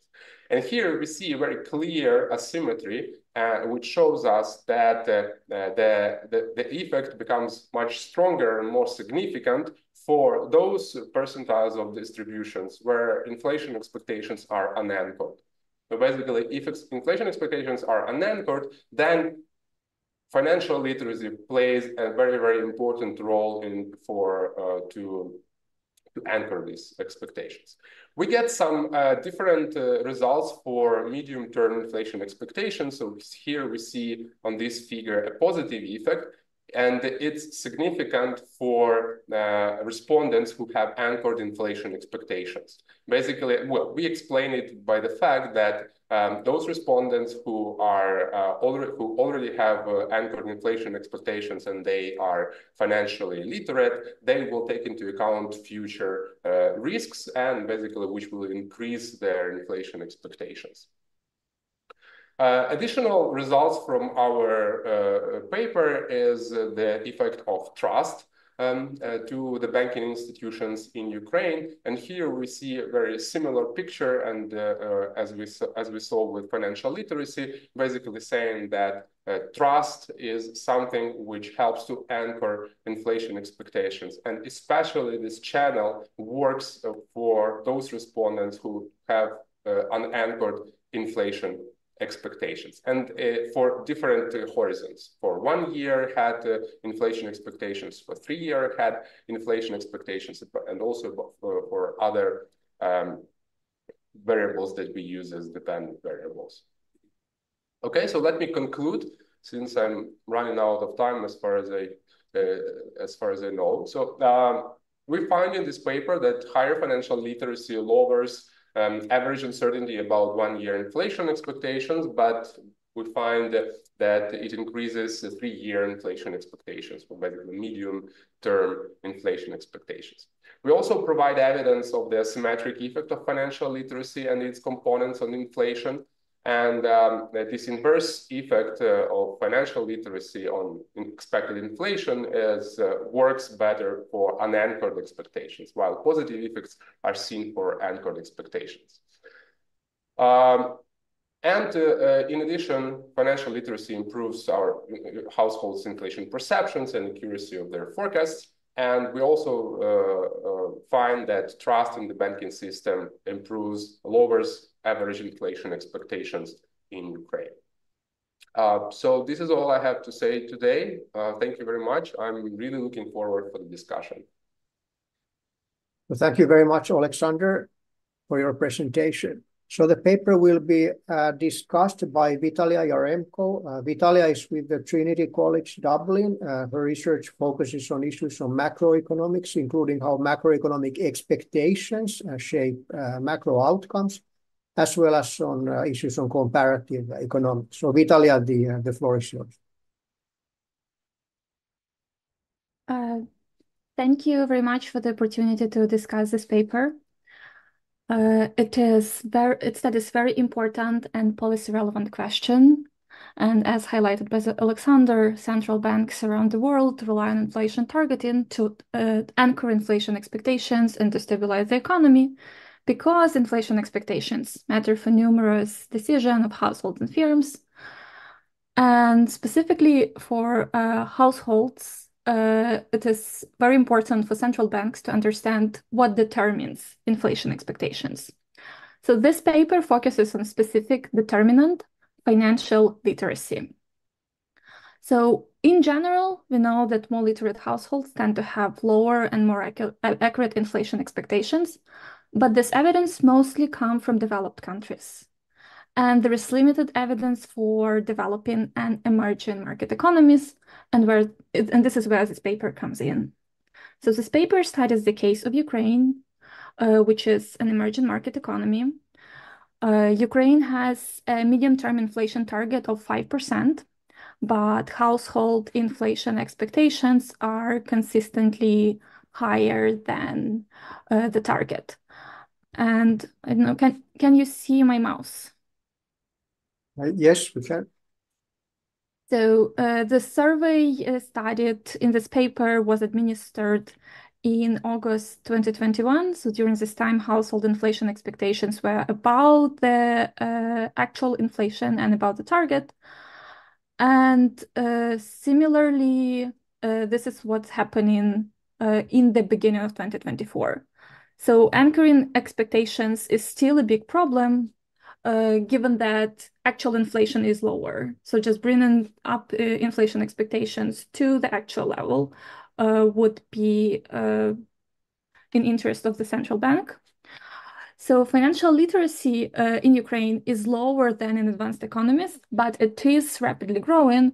And so the question, how much does financial literacy matter for inflation expectations and can help to anchor them, is essential. So this paper uses a survey from USAID InfoSapiens component administered in August 2021, which combines information on financial literacy index, calculated according to OECD methodology, and several measures of inflation expectations and perceptions. And it finds that higher financial literacy improves inflation perceptions and accuracy of inflation expectations, inflation predictions. And it also decreases inflation expectations in the short run, but increases inflation expectations in the medium run, which authors attribute to uncertainty about medium-term horizon. And these effects are asymmetric for different quantiles of inflation expectations, and they are in general strongest for the upper percentiles of inflation expectations. So those who have unanchored expectations far away from the target. But the exception is for this increase in inflation expectations in the mid-run that is most pronounced for expectations that are relatively close to this 5% target. Okay, so this is the summary of the paper. Answering how financial literacy affects inflation expectations is challenging due to indigeneity problem. And the authors overcome this problem with relying on instrumental variable approach, and specifically the instrument financial literacy index with risk aversion measured with highest education level net of number of times a person was a victim of financial fraud and investment experience. So they explain why this approach satisfies the exclusion restriction and relevance assumption. So one issue and the approach is in line with the existing literature on the topic. But one issue I wanted to highlight here is it would be useful to discuss why specifically there is difference in OLS and IV estimates. So in the most recent version of the paper, OLS estimates are consistently higher than IV estimates. So IV is negative for short-term expectations, but positive for mid-term expectations. So what could be the omitted variable that drives this kind of difference in IV in the estimates? It would be helpful to understand how much we should care about the assumptions and whether they are satisfied. So next, assuming like the same design that is used here, I will propose three main extensions within this existing framework that focus on just producing additional evidence for informing policies. So first suggestion focuses on measure of financial literacy. So this paper uses the measure that is a sum of three scores: financial attitudes, behaviors, and knowledge. And the index is computed summarizing this, like the number of correct answers in a number of questions within each of these categories. So economic literature commonly focuses on the financial knowledge component. So this is the component that basically asks, can people interpret percentages? Do they understand what inflation means? And do they understand financial risks like diversification? So in this respect, I would suggest to discuss in more detail how do different components of financial literacy score affect inflation expectations. So the advantages of this would be that it would be easier to align the results with other literature, which mostly focuses on financial knowledge. It would be also useful to zoom into one measure of like just financial knowledge about inflation. There are two questions in the survey, because this is most directly related to inflation expectations. Because financial behaviors, like this is something like quite different. It's more important for investment than probably inflation expectations. And overall, it's also useful for the central bank because it helps to understand which ones can be targeted more effectively. And just one note here is that there are many questions in this survey, but none of them captures economic literacy, which basically is about understanding monetary policy objectives and relationship between inflation and unemployment. So I don't think there is anything that can be directly done with this component, but it's just important to keep this in mind and to mention it in discussion. So the second suggestion is to zoom into role of demographic characteristics. So is there heterogeneity of the effect of financial literacy by different characteristics? Like most obvious would be a heterogeneity by age, because prior literature shows that very young and older households exhibit different effects of financial literacy. So just by studying interaction terms between financial literacy index or like different measures and demographics would be informative. And additionally, it would be also interesting to study interactions with trust in banking institutions. So again, it's just an extension. Currently, paper controls for these things, but I think heterogeneity could be really informative. And the last suggestion is about dealing with extreme responses. So most papers on inflation expectations drop outliers, but this paper correctly points out that they may matter, and we actually may want to think about it. And it provides summary statistics for characteristics of groups with anchored and unanchored expectations. So anchored expectations are those with expectations below 25th percentile with mean of roughly 5%, which is the central bank's target, so it's meaningful. So I would suggest here to discuss, to provide some sensitivity analysis for 75% cutoff for unanchored expectations. So it has mean of 45% for next period inflation expectations. And is 40, so 45 is a bit large.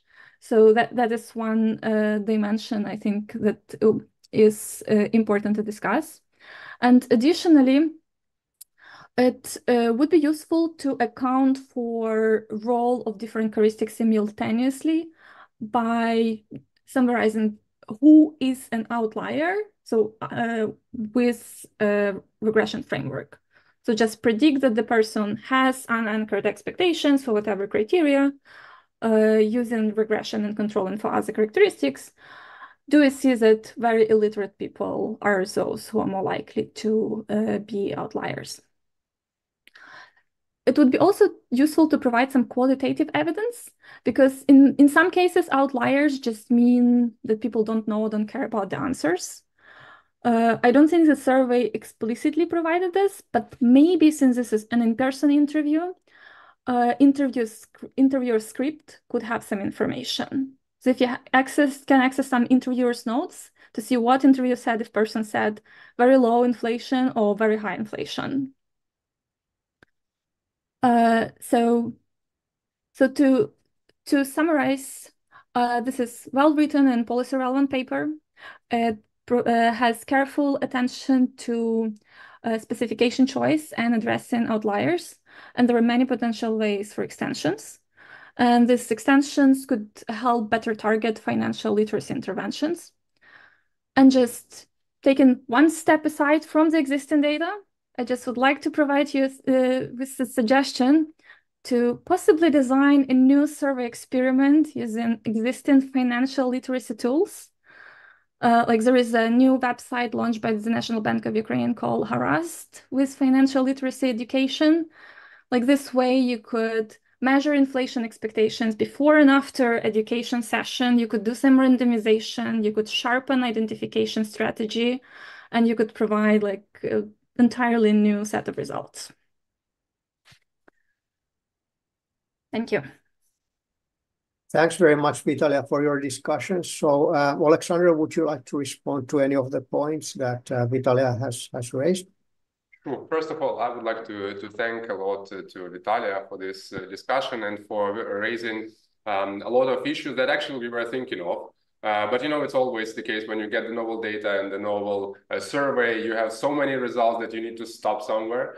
And indeed, we thought a lot about, especially about the interaction between financial literacy and trust. since intuitionally there should be something related, right? So those who are more financially literate are potentially trust to the central bank more, especially given the fact that the current situation in Ukraine in 2021, when inflation was not, well, after the good experience of inflation targeting and things like that, that this may be related. But we also find it in our estimations that at least for a medium run inflation expectations, they have different directions. The effect have different directions. In financial literacy increases expectations for anchored part of the distribution, and trust decreases inflation expectations for those who have unanchored distribution. So this question actually needs more attention, and we are thinking now how to deal with this, and we are trying to incorporate this in our models as well.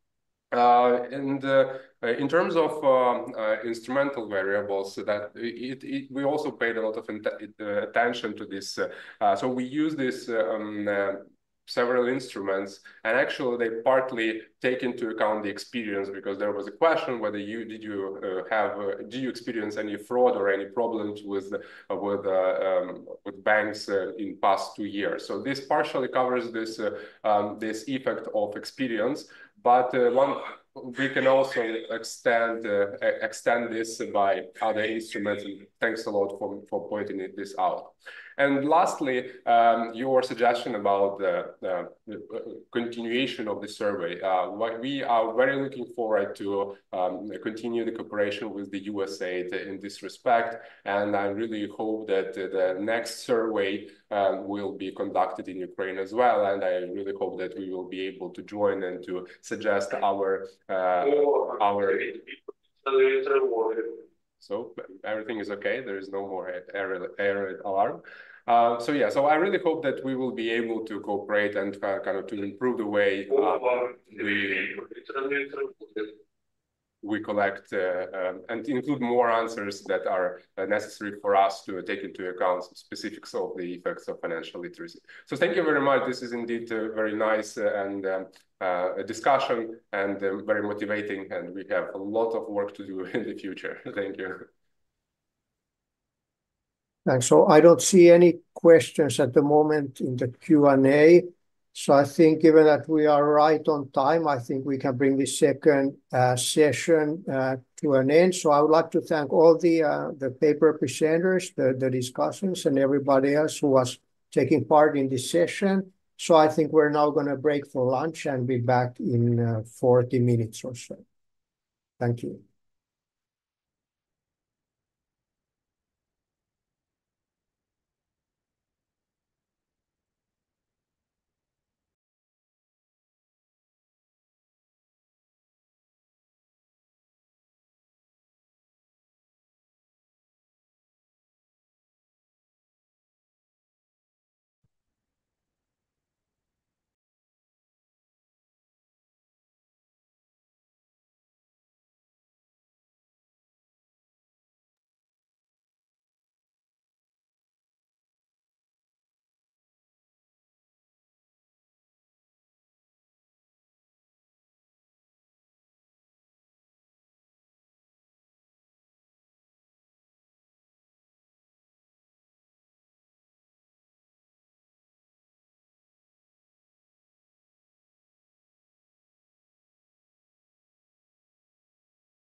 Good afternoon.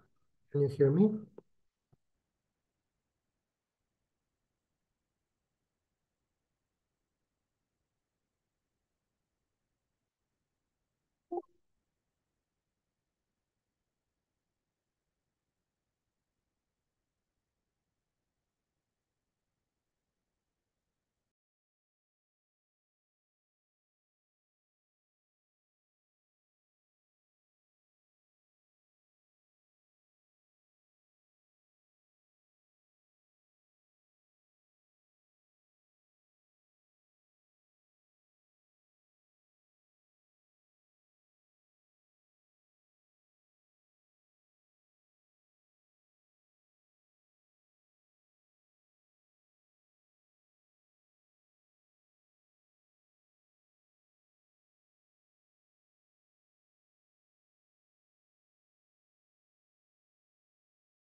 I hope you can hear me.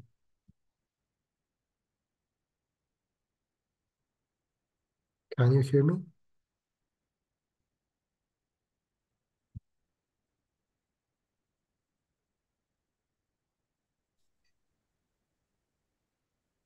Good afternoon, Jakub.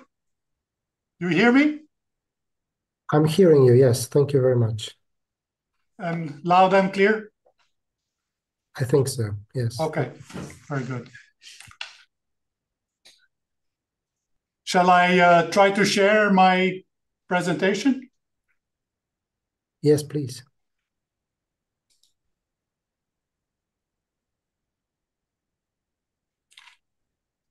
Well, It says you cannot start screen share while the other participant is sharing. I don't know.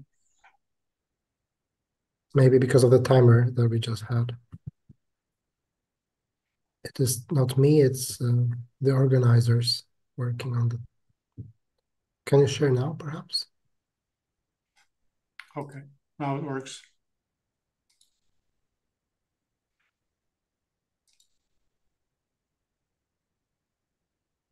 I can see. Yes, thank you.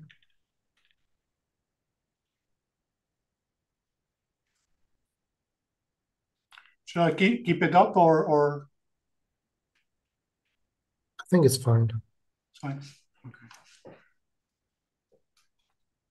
I just have a few words of introduction. I don't have any slides, so it's completely fine. Okay. Yeah, I couldn't. I saw bits and pieces of this morning, but only a part of it. So how has it been? Yeah? Yes, I mean, I think it's a very interesting conference.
So, ladies and gentlemen, I think looking at the clock that we can already begin. Am I right?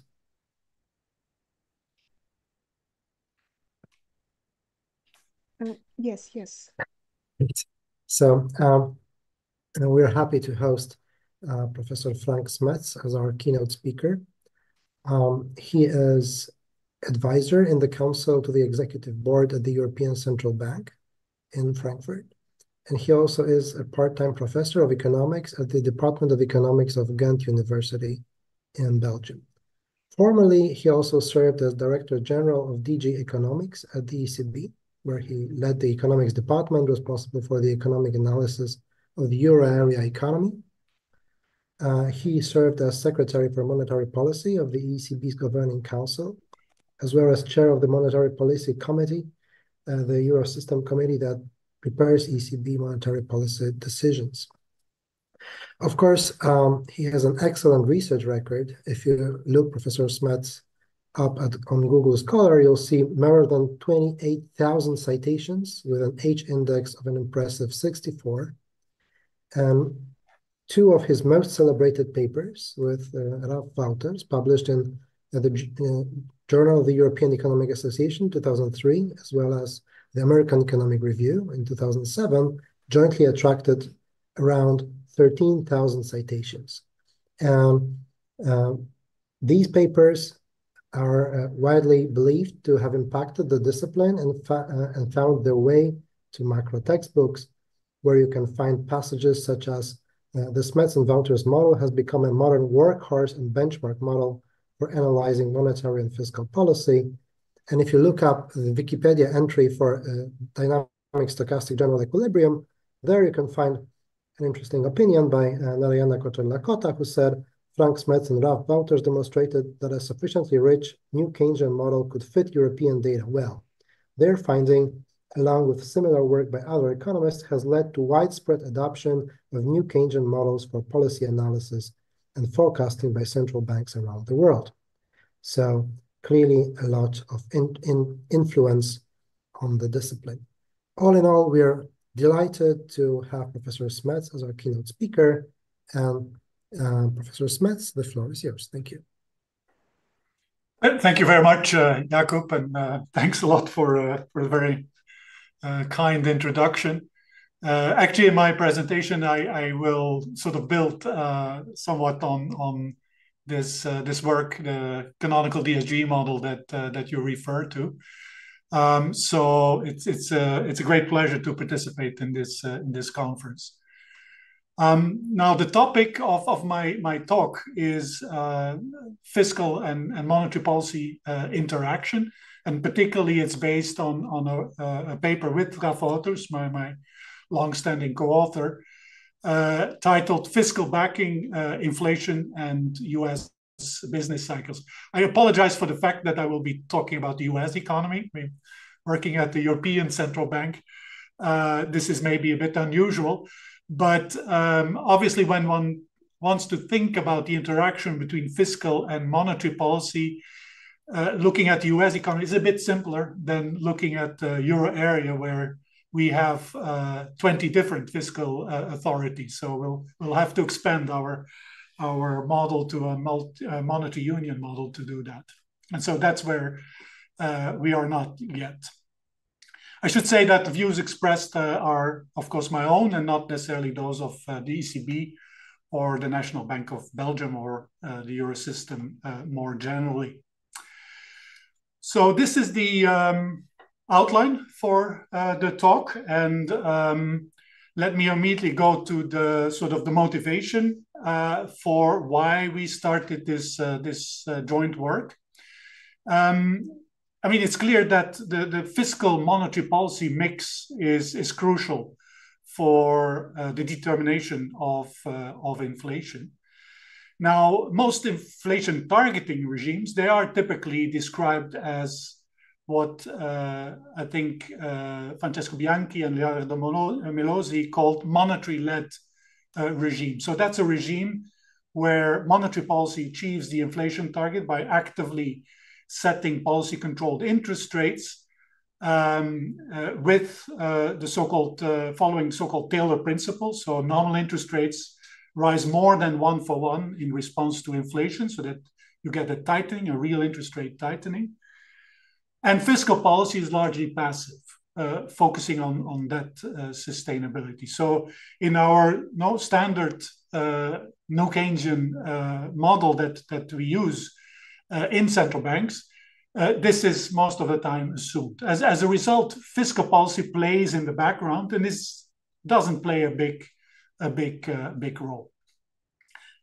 But of course, over the recent episodes, the important role of fiscal policy also in determining inflation has researched. During the low inflation period, or the period with when interest rates were at the effective lower bound, there were frequent calls for fiscal policy to play a more active role in bringing inflation up to target.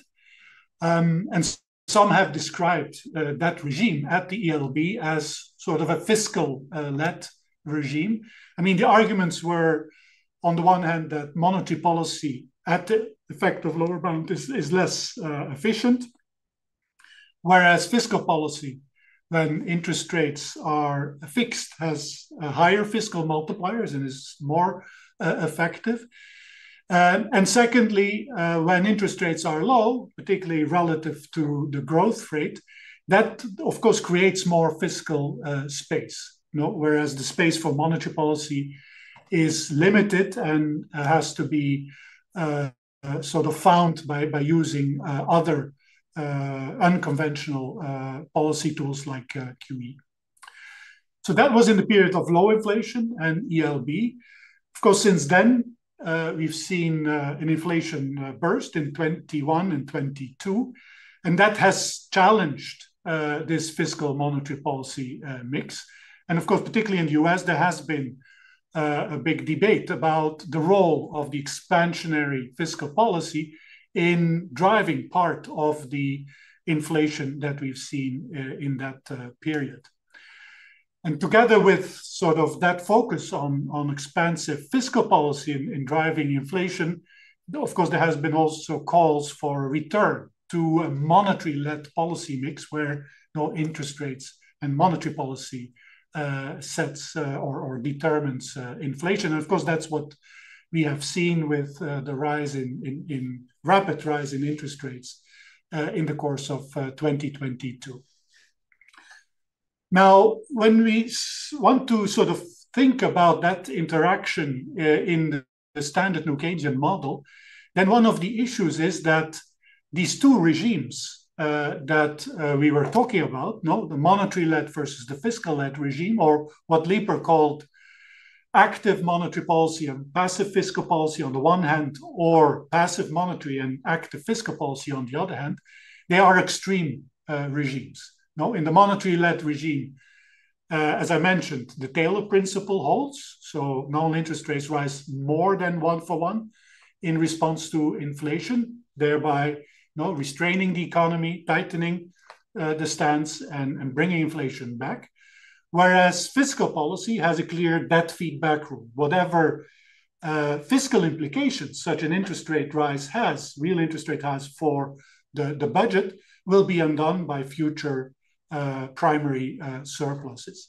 And so in that regime, monetary policy controls inflation, whereas fiscal policy, in particular, if we think about lump sum transfers in our standard canonical model, they don't matter for the economy. The other extreme, which is the fiscal-led regime, has actually the opposite assumptions. In that equilibrium, there's no Taylor principle. Actually, the interest rate could even be fixed, constant, and not responding to anything, nor is there debt feedback. So fiscal policy may appear or is unfunded. So when there's shocks to fiscal, to the government debt, there's no automatic future surpluses that will rise in order to serve that debt.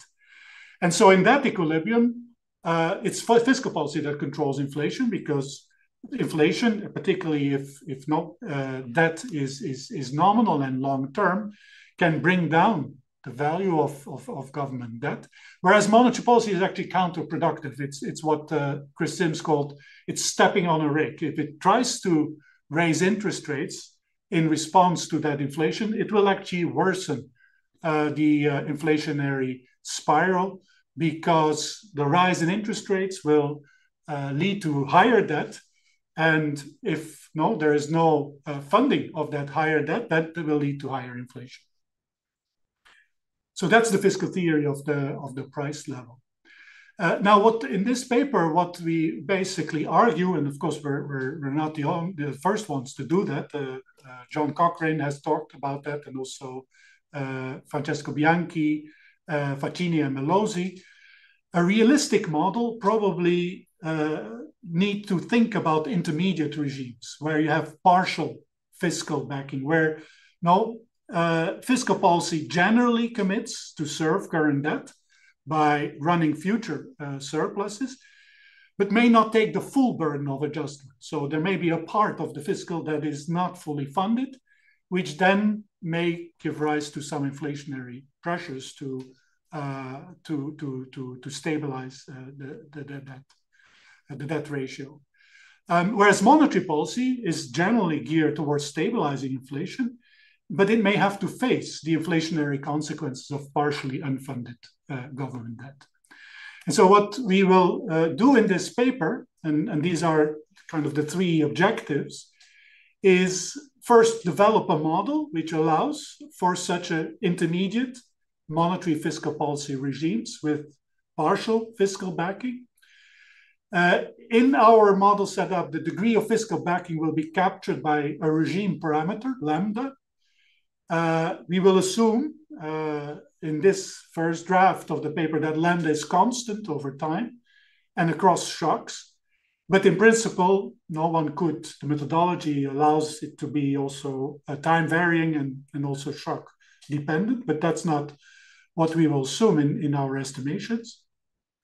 And this way we kind of move away from the alternative, which is well studied in the literature, which is to assume that there is regime switching between the two extreme regimes.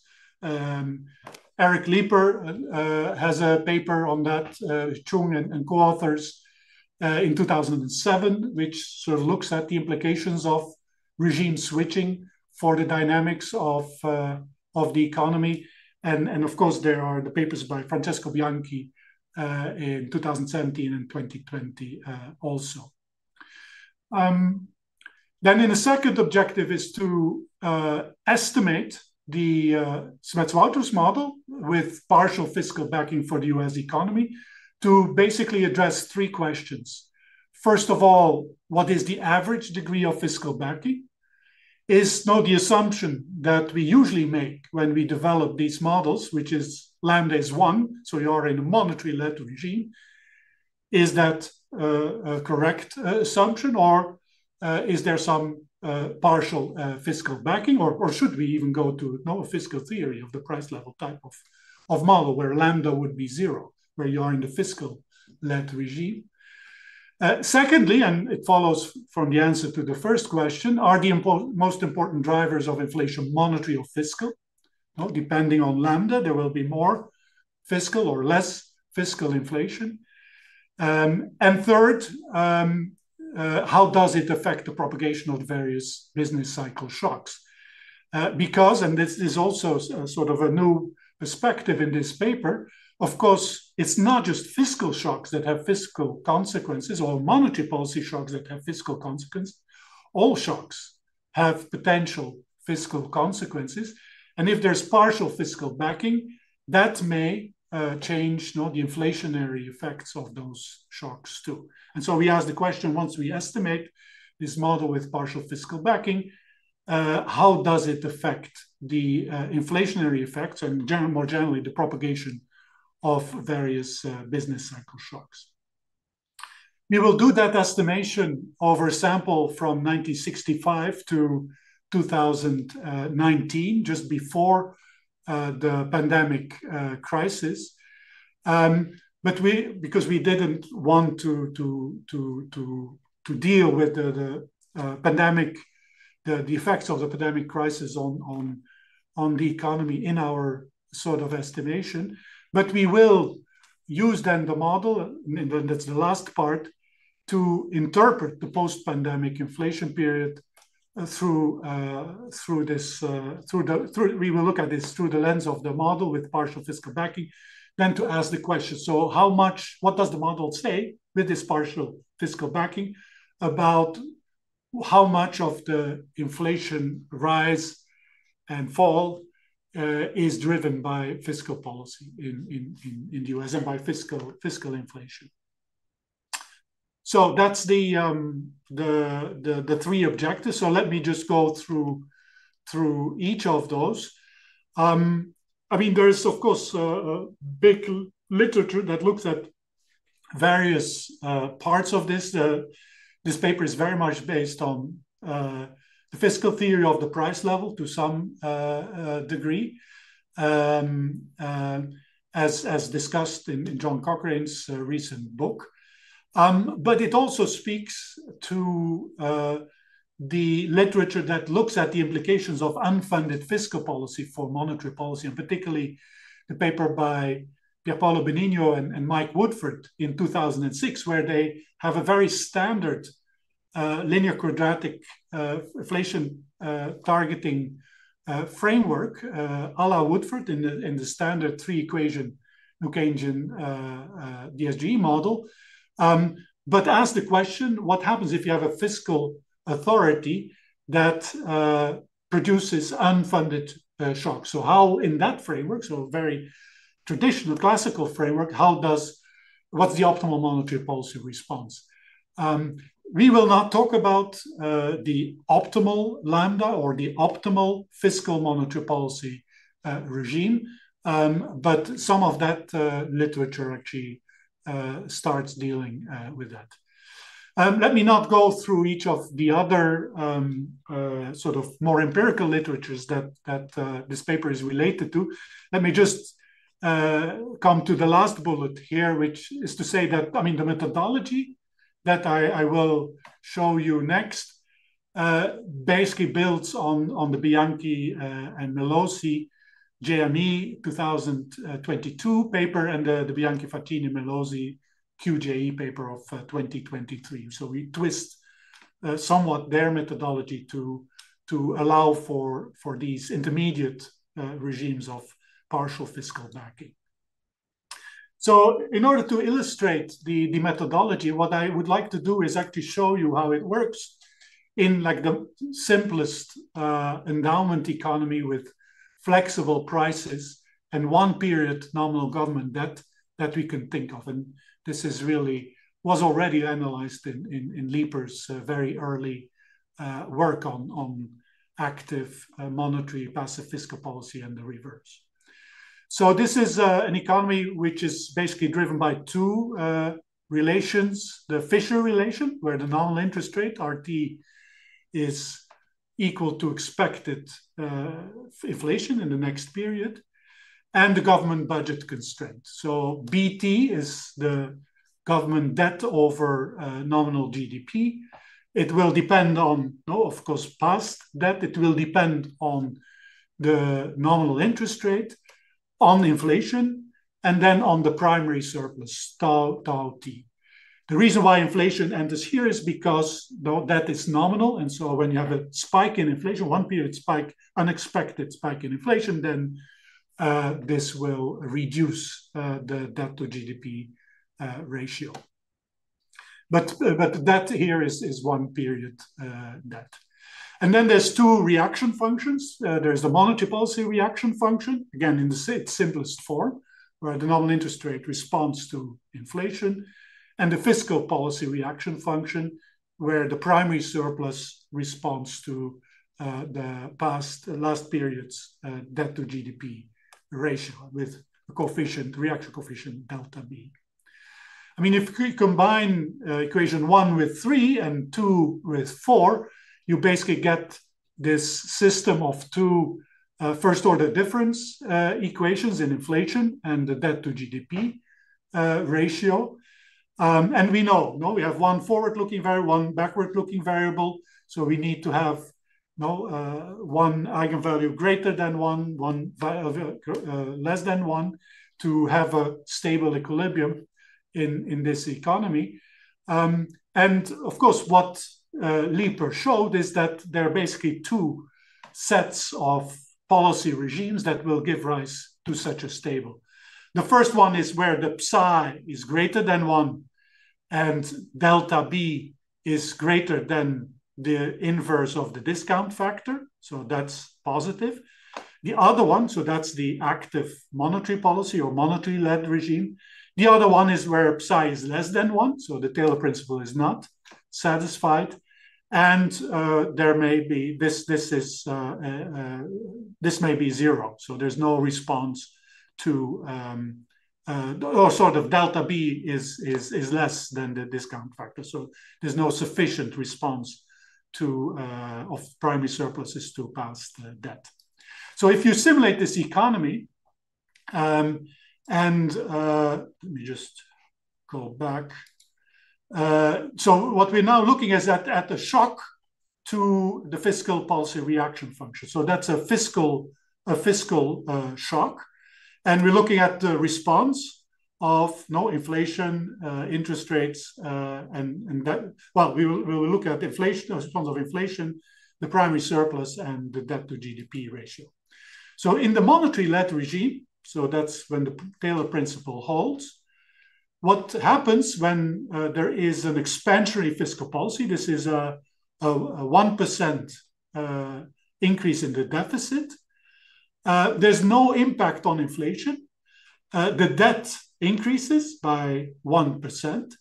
But then because of the fiscal reaction function, primary surpluses become positive, and that brings that ratio down. No? So no inflationary consequences of this fiscal expansion.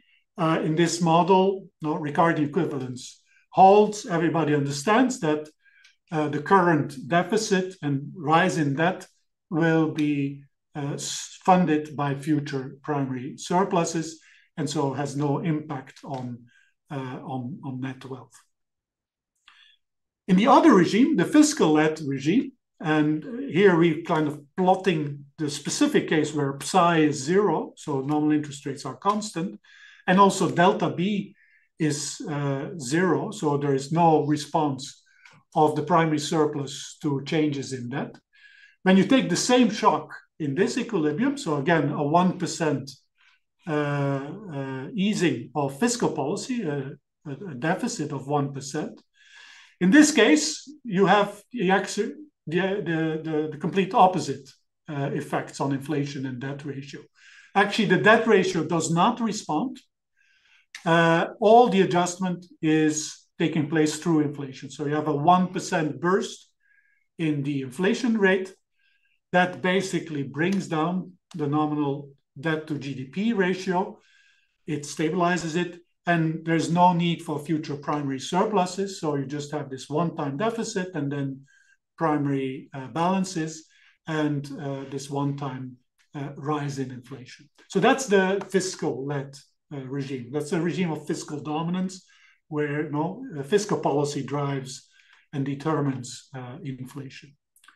Now, what Bianchi and Melosi show is that one can modify the reaction functions, the monetary policy reaction and fiscal policy reaction function, in order to allow for both funded and unfunded shocks. And basically, the trick that they propose is to change the fiscal reaction function such that instead of responding to the full debt to GDP ratio, BT minus 1, fiscal policy only responds to that part that is funded. So BT minus 1 minus BFT minus 1, which is where BF is the unfunded part of the debt. And monetary policy, rather than responding to all inflation, it responds to inflation as a deviation from a time-varying inflation target by FT, which in the literature, and we can also call fiscal inflation, which is the inflation that is necessary to fund the unfunded part of debt. So this way, you basically have state contingents, so to say, different monetary policy reaction to funded shocks versus unfunded fiscal shocks.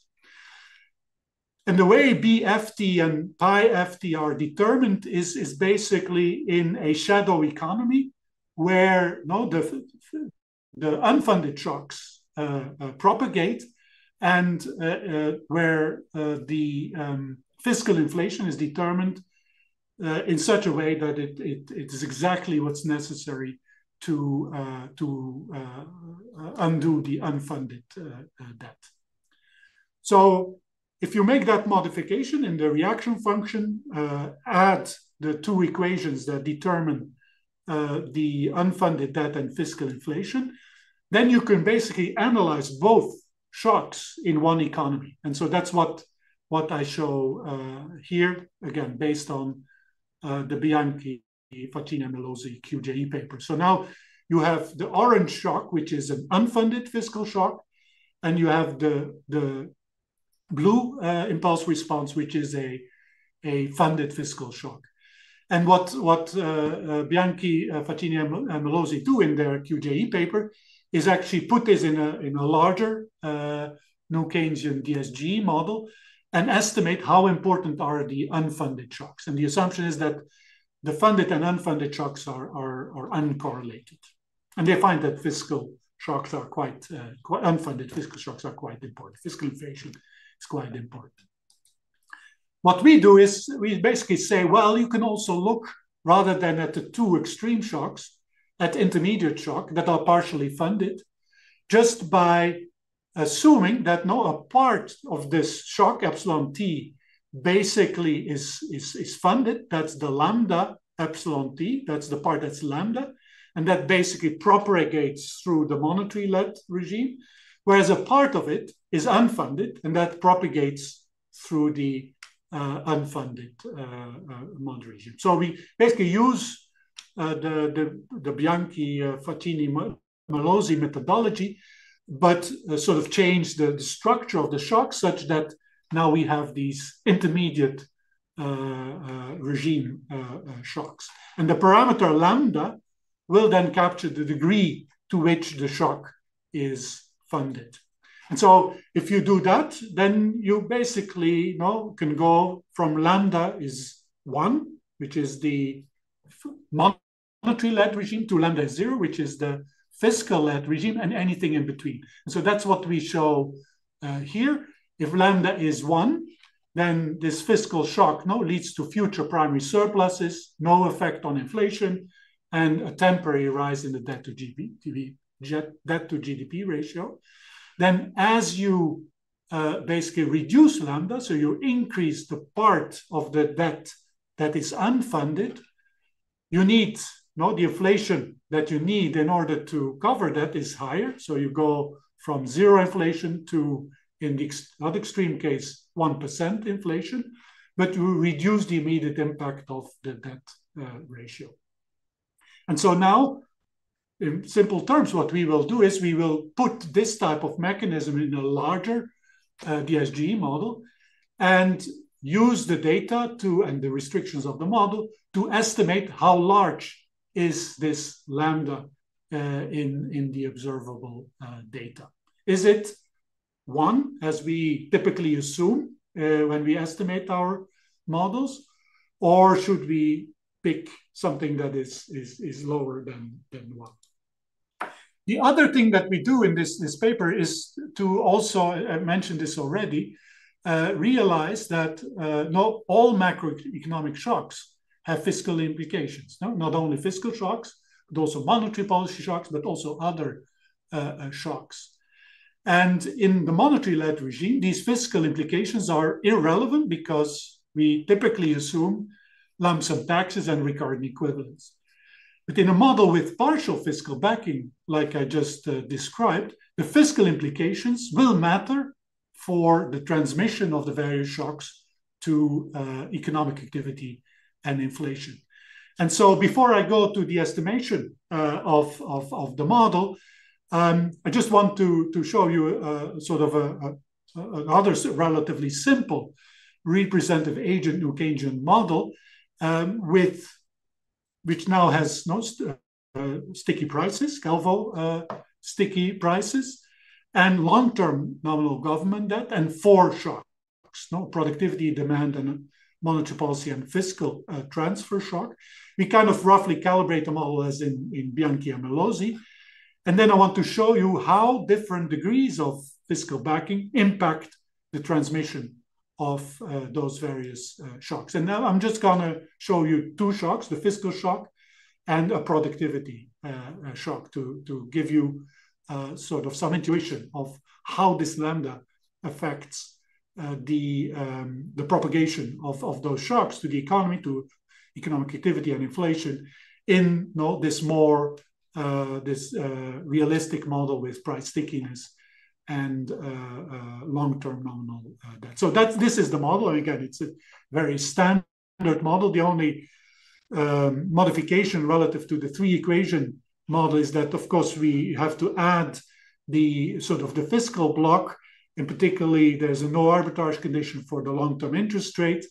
There's the definition of the return on long-term debt. We basically use Woodford's trick of having exponentially declining dividends on the bond or interest rates on the bond. This is then the government budget constraint. Similarly, we have to modify the monetary policy and fiscal policy rule. It's a little bit more complicated than the previous one, but it's the same principle that you allow for some active and some passive monetary policy responses. And so this shows you basically the response in this calibrated New Keynesian model to the same kind of fiscal shock that we looked at before. So a deficit shock, an expansionary fiscal shock of 1% to the primary surplus. But now the response is a bit richer because, of course, we have sticky prices and we have this nominal debt. So not only a peak in inflation can bring down nominal debt, but also some unexpected future inflation can reduce the nominal debt.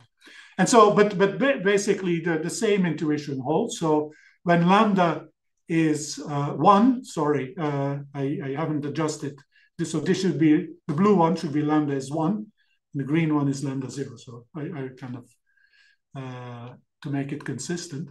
So when you're in a monetary-led regime, then as before, you have a big deficit. It leads to a rise in the debt ratio. In this model, there's Ricardian equivalence. There's no impact on output, inflation, nominal interest rate, and the real rate. As the degree of fiscal backing drops from lambda is 1 to something that is close to 0, which is the green line, you see, looking at the primary surplus, now you no longer have future primary surpluses, but you also no longer have a rise in debt. And the reason is because as you have less fiscal backing, inflation will respond by more. In this sticky price model, this will actually also stimulate the economy. So the fiscal backing parameter will be associated also with the multiplier of a fiscal shock to economy. The less fiscal backing, the more output response. Nominal interest rates will respond to the inflation, but not enough. The Taylor principle will partially not hold, at least not for that part that is unfunded. And so real rates will actually drop in response to this shock. So this is the fiscal shock. But then I want to also show that, any shock that has fiscal implications will be modified by this difference in the degree of fiscal backing. And so here I show a negative productivity shock. In the monetary-led regime, the blue line, this leads to a drop in output, a small rise in inflation. The monetary authority responds to the rise in inflation by raising real rates. Because the output falls and also real rates rise, you get a primary deficit and a rise in the debt ratio. Now, if part of that ratio, and so the rise in debt ratio, because of this slowdown of productivity, now leads to initially a deficit, but then a surplus to cover, to fund that and bring that ratio back down. When you have partial fiscal backing, then you basically have the same principle. Some of that debt will now be financed through inflation. So you get the inflationary consequences of this negative productivity shock rise. The fall in output will be a bit less. And the increase in the debt ratio will also be less. But of course, real rates in this case will fall. So you get some of the same mechanisms, which will depend on the degree of fiscal backing in response to these other shocks. I need to speed up a bit. So let me not talk about the other shocks and briefly talk about now how we put this methodology in our in the canonical New Keynesian DSG model, and then try to estimate how large is lambda on average for the US economy over the past 4 to 5 decades. So for that, the model that we use is our 2007 model. We use the usual 7 observables and 7 shocks, but now we have to add the fiscal block. We have 4 equations for taxes, transfers, and government spending. So there will be reaction functions for each of those three fiscal instruments, and then also the intertemporal government budget constraint. And we'll add 4 observables: market value of government debt, growth rate of taxes, transfers, and government spending, and 4 additional fiscal shocks: lump sum tax, lump sum transfer, government spending, and a residual debt shock. I mean, it's basically a measurement error shock. Then, in order to capture the lower bound period, we will not, at least in this version, estimate it taking the nonlinearity of the lower bound into account. We will just add another variable, which is a 1-year short-term interest rate, and add sort of a forward guidance shock to take into account the ELB period. And then finally, as in the simple model, we have to add the fiscal-led shadow economy to keep track of the unfunded debt and the fiscal inflation. And again, in this model, also all shocks that will affect the shadow economy and with a parameter 1 minus lambda. So let me just give you the answer to the first question, which was what is the estimated lambda? These are some selected estimation results from this estimating this model, again, over 1965 to Q4 2019. The estimated lambda is 0.83 with a log likelihood of minus 2,775. When we estimate the model with a lambda equal to 1, basically imposing a monetary-led regime, you see that the log likelihood is smaller by about 7 or 8 points, which is borderline significant, but it's not that far away from the estimated regime. And also the parameters, and I just pick out some of the important parameters, are very similarly estimated in both regimes. Some of the new parameters are the maturity parameter. We actually estimate that the debt maturity is quite a bit shorter than the average maturity over this period. And the other thing to find, so the delta is sort of in the ballpark of what other studies have found, 0.005. But we estimate very persistent transfer shocks, very much like Bianchi, Fattini, and Melosi. The other extreme regime, when we impose a lambda of 0, so impose the fiscal theory of the price level, that the data doesn't like at all. So there's a very big reduction in the log likelihood. And you also see that the estimated parameter, basically the stickiness, the frictions that you need in order to make this model fit the data have to increase. You have much higher Calvo stickiness, much higher wage stickiness, you have more habit, you have higher investment costs. Basically, the data doesn't like the fact that in the fiscal theory of the price, the inflation does a lot of the adjustment, and that's not necessarily what we see in the data. So the bottom line answer is there is some partial, on average, some partial fiscal funding. It's on the order of 0.2, 0.17. But if anything, we're closer to the monetary-led than to the fiscal-led regime. You can then use the model to, how important is fiscal inflation, this time-varying inflation target. And you see there are basically 2 periods when this was more important. So this is the orange part here, is the fiscal inflation. It's in the 60s and the 70s, like this is also a finding of the Bianchi, Fattini, Melosi paper. Then there's not much fiscal inflation throughout most of the Great Moderation period. And then with the start of the global financial crisis, you again see some contribution of fiscal inflation that actually offsets some of the negative demand effects coming from the global persistent effects of the global financial crisis. So there is some evidence for fiscal inflation, but it's sort of period specific. You can do the usual thing. You can look at, okay, which shocks are more important. I mean, we don't find that fiscal shocks are very important on average for the business cycle of real GDP. But it is relatively important for the unfunded inflation, so the fiscal inflation that I just showed. But it's actually not the most important driver, the fiscal shocks of fiscal inflation. The most important driver are the supply shocks. So this mechanism, so if you think about, is it lax fiscal policy that drove the 1970s inflation, or is it the productivity slowdown and some of the cost push shocks, the energy shocks that we saw in this period? Actually, our estimation would say, no, it is the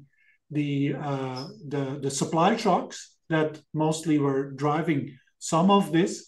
But because of the partial fiscal backing, the inflationary effects of those shocks were larger than you would have had without, with sort of full fiscal funding.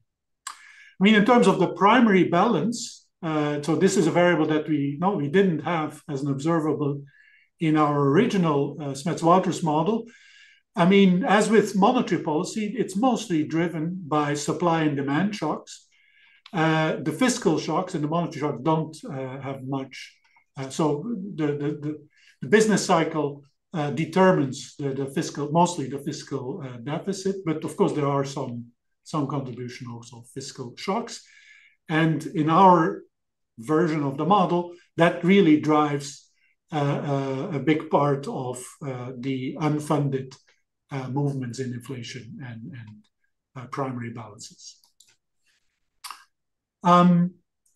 Okay, you can then also do sort of a decomposition. Actually, let me not go through that. I mean, well, actually, maybe show just this. So this is fiscal inflation, which is the orange part that I showed earlier. So only that part, and the contribution of the various shocks to that fiscal inflation. And you basically see what I just mentioned. So the peaks in inflation, particularly in 75 and the early 80s, were driven by supply shocks and the inflationary effects of supply shocks.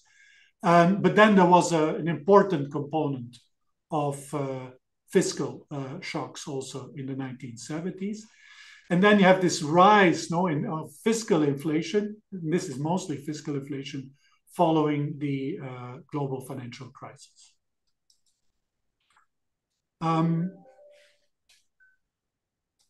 Okay, I think I have 5 more minutes. So let me maybe just show you again the importance of the kind of the fiscal component in this setup in response to the public transfer shock. So this is one of the fiscal shocks. So this is now the estimated impulse response. And so what you see is that here you have the deficit, and there's a relatively large multiplier on output and on inflation. And most of that effect, so in the monetary-led regime, that shock would have no impact on output and inflation, or very little. I mean, there are some frictions maybe, but it would be very little because of the Ricardian equivalence. So with this 0.17 of that is not funded, you actually do get quite a bit of impact on output and inflation. And all of that is basically fiscally driven, in the sense that the barred line here basically falls on top of the solid line. So that's the contribution of the fiscal inflation. So the effects of the economy in response to these lump sum transfer shocks on inflation and on output, it comes from this fiscal inflation mechanism. Again, in a richer model, of course, you would have non-Ricardian, you could have non-Ricardian household, you could have in a tank model or a Hank model, some of these fiscal effects would come through the usual demand effects. In this model, it's very stark. The only way you can get it is through the partial fiscal funding. This is the impact of a markup shock. Again, if you look at the contribution of fiscal inflation, it basically, this dashed line, it basically adds, it's a part of the inflationary effects of the fiscal of the markup, the negative markup shock.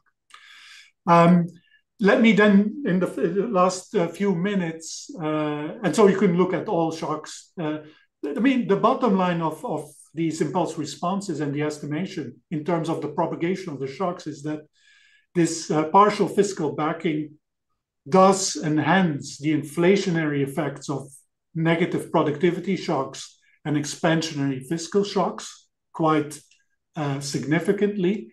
It does not have that much economically significant effects on demand shocks and on monetary policy shocks. So for the monetary policy transmission, this sort of small share of unfunded fiscal implications doesn't change a lot the monetary policy response. So the stepping of the rake effect that Chris Sims talked about is quite limited in this empirical model. And then finally, and I'll end with this, we kind of use that model then to see, okay, what can we say about the post-pandemic inflation period?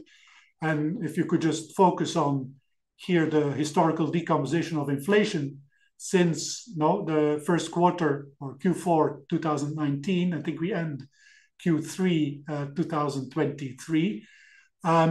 You see the model basically says that most of the inflation rise and fall is coming from supply shocks. There is actually a contribution of fiscal inflation. So the big fiscal expansion in the pandemic, which you see in this lower right graph, has contributed to inflation. But that inflation was more or less offsetting the negative demand effects of the pandemic shocks. So fiscal inflation has been important, and again, you see it also here. But if you think, okay, what was the most important driver of the peak inflation in 2022? It's still very much negative supply shocks. Okay, so that's basically it. I'm not gonna kind of repeat the main findings. Let me just say that, of course, this is we have a draft of the paper, but it's a very early draft. And in terms of follow-up, we are trying to address some of those questions. Has the degree of fiscal backing changed over time? Is the degree of fiscal backing different in response to different shocks? How robust are the results with respect to models that also, like tank models that also allow for real and nominal effects of fiscal expansion?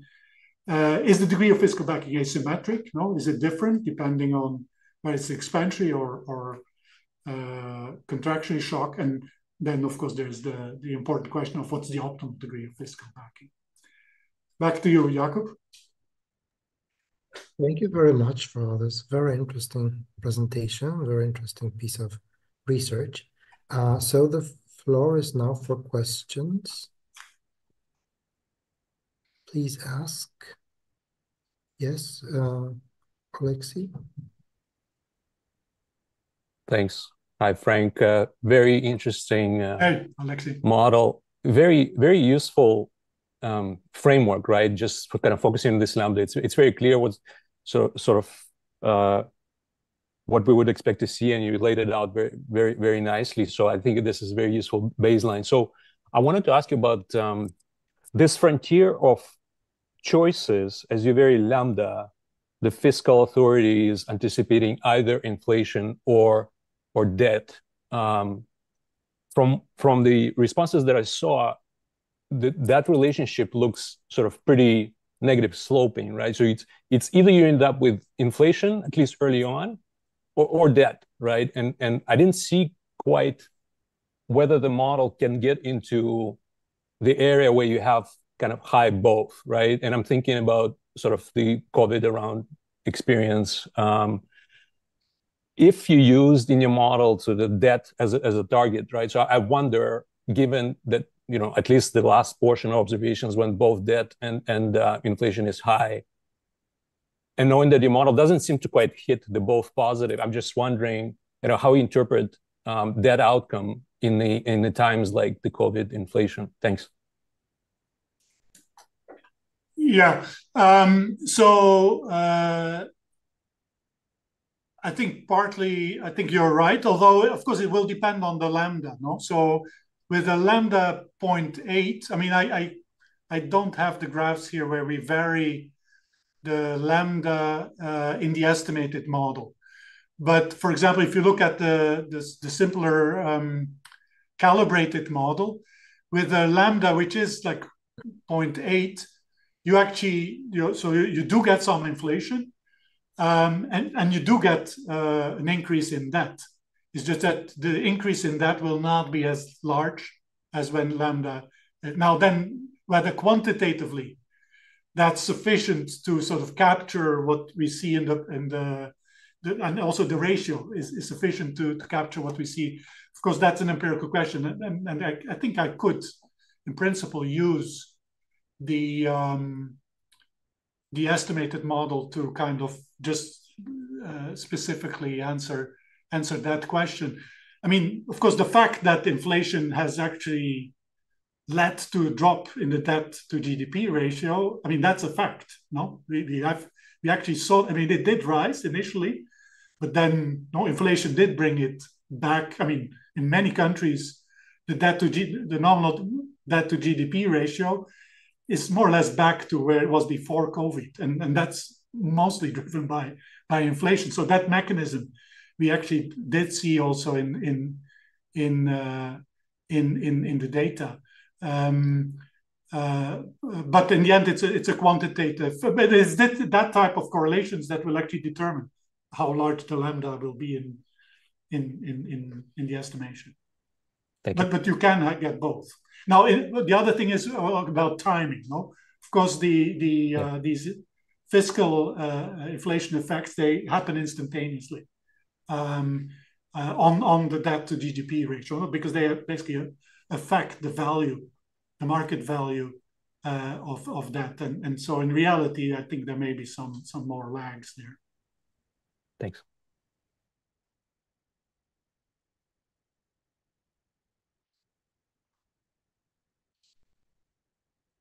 Sorry, Jakub, I can't. Yeah, we have two questions from Cedric on this Q&A feature.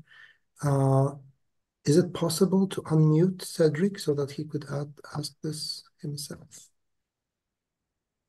Or otherwise, let me just read it out.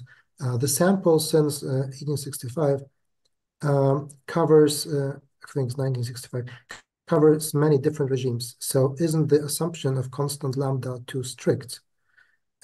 Also, it could be that the lambda following small fiscal shocks is limited, but once debt gets high, there is a realization that fiscal consolidation is needed, and lambda could become higher, such as less fiscal dominance as fiscal fundamentals get more concerning.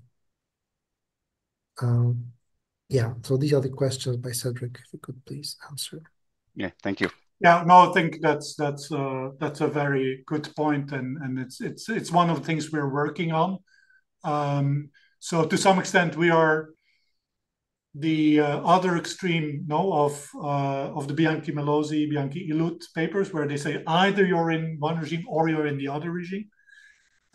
We say you're always in an average regime, but probably the truth lies somewhere in between. And so we're kind of experimenting with versions of the model where we can allow the lambda to vary over time.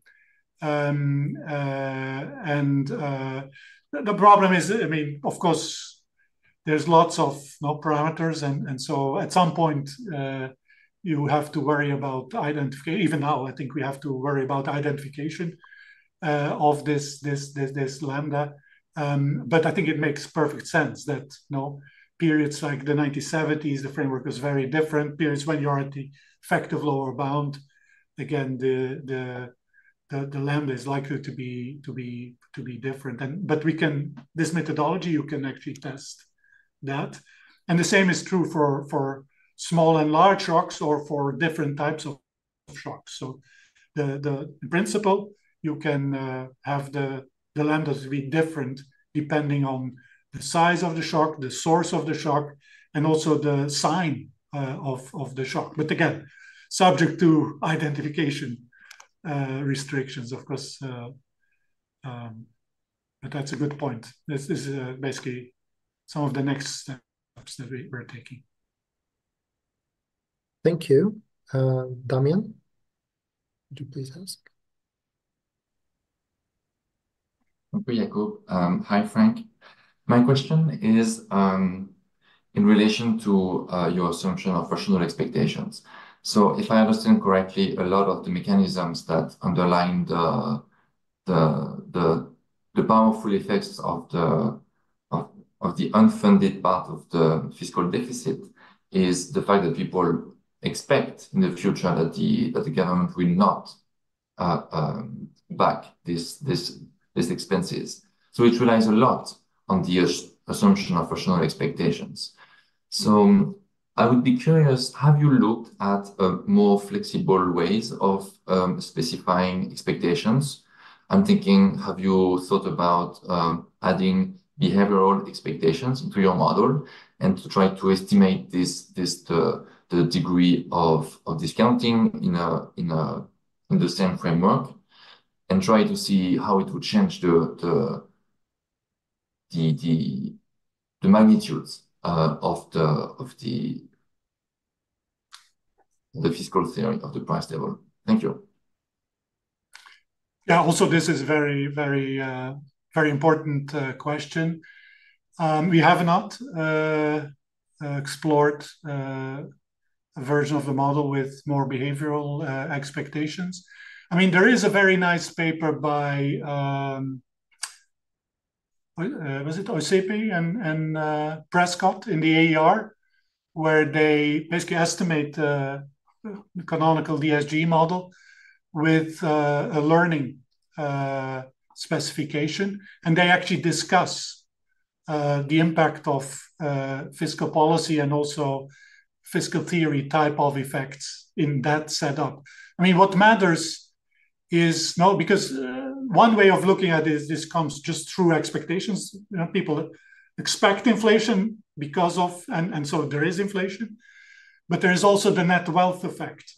So one way of this works is that people, if they expect because of their learning that this will not be covered fully, then again, they will spend, the bonds will be net wealth, and they will spend more, and that will create inflation. And so these effects actually then, so they work out. So you have some of the similar effects in this model. Again, it's the AER, I forget which. So there's already some work there, but for sure it will be mitigated.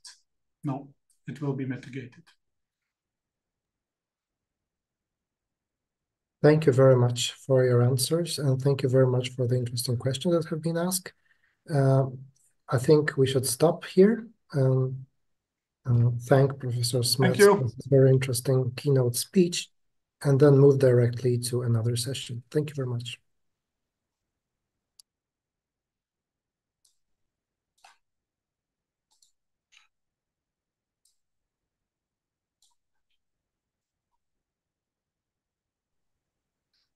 Okay. So the next session is on revisiting the real effects of monetary policy. And we have two excellent papers. However, I do not see the first speaker. Yes, I'm here, Marek. Can you hear me? Oh, great. Perfect. Wonderful. So the first paper is by Tim Williams. And Tim, the floor is yours. You have 20 minutes. So let me just share my screen. Can you see my slides? Yes. Mm-hmm. Okay.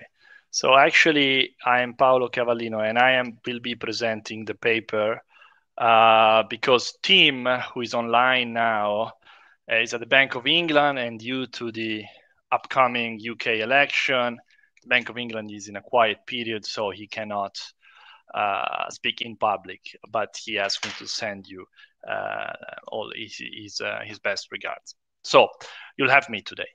Okay, so this is a joint project with Paul and team, as I said, and the usual disclaimer applies. So what is this project about? As we all know, in the conventional, in the standard new Keynesian models, the monetary transmission mechanism is based on the intertemporal substitution channel, meaning that the central bank controls the interest rate, which is the relative price of consuming today versus tomorrow, and by controlling that, it affects household decision and therefore economic activity. Now, I think as a profession, we grew a little bit skeptical about this channel for various reasons. The first one is that all the empirical estimates that we have about the elasticity of intertemporal substitution are quite small, and these cast some doubts about the quantitative relevance of this channel. But also on the theoretical side, we know that the intertemporal substitution channel, coupled with rational expectation, can give rise to some uncomfortable predictions, such as the huge potency of the forward guidance. So in much of the progress in recent years on new Keynesian models has been on studying alternative transmission mechanisms. And these have included models with financial frictions, model with informational friction, model with liquidity constraints, and so on and so forth. So our paper fits in this branch of literature. And the question that we are asking in this paper is, how do life cycle forces affect the monetary transmission mechanism? Meaning, if we introduce a retirement stage and we allow the households to think about this retirement stage and save for the retirement stage, how does the transmission mechanism of monetary policy changes? And as a preview of the results, as we're going to show, is that once we allow for this, financial wealth takes the center stage, hence the title of our paper. So the core idea is actually very simple. Think about the standard intertemporal substitution logic. In that model, when the interest rate falls, when interest rates are lower, the profitability, the return that you get on savings fall, and therefore households have an incentive to save less and consume more today. Now assume instead that these households does not only have to choose how much to consume today versus tomorrow, but it also has to save in order to finance its consumption in a retirement stage. Now he's going to look at lower interest rates in a substantially different way, right? Lower interest rates will reduce the growth rate of its saving, and therefore will make it harder for him to reach his desired level of saving in order to retire comfortably. On top of that, in a low interest rate environment, the flow income that he receives from a given stock of savings will also be lower. So both forces will induce or might induce the households to actually save more rather than less, and therefore to consume less. Now, this idea has been floated around, and here you can see some quotes from Raghu and from the APB, which is one of the largest pension funds in the Netherlands, that this idea has always been in the mind of the people. So before we go into the model, let me start with some empirical evidence, some suggestive evidence that seems to point in the direction that these mechanisms are actually at play in reality. Now, finding evidence for this mechanism is actually quite hard, so we need to be, we are going to leverage on the theory quite strongly. So the theory tells us that life cycle forces will create a target level for asset holdings. And this goes back all the way to Modigliani. So, but this implies that if that's true, then this implies that it's not net wealth per se that drives consumption, but rather is wealth relative to this targeted level of wealth. So, in a nutshell, what we need is a measure of excess wealth, which it's the one that should drive consumption. And this measure of excess wealth will change over time, will depend on the length of the retirement, life expectancy, and so on and so forth. But crucially, it will depend on the interest rate. Why? Because, well, the interest rate will affect, as I said, the growth rate of his saving, that is his ability to reach this targeted level of wealth, but also on the value of his assets, but also on the flow value of its saving. That is, it might change the whole targeted level of wealth. After all, having $100,000 is very different if you live in an interest rate environment which the interest rate is 1% compared to a situation which is at 5%. So so life cycle forces implies that what we should look at in order to explain consumption is not wealth per se, but a measure of this excess wealth. And the theory tells us, the model tells us how we can adjust our measure of wealth to create a measure of excess wealth and take into account the impact of interest rate on excess wealth. And this is the adjustment factor that the theory provides. It will become clearer later, but as you can see here, there are the conventional elements. You have the rho, which is the time discount factor, delta 1, which is the probability of entering the retirement stage, delta 2 that governs life expectancy, 1 over sigma, the intertemporal elasticity of substitution, and crucially, the interest rate. So this is what the theory tells us. Let's see what the data tells us. Here we are plotting the logarithm of detrended per capita consumption in the US over the logarithm of the detrended per capita households wealth the quarter before. As you can see here, there is absolutely no correlation between these two variables. If anything, the correlation is slightly negative, but it's actually totally insignificant. So this seems to suggest that indeed net wealth, the level of wealth is not the measure of wealth that seems to be driving consumption. Now look at what happens when we adjust wealth by the factor that I described before, and we create this theoretical measure of excess wealth. Now things fall in line quite nicely, right? Now consumption is strongly positively correlated with our measure of excess wealth, and the R square of the fitted regression increases substantially. So this seems to suggest that indeed this life cycle logic we can observe there in the data. That it's important to consider the impact that interest rates have on asset demand in order to find a positive correlation between wealth and consumption. Now let me go to the model. So our model builds on the structure of Blanchard and Yari augmented to include a retirement state, as in Gertler 1999. What does this mean? This means that our households, during their life, they transition through 3 different stages. They work, then they retire, and they die. So when they're born, they are working households. But at every point in time, there is a probability delta 1 that they will have to stop working. And when they stop working, there is a probability 1 minus z that they die, so they go straight to the grave. But with the probability z, they will get to enjoy retirement. That is, they will retire. Once they are in the retirement stage, again, every period they face a probability delta 2 of dying.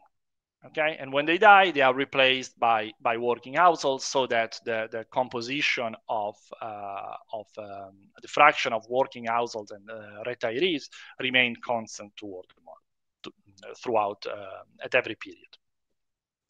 And here we follow the literature in coming up with a catchy acronym for our model, and we call it FLANK, meaning finitely lived agent new Keynesian models.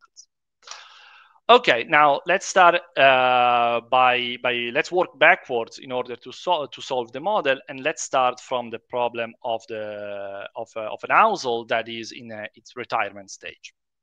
Now, the problem of these households is actually quite simple. Retired households can only receive consumption from the interest payments that they get from on their accumulated stock of savings.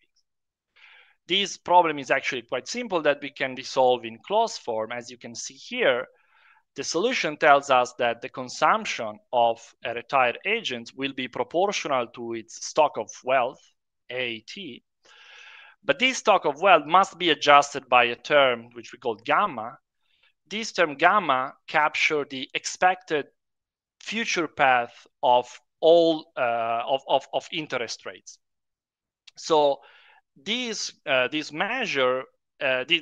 term measures the income flow that you will receive on a given stock of assets. In fact, you can show that if interest rates are expected to fall in the future, then gamma rises and consumption falls. Meaning that given that the household knows that he will receive a lower income stream in the future for the same stock of assets, he will be forced to save more and therefore consume less today. Now let's go back to the working stage of the household problem.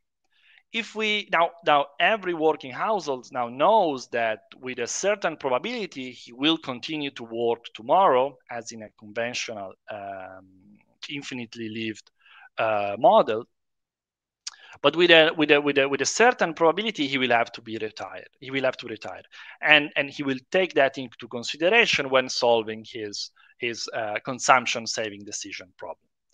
As you can see that in the last equation, this is his Euler equation. And as you can see, its Euler equation contains two terms. The first one, the one on top, is the conventional intertemporal substitution term. The second one is the new term that is introduced by these life cycle motives, by the fact that the households has in its mind that he will have to save, because there is a probability that he will retire tomorrow and he will have to live off of its accumulated savings up to them. As you can see, this additional term includes two terms. It includes the value. Overall, it's the value. It captures the value of saving, of financial wealth in the future, and it's made up by two terms: the level of financial wealth, AT plus 1, but also gamma, which, as I just said, captures the value of a given financial level of financial wealth in the retirement stage. Okay, on top of these, we have the conventional new Keynesian machineries, sticky prices and so on and so forth, which allows us to talk about monetary policy. All this part is quite conventional. What I want to do now is I want to close the model by talking about the public sector. Now, I talked about financial wealth, but I didn't tell you how households are allowed to save. So we assume that households save by investing in government bonds, and the government issues both short and long-term bonds. And for simplicity, we assume that they are in constant supply, and we assume that the government taxes working households in order to finance interest rate payments on its stock of debt. Now, what is going to be key in the results that I'm going to show you in a couple of slides is this parameter eta. This eta captures denotes the steady state share of long-term bonds over the total value of government debt. So it is a measure of the average duration of government debt.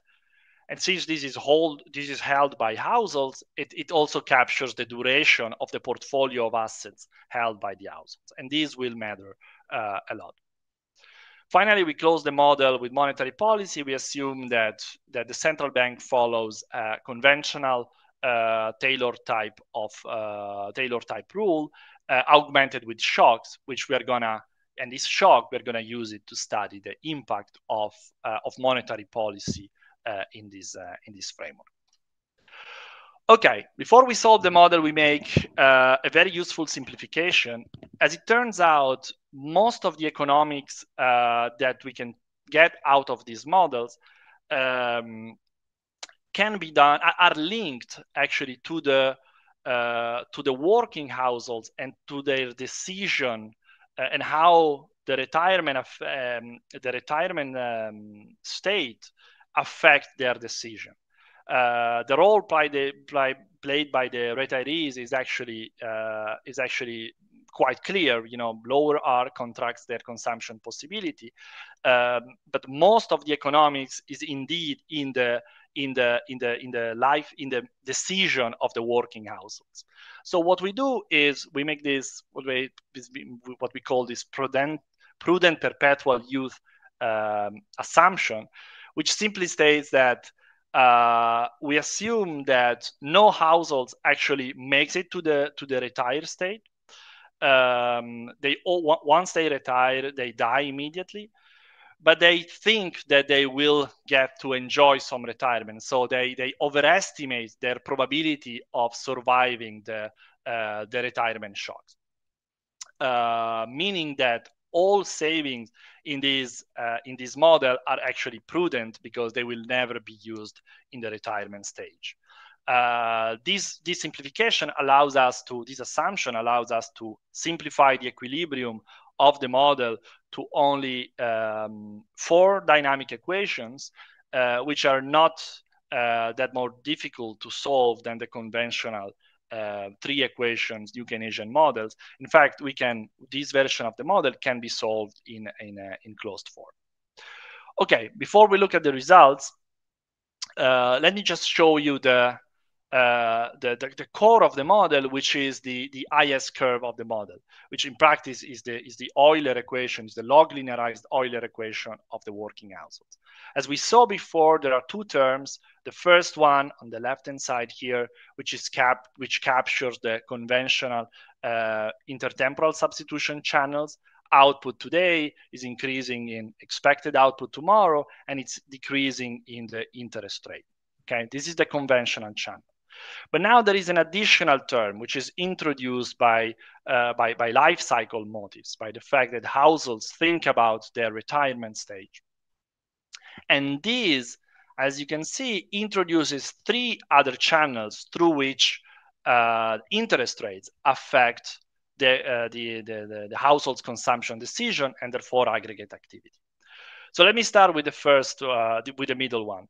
So this captures the channel that higher interest rates today will increase the growth rate of savings, and therefore will allow the households to enter retirement tomorrow with the same amount of savings by saving less today.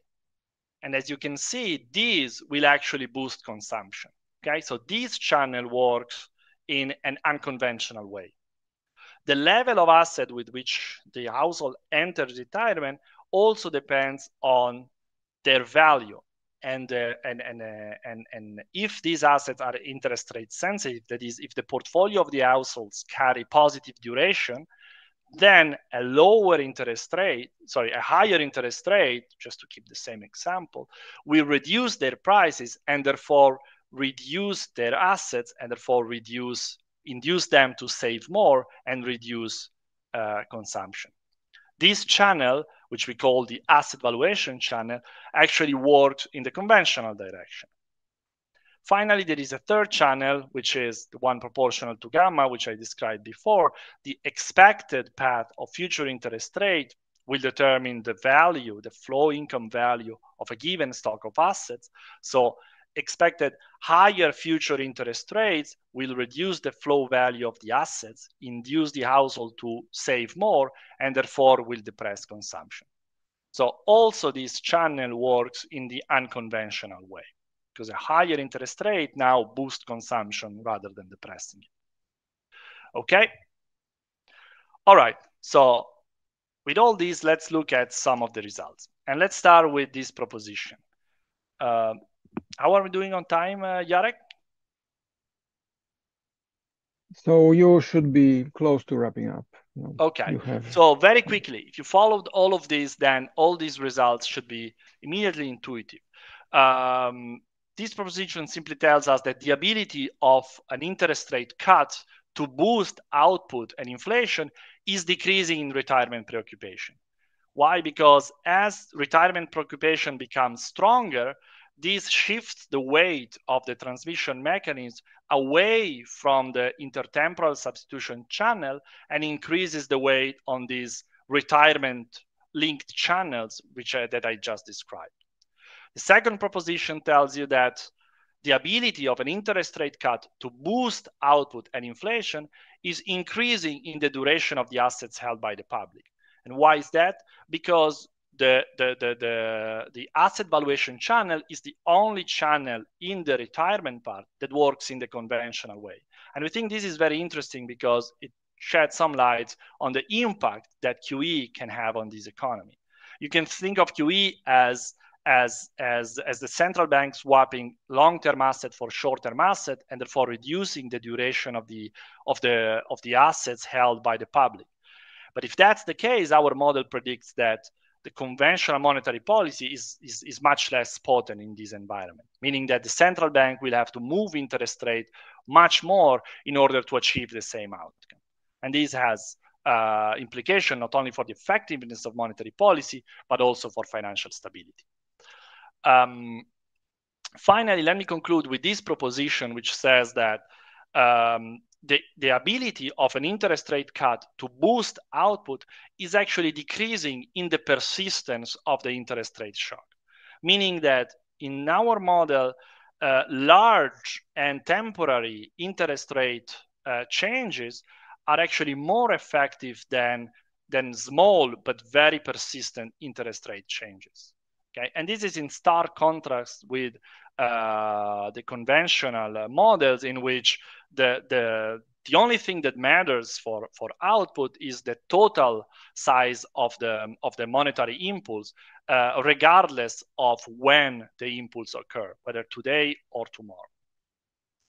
Okay, since I'm out of time, let me wrap it up quickly. So we have shown that once you augment a conventional New Keynesian model with life cycles, retirement preoccupations matter for monetary policy, and the financial wealth of the households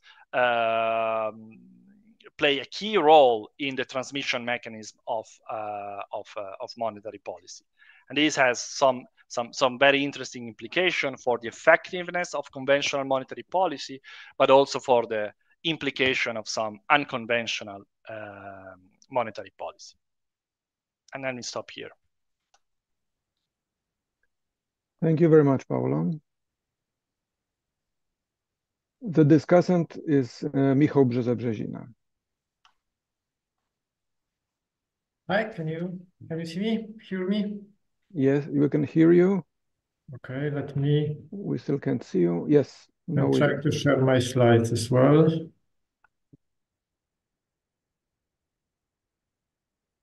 And have I been successful on sharing my slides? Partly. I see a blank screen. All right. I see you're sharing something, but blank screen, you say. So I see the background. I don't see your slides. Okay, let's do it again.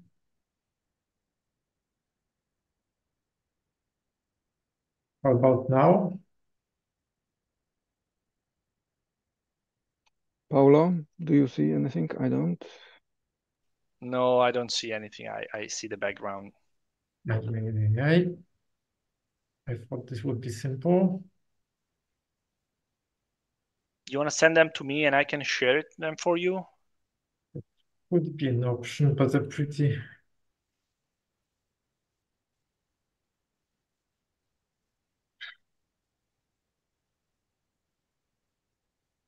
Try number 3.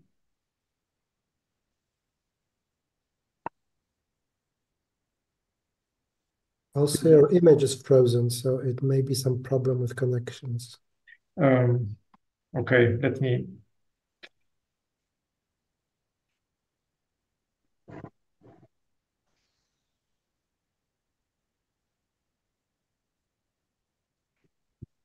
Let me change the connection, maybe this helps.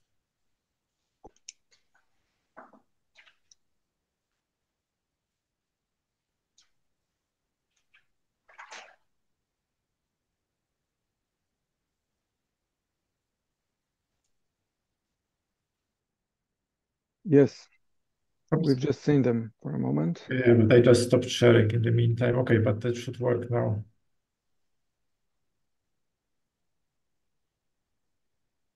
Excellent. Yes, okay, thanks. Sorry for the mess. Technology. All right, so thanks a lot. Thanks a lot for the invitation. Can you still see them? Yes. Okay. Thanks a lot for the invitation. I'm Gopinath from Narodowy Bank Polski, and it's only my views represented here. So thanks a lot also for giving me the opportunity to discuss this paper. It was an excellent read. Let me start briefly repeating actually what Paolo already said about the paper. I think the presentation was quite clear, but I've read the paper several times, and maybe not everybody in the room did this. So the main idea of the paper is the following. If you look at what we've until this paper was written, thought about how monetary policy works on the economy, we know it works via various channels, the intertemporal substitution channel being the primary one, at least in the sort of mainstream literature, but we also know that other channels are there, like the asset price channel, for instance, the fiscal channel, which is pretty much pronounced by the Hunk literature these days, or the fiscal accelerator channel, for instance. One common feature of all these channels is that they all work in the same direction. So if monetary policy lowers interest rates, being expansionary, all these channels make consumption, output, inflation go up. What this paper adds to the debate is that the authors show that there is one extra channel, a channel that results from retirement considerations of households, and that actually it works in the opposite direction, meaning that if monetary policy is expansionary, this channel actually lowers consumption, lowers output, lowers inflation. And the story behind it is relatively simple. It's as follows: agents save for retirement. They know one day they will retire and they will have to live out of their accumulated savings. Since monetary expansion lowers interest rates, this means that the expected income in retirement goes down. So agents think, so I have to accumulate more assets in order to make a decent life in retirement. So they accumulate more assets, and if they accumulate more assets, means they save more, but they consume less. And here's this perverse effect of monetary policy. And this picture, which I think Paolo didn't showed only very briefly, actually summarizes these results graphically, showing the relationship between the real interest rate and asset accumulation. So this C-shaped figure has this upper arm, which is the relatively standard one, which means interest rates go down, asset demand goes down, people want to save more. But when interest rates fall below a certain level R bar, everything reverts, and actually higher interest rates make agents to accumulate less assets. That's the channel. So let me slowly move to comments, but before I enumerate my first comment, let me do this introduction to this comment, being some in a sense explaining one more thing in the how this model works, because what the model is a life cycle model, but built in a kind of Blanchard-Chiari or Gertler or perpetual youth framework, where agents are born, then with some constant probability they move delta 1, they move into retirement, and then once they move into retirement again with a constant probability delta 2, they pass away. Which is the framework, I mean, very nice in the sense that it allows to derive many nice analytical solutions. One of them has been shown by Paolo. That's these fuzzy equations here. I just copied them from the paper. That's the IS curve in the model. Paolo explained a little bit about it, saying that these red parts here on the right-hand side are actually these unconventional channels of monetary policy. I took one more step, transforming this equation. I had to take one more assumption, simplifying assumption, which is that I just put beta equal 1. We know beta is a discount factor. It's usually pretty close to 1, so I just set it to 1. And if you set it to 1, you can make this equation, in my view at least, even more beautiful, because then this red part on the right-hand side boils down to something which is the red part in the lowest equation, which is just the whole future path of real interest rates. And what is very important is that it enters this IS curve with a positive sign, okay? So assuming sigma bigger than 1, and that's how they calibrate the model, this is positive. So it means that future real interest rates actually via this channel raise output. So that's the unconventional part. Now, since I promised comments, let me move slowly to comments. And I really like these analytical consequences of having this Blanchard-Chiari framework, but simplifications comes at a cost. And I think as long as we just want to show some mechanism, maybe the cost is not so big, but if you start to be trying to be quantitative, in a sense, the authors try to be quantitative. In the last part of the paper, Paolo didn't show this, but they show that this channel can actually even outweigh the other channels, so that monetary policy under some conditions can work in the perverse way. Then these simplifications may matter. And one of the simplifications is the assumption that the probability of moving into retirement is constant. And I probably don't need to show you much evidence that it's not, but here I am with the evidence. That's the probability, the opposite, the 1 minus this probability actually from a paper I found for the euro area. So there's probability of not moving into retirement. You see that for the first approximately 30 to 35 years of employment, it's probability of moving into retirement is nearly 0. Only then people start to move into retirement. So it's far from constant. Same actually about the mortality rate. So mortality rates, these are for the euro area from one of our papers. And again, probably don't have to convince you much that mortality is age dependent. So these are simplifying assumptions, not necessarily with tragic consequences for the model and its implications, but at least since the authors try to be quantitative as well, I would like to see some, say, convincing evidence that the model does not generate really some odd things, like, for instance, big over-savings of the young people. Because if I'm born and the next year I have a positive probability of going into retirement already after 1 year of employment, then I probably save much more than normal 20-year-old people do. So I would expect some, maybe much over-saving in the model. I would also expect that MPC's marginal propensity of consume of the old might be gotten wrong. Okay, so that's I would at least expect some validation that the model does a good job at matching, asset distributions, etc. There's data on this. Let me move to comment number 2. And maybe that's the most serious comment I actually have. So it's about the kind of asset that plays the central role here. And this asset are government bonds. Two types of government bonds, but whatever. Government bonds, they come in zero net supply if we take the whole economy into account. Okay, of course for the households they are positive.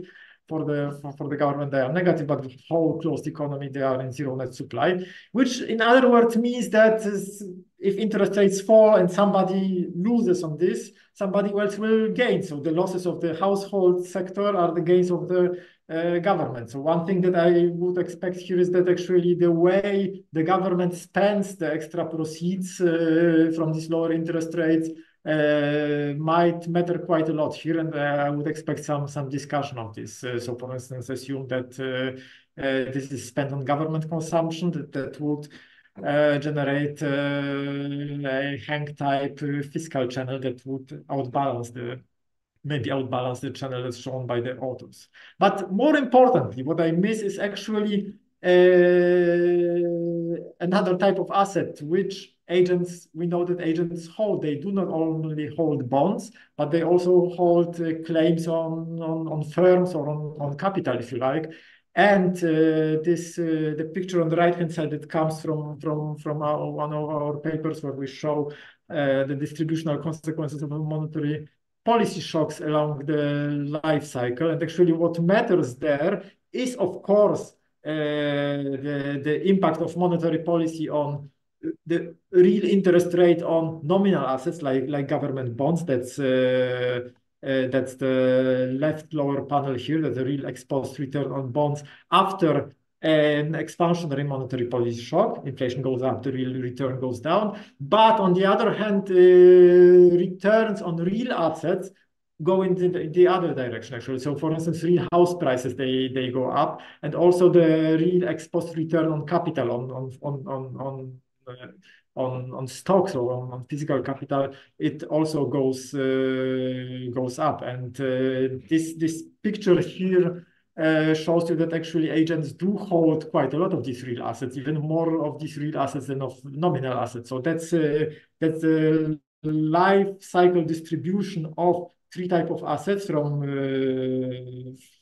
our paper, from the model, but this matches to a good extent to what is can be found in the data. On the horizontal axis, you have the age of households from 20 until 100. The yellow one are real housing assets. The green one are real financial assets, and the brown one are nominal financial assets or liabilities, because young households actually hold net negative assets. So we see that there are many of these real assets in household portfolios, and as I said, they react to a monetary policy shock in exactly the opposite way than nominal assets. So this is something that under normal conditions should counterbalance the channel that you are talking about. Comment number 3, a little bit about the motivation. So that's the quote that Paul also put in one of his slides, saying that, you know, if interest rates will be low, this will have an impact on pensions. And I very much agree with this quote. I just think whether this quote is really about monetary policy, expansionary monetary policy. I think this quote is actually about something different. It's about secular forces that make real interest rates persistently low, demographic forces, low technology growth, etc., and not necessarily expansionary monetary policy, because expansionary monetary policy, you know, that's a cyclical factor. One day monetary policy expansionary, another day it's contractionary. I'm really not sure. I mean, maybe in the model it's probably there, but did any of us here in this conference think about adjusting our pension savings in response to temporary events like monetary policy shocks? I doubt a bit. In response to these long-term trends in interest rates, I think we do. Okay, so maybe not sure if the motivation about monetary policy is that good for the paper, but in general, the motivation of interest rates, low interest rates, is good for sure. Marek, how am I doing on time? Do I have time for the last? You should wrap up, Michał. Well, let's give Paolo some time to respond. Okay, so all right, so let me stop here. The last comment was more about the presentation in the paper than about some serious issues. Okay, the wrap up is I read a very nice paper, really interesting topic and something new here. The paper is well written. Couple of suggestions I would give the authors. They are here. So let me stop. Let me stop here. Let me stop sharing and come back to see you. Great. Thanks, Miguel, for the discussion. Those are all very interesting points, and it's very useful. We have thought about some of them. Let me start with your first one, which is like, why don't you focus on a more conventional life cycle model when you actually have like generation of households, keep track of their age and so on and so forth. Yes, I agree. That would so that can be done. So basically, but the way we see it is, it will be like a Hank version of our current model, because in our current model you have working agents, which we are working with like a representative agent, right? They are all the same and they all face the same decision and make the same choices. I agree with you that if we were to look at the distribution of the choices across ages, we would obtain different decisions depending how far they are from the retirement stage. I'm not sure. I am actually maybe skeptical about whether that will have aggregate implication, right? So if there is something that the Hank literature has taught us, is that heterogeneity might not matter so much for aggregate variables. So that's why I'm saying it's interesting to do it, but I don't know how much more we can, in terms of implication, we can get with these, or whether with this extension we would have very or significantly different implications. On capital, yes, we can add capital. Our sense is that adding it will simply add some duration on the portfolio of the assets held by the households, right? Because now capital is an interest rate sensitive asset, so it should be equivalent to raising ETA, which captures the duration of the portfolio of the assets held by the household. So it should go in that direction. On secular stagnation, yes, I agree with you that the time, that the horizon is actually very important, and that's why we stress a lot that it's permanent or non-permanent, persistent reduction in the interest rate, like an environment in which interest rates are expected to be low for quite a long time, will be the one where these channels should be the stronger.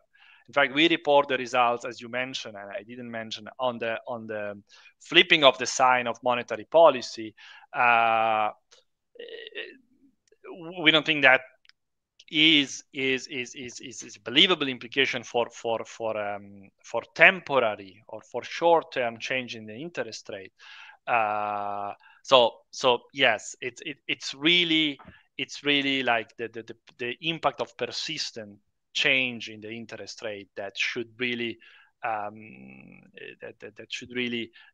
give strength to this type of channels. I'm gonna stop here, Marek, in case there are some questions, or I don't know how we're doing on the timing. Thank you very much. Well, I don't see raised hands, and we're a little bit behind schedule.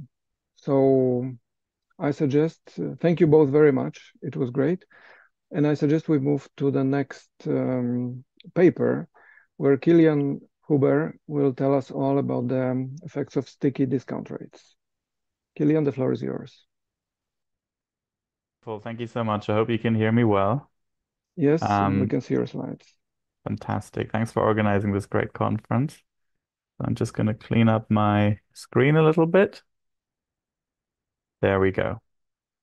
Thank you for having me. It's been really interesting to follow the discussions today. This paper is called Sticky Discount Rates. It's joined with Masao, who's at Boston University, and my colleague Niels Gormsen, who's at Chicago as well. So to motivate the paper, let me just state that much of modern macro depends on the assumption that prices or wages are in some way rigid, so that prices or wages don't immediately adjust in nominal terms when there are shocks to fiscal and monetary policy. And in fact, much of the papers we've seen today incorporate this assumption and get a lot of mileage out of that assumption. And today I want to talk about a related assumption, but that is relatively new to the literature. And I'll try to argue using some evidence that it's not just potentially prices and wages that are sticky, but also firms' discount rates. Another way of saying that is firms' required returns to capital. So the minimum that a firm wants to earn when it invests in a new project, that quantity is sticky with respect to inflation. And I'll provide some evidence that this type of stickiness can generate co-movement between shocks to expected inflation and investment in the economy, because when you have sticky discount rates in nominal terms, any shock to inflation will actually mean that the real discount rate changes almost mechanically with those inflation shocks. And based on that evidence, I'll then derive some interesting implications. I'll show you that a basic model that only is augmented with sticky discount rates, but otherwise very similar to the standard frameworks that we use in central banking or in academia. That kind of framework gives you quite different implications for how monetary and fiscal policy works. For example, even in a world where prices and wages are completely flexible, this type of stickiness will introduce monetary non-neutrality. So what central banks do will matter, even if prices and wages are not sticky. I'll show you that the baseline monetary policy shocks that we often analyze in macro are less effective when firms' discount rates are sticky. But I'll show you that other types of shocks that the central bank can enact, such as shocks to its inflation targets or other types of shocks that affect inflationary expectations, are actually much more effective when discount rates are sticky. And finally, I'll show that in the simple model, any kind of shock to demand, shock to fiscal spending will actually increase investment, will crowd in investment, which is a sharp contrast to the standard model where we get investment crowd out when there's government shocks, so types of fiscal spending aggregate demand shocks. So let me just jump straight to a conceptual overview to make sure that we're all on the same page. Almost every basic model has the property that firms invest if a nominal expected return to the investment is greater than a certain threshold. And that threshold is the nominal required return to an investment or the nominal discount rate. Now, this feature, like I said, is present in many models. It also guides the investment decisions, at least of large firms. They sort of work through this type of logic, thinking about what are the expected returns we'll get of different projects, and do these projects make it above the threshold that we want to earn. Now, in the textbook model, what we typically assume about this threshold is that it's given just by the cost of capital of the firm. So that depends on R, the real interest rate, and pi, some kind of expected inflation measure. That is the nominal cost of capital, adding those two up. For today, when I say cost of capital, just think of it as being the interest rate in a simple model. It's a bit more complicated when you introduce risk and uncertainty, but today we'll have a simple sort of canonical world without much uncertainty. So the nominal cost of capital is just the nominal interest rate to the firm. Now you can write a dynamic version of this where changes in the threshold, changes in the discount rate are just going to be equal to changes in the real interest rate plus changes in expected inflation. Now, in the textbook model, the firm also changes its expected return in nominal terms with inflation. So if there's inflation of 5%, it adjusts its future expected revenues upward by 5%.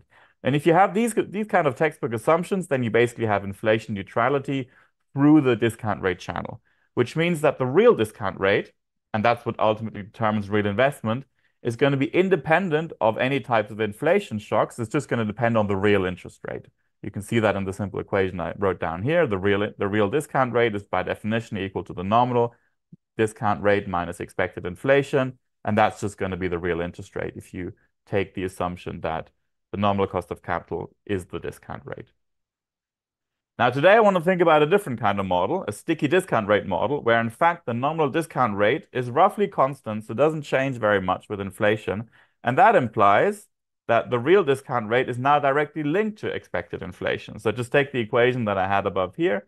The real discount rate equals the nominal discount rate minus expected inflation. You set nominal discount rates to 0, and then you get that real discount rates are going to equal the negative of expected inflation. And so any shock to expected inflation is directly going to impact real investment through the fact that the real threshold is changing with expected inflation. Now, the important question is, of course, which world are we in? Are we in the textbook model, which basically is every kind of model that's used in central banking and in academia today, or are we in a world where discount rates are actually sticky? I am going to use data from corporate conference calls to shed light on the fact that discount rates are in fact sticky, and are sticky in the extreme sense that they don't change even when inflation changes. Now, what are corporate conference calls? These are conversations that large firms hold with their investors, mostly every quarter for the large listed firms. And in these conversations, the managers, the CEO or the CFO describe to investors what the investment strategy of the firm is going to be over the next few years. And they may say things like this. For example, this is the NASDAQ 100 firm Intuit, so a pretty large firm. We invest in opportunities that yield 15% plus. Our weighted average cost of capital is 9.5%. We have a hurdle rate of 15%. So from this kind of paragraph, we're going to get that the discount rate of the firm is 15%, and then its cost of capital or the cost of its funding is about 9.25%. And we do this comprehensively. We've downloaded every conference call that's available on a database called Refinitiv and another database called FactSet. And out of this, we get about 3,200 discount rates and 3,200 measures of what the firm thinks its cost of capital is. I'm not going to go through the details of the measurement here because this is really another paper that Niels and I have written over the past few years. Let me just tell you that on average, the firms in the sample are representative of the listed firm population, except that we have a skew toward larger firms. And so firms for which you observe repeated observations of the discount rates capture about 35% of the total assets of listed firms in Compustat Global. So we get quite a big share, we think, of the population of listed firms in the world. We also verify these measures in various ways. We show, for example, that changes in firms' discount rates actually do predict changes in investment. So what they say in these calls seems to have some real bite. And if you're interested in working with this, we share some of the data that's predicted from the raw data on our website. So feel free to take a look at that. And this is all work in progress. So let me know if there's anything else that would be useful for researchers to get. We're very glad to talk, especially to central banks, because we think there may be some implications of these data for real policy making. Now, what we add to this data set for this paper in particular is a measure of break-even inflation. So that's the financial markets expected inflation, long-run expected inflation in financial markets. And we're going to analyze how conference calls, the discount rates reported on conference calls co-move with this break-even inflation measure over time. So here's a simple example from what we call the soaring 20s. So this is the inflationary episode that we just went through. You can see that during COVID, the green line, which captures break-even inflation, spikes up, goes up by about 1.5 percentage points. So that means that long-run expected inflation in financial markets increases by 1.5 percentage points between 2020 and 2022. You can see that the cost of capital, or the cost of funding of firms that they report themselves, also goes up with a bit of a lag. But eventually, firms do seem to recognize that changes in expected inflation affect interest rates. And so they raise their internal perception of what they have to pay for funding. But what doesn't happen is that firms' discount rates go up. So this blue line here is pretty flat, suggesting that firms are not changing their discount rate when break-even inflation spikes. This is just an example from the soaring 20s. We've done this for a global sample starting in 2002, and we continue to find pretty much a zero effect of expected inflation on discount rates, but a relatively strong and significant effect of expected inflation on the firm's perceived cost of capital. And that suggests that firms are sort of aware that inflation is changing, but for some reason they're consciously not changing their discount rates. And I'll have something to say about why that may be in a little bit. Let me just convince you with some additional evidence that indeed there's very little going on the discount rate side. So this is just plotting the share of firms adjusting their discount rate over time relative to 2018. You can see that break-even inflation, as we just said, goes down and then spikes again, but there's really no change in the discount rate that firms report over this period. Overall, changes in discount rates are pretty rare. We find that about 5% of firms change their discount rate every quarter. On this picture, you can see that as time progresses, the discount rate is more and more likely to change. But even for periods that are sort of like greater than 24 quarters, we still get less than 50% of firms changing their discount rate. Remember that the textbook assumption here would be that essentially every firm changes their discount rate every quarter because their cost of capital would be changing quite a bit. And the benchmark assumption for this picture would be the blue line exactly traces the green line. And this is clearly not true. So something is going on within firms that's causing a wedge between break-even inflation and the sort of inflation-adjusted real cost of capital and the firm's discount rate. Now, as I just said in the conceptual overview, if you think that firms' discount rates are nominally sticky with respect to expected inflation, this means that real discount rates of firms change directly with expected inflation. And that would imply that firms' real investment should also change with expected inflation if firms are not changing their discount rates. And on this picture, I'm testing exactly that final implication.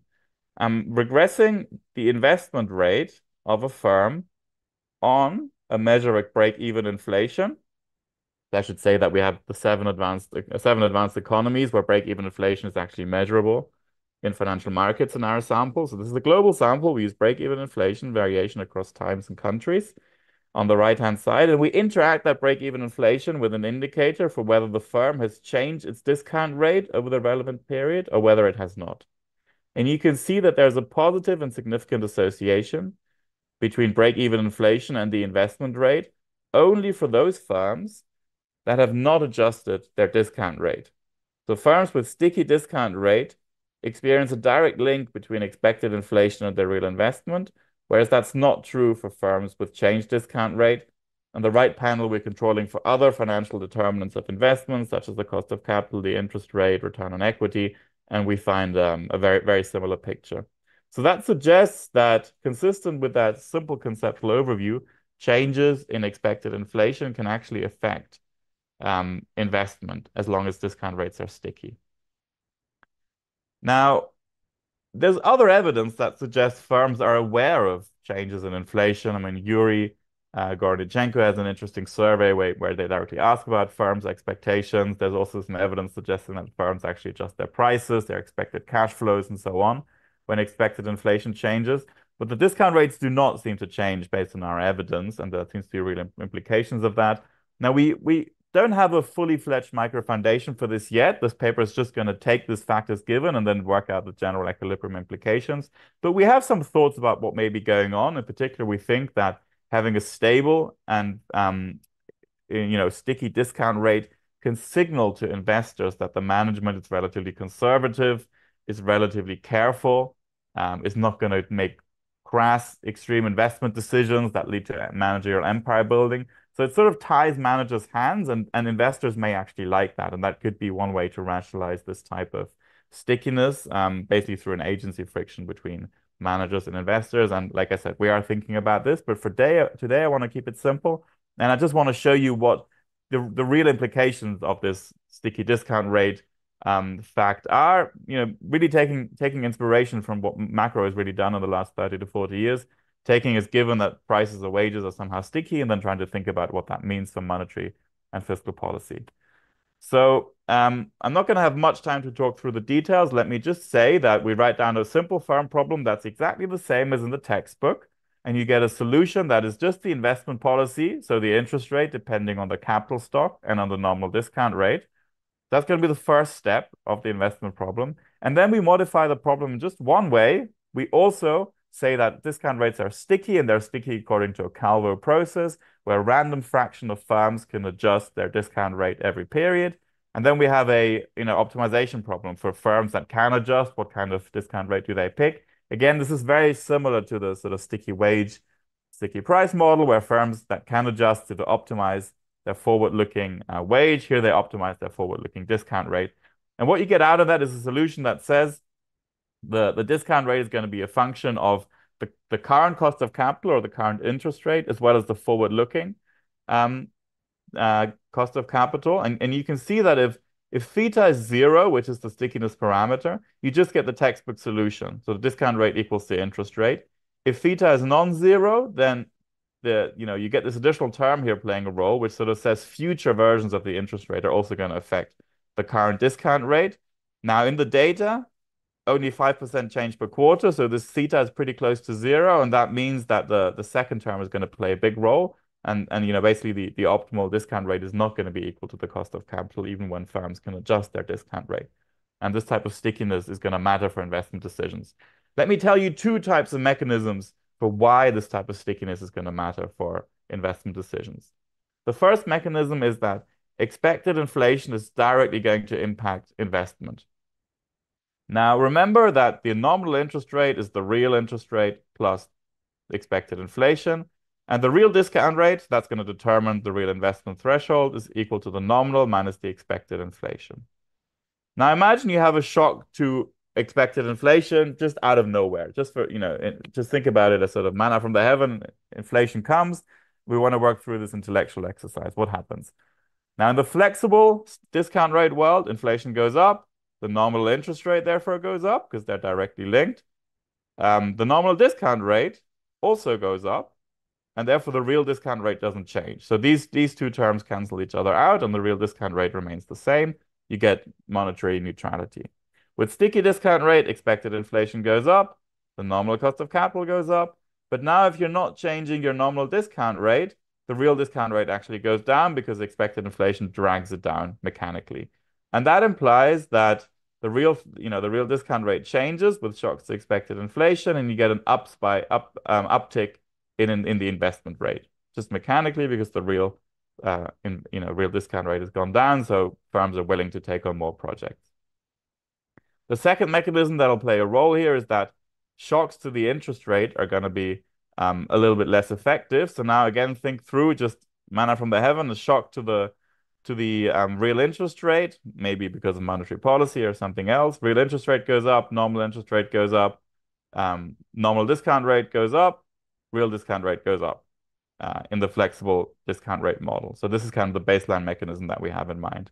Now that mechanism still plays a role in the sticky discount rate model, but it's weaker because the link between nominal interest rate and nominal discount rate is weaker, and so you get a much subdued impact of shocks to the real interest rate or to the nominal interest rate on investment. And you can see this in the pictures here. With sticky discount rate, which is the straight blue line, you get a weaker effect on the real discount rate from shocks to the real interest rate, and you also get a weaker investment response.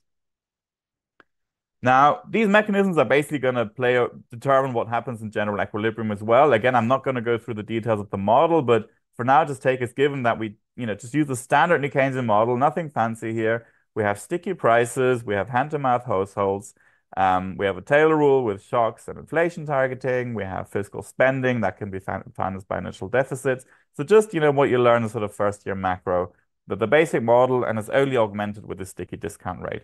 And that alone gives us quite a lot of action, and I'm going to talk through that action in a second, but let me just summarize it here. Any shock to household demand is going to give you co-movement between consumption and investment. That's going to help resolve this famous co-movement puzzle that Barrow and King talk about, for example. Any shock to aggregate demand, fiscal spending, changes in household pensions, they're going to crowd in investment through a similar mechanism as the one for household demand. You're going to get monetary non-neutrality because any change in expected inflation will directly impact investment through that first mechanism that I talked about. So whenever the central bank can manage to change inflation expectations, that is hugely effective in actually changing real investment. And the policy rate shock, the standard shock to the monetary policy rate, will have effects on investment, but they'll be a little bit weakened. And we actually think that's consistent with some empirical evidence from microdata. So now I've already told you about these main findings in words. Let me show you the impulse responses as well. Here we have a shock to household patience. That's going to increase consumption because households want to spend more now, and that's actually going to crowd in investment in the sticky discount rate model, as opposed to crowd out investment in the flexible discount rate model. Let me jump to the inflation target. So assume that the central bank can somehow change inflation expectations, can raise investment. through, for example, just telling people that expected inflation is higher, or through in that Taylor rule, that's what we mechanically do, actually changing its inflation target. That has very, very small effects in the flexible discount rate model. In fact, zero effects if we allow for wage indexing to inflation. It has huge effects in the sticky discount rate model on consumption and on investment because of this mechanical link now between real discount rates and real investment decisions through this real shock to the inflation expectations. Here's monetary policy shocks, the standard ones, just a blip in the interest rate.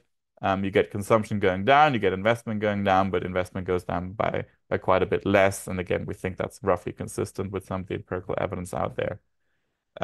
So I'm nearly out of time, so let me just conclude at this point. We show that discount rates are sticky with respect to inflation. We have a number of implications for macroeconomic policy. The one I didn't talk about today is that optimal policy actually changes as well, and that's something you can read out in the paper, or we can talk about in the discussion if you're interested. Thank you so much for your time, and I'll pass it on to the discussant. Thank you, Kilian. Alex is discussing the paper. Thank you so much. Can you hear me? Yes. Okay, I'll now try to share the screen. Can you now see the screen? Yes. The presentation? Excellent, yes. Excellent.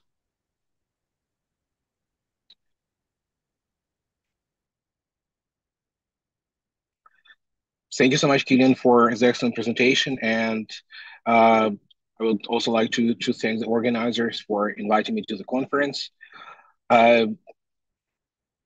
Just 1 second, trying to make it work.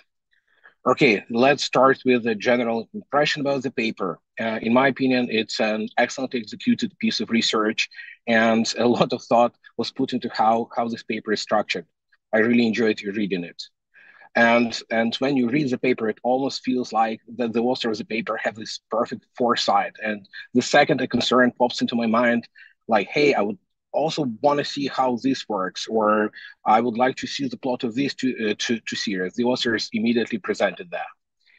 Another thing I really liked is that, like many papers on these areas, that usually immediately start by building the general equilibrium model. In this paper, the authors really took time to carefully present evidence that their main assumption really makes sense, that there's a lot of evidence that discount rates are indeed sticky, and only after they convince the readers that that's indeed the case, they proceeded to lay the foundations of their theoretical model. So overall, excellent paper, real pleasure to read it. Let me now briefly summarize this paper in my own words. So the main variable here is obviously the discount rate, so the required nominal rate of return that companies seek on their investment projects. And in standard textbook models, expected inflation and the nominal discount rates, they co-move. Because while in standard textbook models, investors are smart, therefore they think in real, not nominal terms. In reality, however, there is evidence that 95%, and that's an absolutely huge number, of discount rates are not in fact adjusted for inflation, meaning that high inflation actually decreases the real discount rate on a project. And this leads to overinvestment in projects that would not have been accepted otherwise. And the end result is that expected inflation actually has real effect on the economy. And when discount rates are sticky, this expected inflation becomes a very strong monetary policy tool. So let's briefly talk about the points that I really liked about the paper, and I'll also try to give some comments and to provide some feedback of what could potentially be improved a little bit. So the first things that I really loved about the paper is that it presents this compelling evidence that firms rarely revise discount rates following changes in expected inflation. And to do that, the authors used this novel data set to confirm discount rates. This data set was assembled by two of the co-authors of this paper, and it's based on the analysis of corporate conference calls. Break-even investment and cost of capital co-move, and the discount rate counter moves. That's also present in figure 1, very important piece of evidence. And the second one is that investments increase with break-even inflation. Break-even inflation is expected inflation. In firms that actually do not revise the discount rate. The second piece that I really liked about this paper is that it provides a very easy and quite intuitive explanation of this observed co-movement between consumption investment and government spending investment in response to these demand shocks. Obviously, in classical models, when consumption increases, investment falls. And similarly, when government spending G increases, the interest rate goes up as well, and we have this classical crowding out effect of investment. In the author's model, on the other hand, an increase in C or G increases expected inflation. And this expected inflation, given that the discount rate is sticky, they lower the real discount rate, and the real discount rate increases investment. And finally, I like this like very interesting observation that within this model, setting an inflation target could become a very effective, very powerful monetary policy instrument, or monetary policy tool. A very small change in the inflation target can lead to huge changes in actual inflation. In the model, like 0.1% of the inflation target led to a 5% change in the actual inflation rate, which is, of course, a very large change. So those are a few of very many things that I really enjoyed while reading the paper. But I also need to justify to be here present at this conference. So let me try to perhaps give some recommendations of what could be added to the paper to make it even more compelling. So the first one, small issue that I would recommend looking into is exploring a potential heterogeneity between companies in your data set. Since there, of course, could be some fundamental differences between companies that decide to update their discount rates versus companies that decided not to update their discount rates. And in your data set, there are some heterogeneous companies, since, as you mentioned, you look at 7 advanced economies. Yes, all of them are developed economies with developed financial markets, but still there are US companies, Japanese companies, French companies, German companies, and so on and so forth. Plus, there are some multinational companies that probably invest in different markets, and they have and they consider investment projects also in different markets. And different markets are probably affected by different inflation rates in different countries. So I don't quite understand how it's possible to take into account by looking at the data, but perhaps there is a way. Another big difference, in my opinion, between the US companies and non-US companies is that outside of the United States, the main source of financing for companies is actually bank loans. And I can imagine that for example, if a company has an open credit line and the interest rate is fixed, for instance, for the next 5 years, then when inflation does strike in that country, it's almost like a blessing, since now the real cost of capital goes down. And perhaps that's one of the reasons why those companies decide not to revise their nominal discount rates, simply because their capital is now cheaper, and they simply increase investment. So perhaps one thing you could do with your data is to perhaps look at stratify companies by country and see what's going on a country by country basis. And if it's also possible to get some information on the type of financing company uses, like debt versus equity, and the proportion between the two, that might add even more value to the paper. Another thing that might be worth to explicitly take into account is that the real interest rates in the United States have been going down for the past 20 years. In your data, we saw that the real discount rate has been decreasing lately, and of course, you naturally attribute that to an increase in expected inflation. However, it might be the case that businesses now generally are willing to accept a lower return on investment, and like one evidence of that is, as I mentioned, that the real interest rate have been trending down since 1985. Used to be like way higher than 2, now it's way closer to 1%. So perhaps it might be worth to, for instance, use the Slovak and Williams series and include it as one of the controls in the regression, at least as a robustness check to show that it doesn't match or it doesn't affect your main result.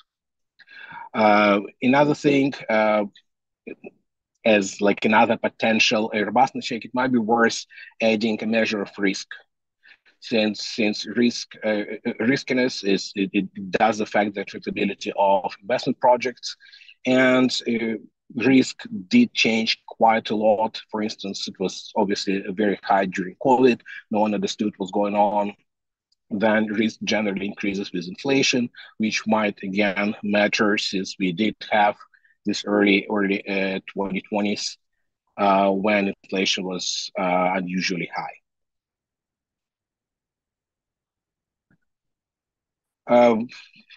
This comment, the third one, is a minor comment. I just noticed that in table 3, you use company level fixed effects, and in table 4, you use country level fixed effects. Obviously, that's the limitation of the data set, but perhaps you would want to add a bit more explanation, justification why you had to resort to using country level fixed effects in table 4.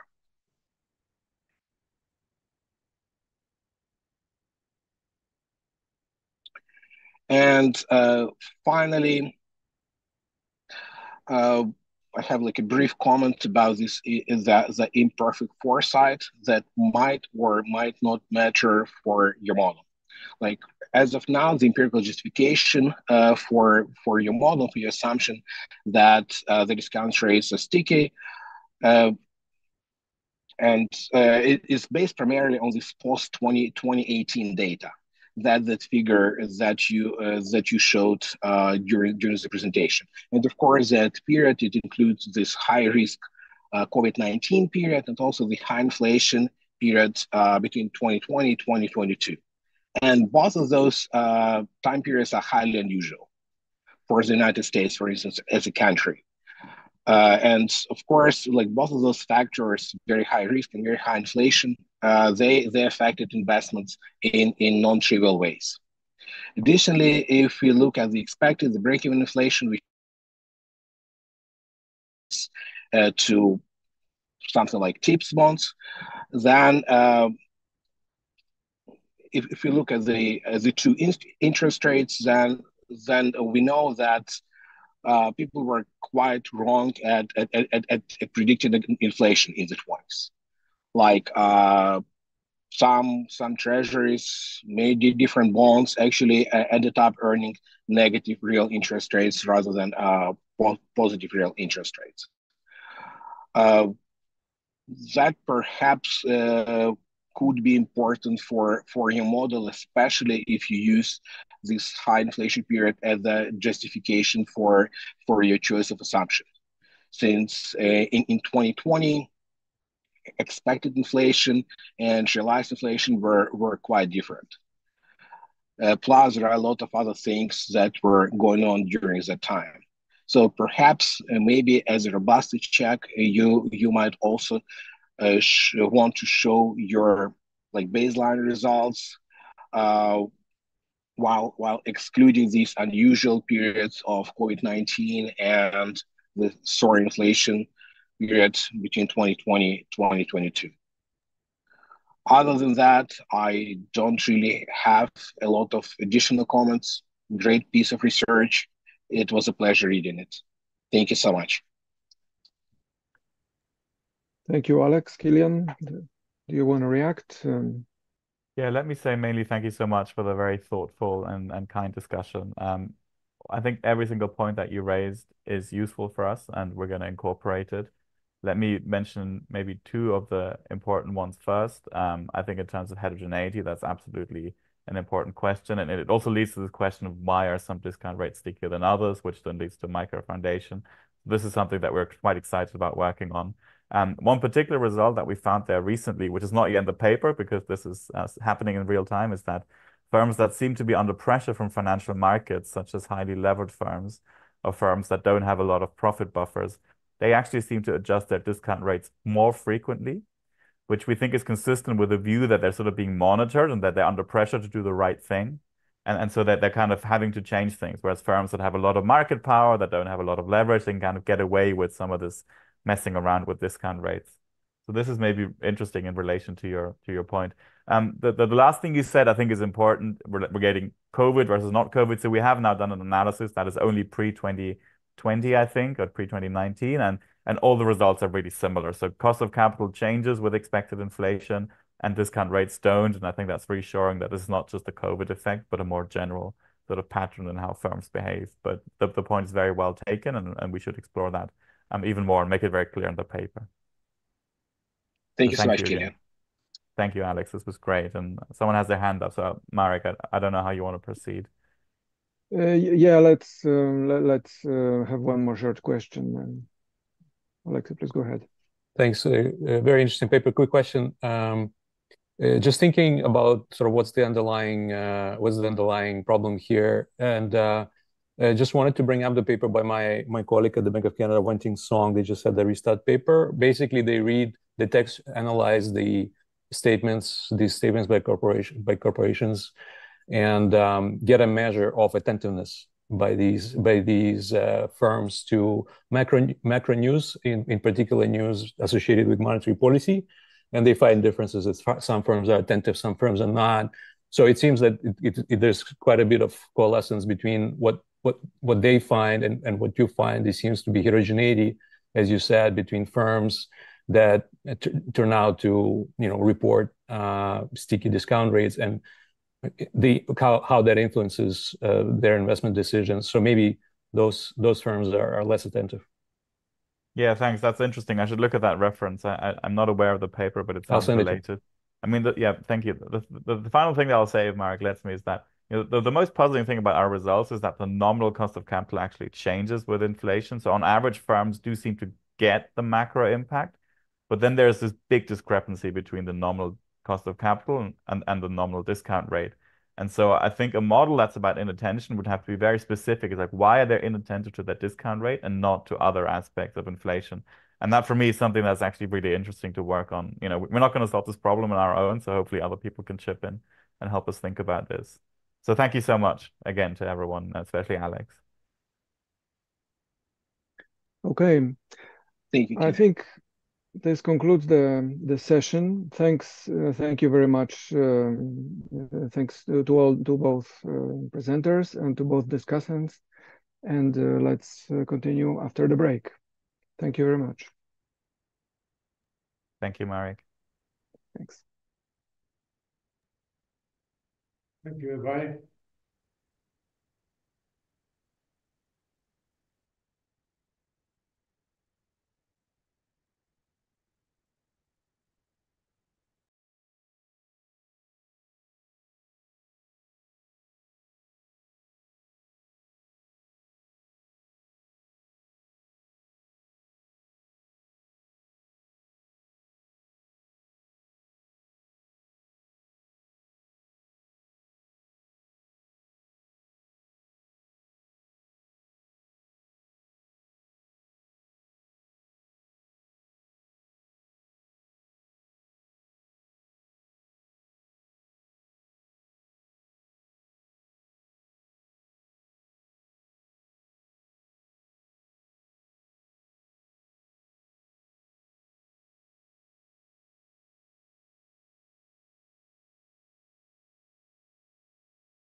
All right, welcome back, everyone. We're excited to start our last session of the day, which concerns the implications of large and asymmetric shocks. We have 3 very exciting papers followed by discussions. And without much ado, let me introduce Ander Peresurivi from the Federal Reserve Board, talking about monetary policy under multiple financing constraints. Ander, the floor is yours. Great, thank you very much. Let me share my screen.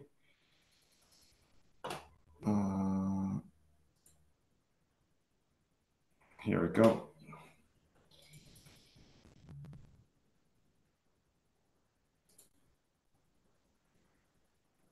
Okay.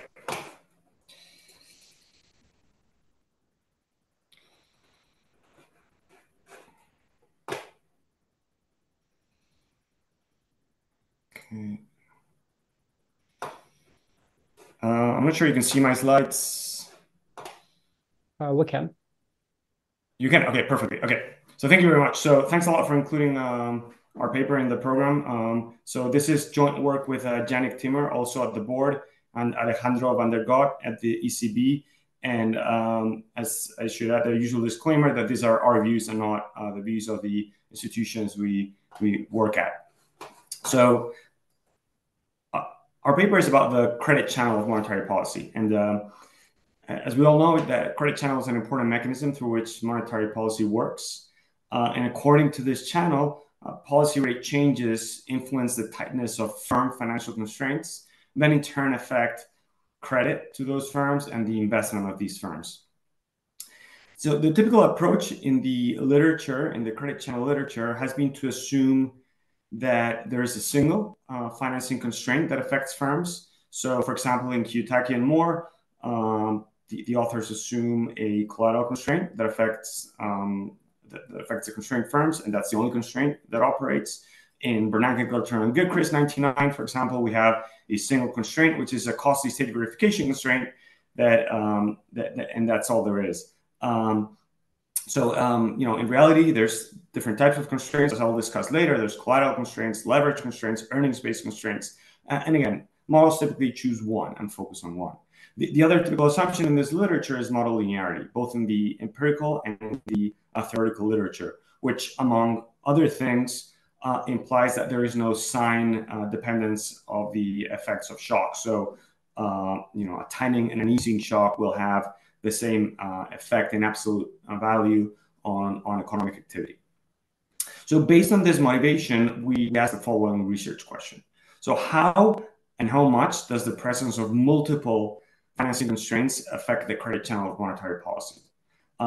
So the presence of multiple financing constraints is an empirical fact documented by, among others, recently Lian and Ma in 2021. So firms face collateral constraints and simultaneously might face earnings-based constraints and also simultaneously leverage constraints. And within each of these types, there might be different types of collateral constraints they face.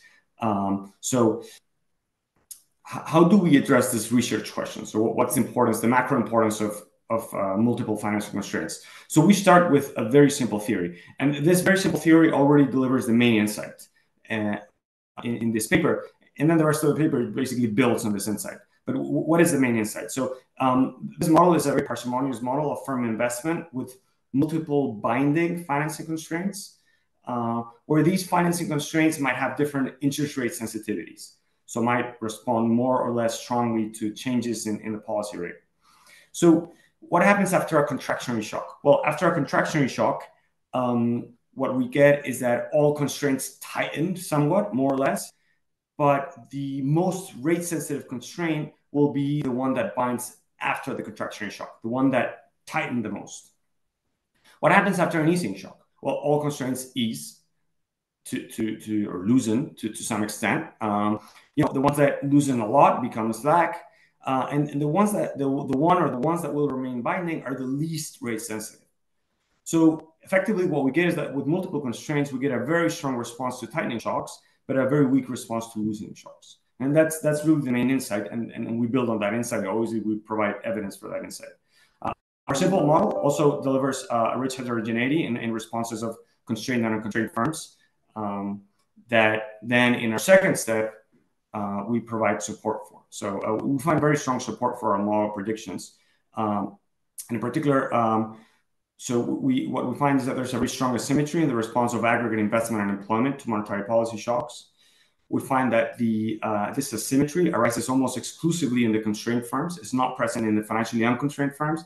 And we also find that the asymmetry is much stronger in firms that face multiple constraints compared to firms that face only one or few constraints. And finally, and this is pretty much, this part is work in progress, we carry out a quantitative theoretical exploration in which for now, we find that our proposed mechanism is quantitatively very strong. And we do this in a richer and calibrated version of the model, which is based on the paper by Otonolo and Wimberry in 2020 in Econometrica. So let me briefly say what the contribution of this paper is. So there's a literature in the macroeconometric literature on the asymmetry in the transmission of monetary policy, basically finding that tightening shocks transmit into economic activity much more strongly than easing shocks. So our contribution to this literature is to explain why, or at least partly why this happens. There's a literature on firm heterogeneity and financial frictions. And to this literature, we contribute the consideration of the multiplicity of financing constraints. And finally, there's empirical literature on the anatomy of financing constraints, showing how there's many types of constraints. And a big focus has been on the distinction between collateral constraints and earnings-based constraints. But even within that broad categorization, there's many different types of constraints within those. So there's that literature. What we do is these papers typically consider in isolation different types of constraints. We consider what are the implications of considering them all in combination. So let me start with a very simple theory, which has already the main ideas in this paper. So consider a very simple model of a competitive firm that lives for just 2 periods.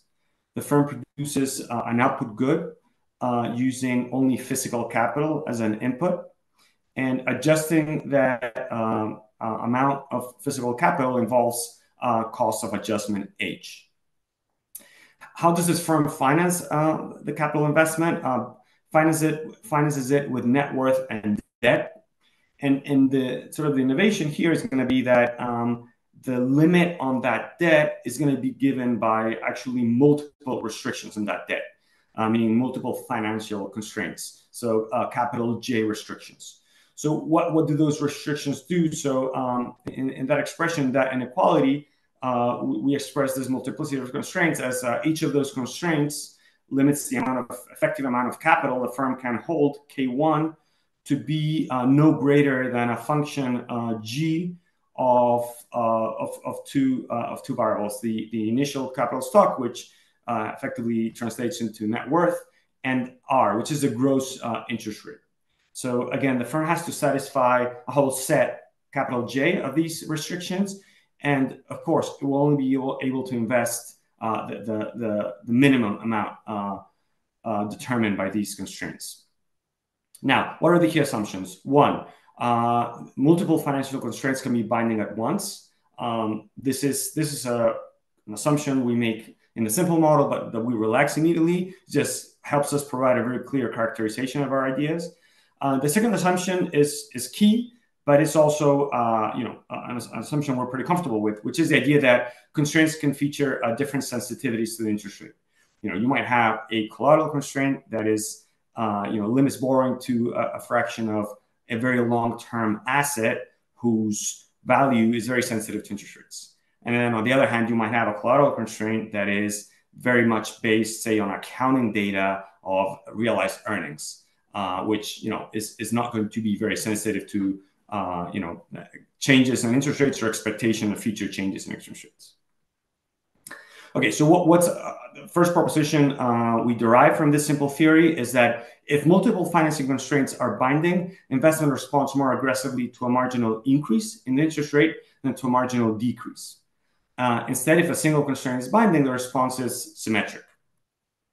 So in expression 1, we analyze what happens when there's a marginal increase in the rate, in the gross rate, capital R, marginal increase H.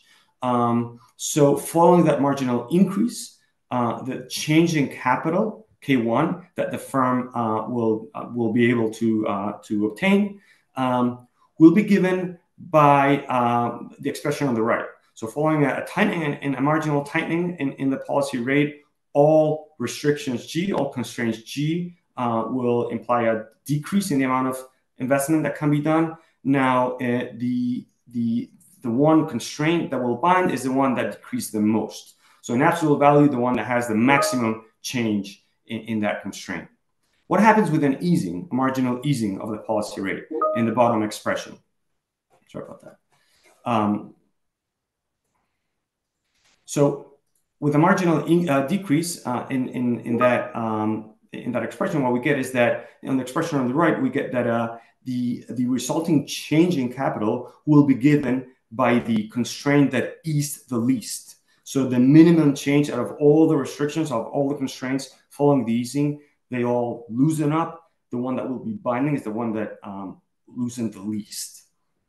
So that's sort of in a nutshell, the mechanism through which we get this asymmetry. What's a proposition 2? So if multiple financing constraints are binding, then the larger the number of binding financing constraints, the stronger the asymmetry in response of investment to marginal change in the rate. So this is now about the intensive margin. So so this follows as a corollary from proposition 1. So again, this is not just a matter of an extensive margin where we're comparing one constraint versus several. This is something that increases in the number of binding financing constraints.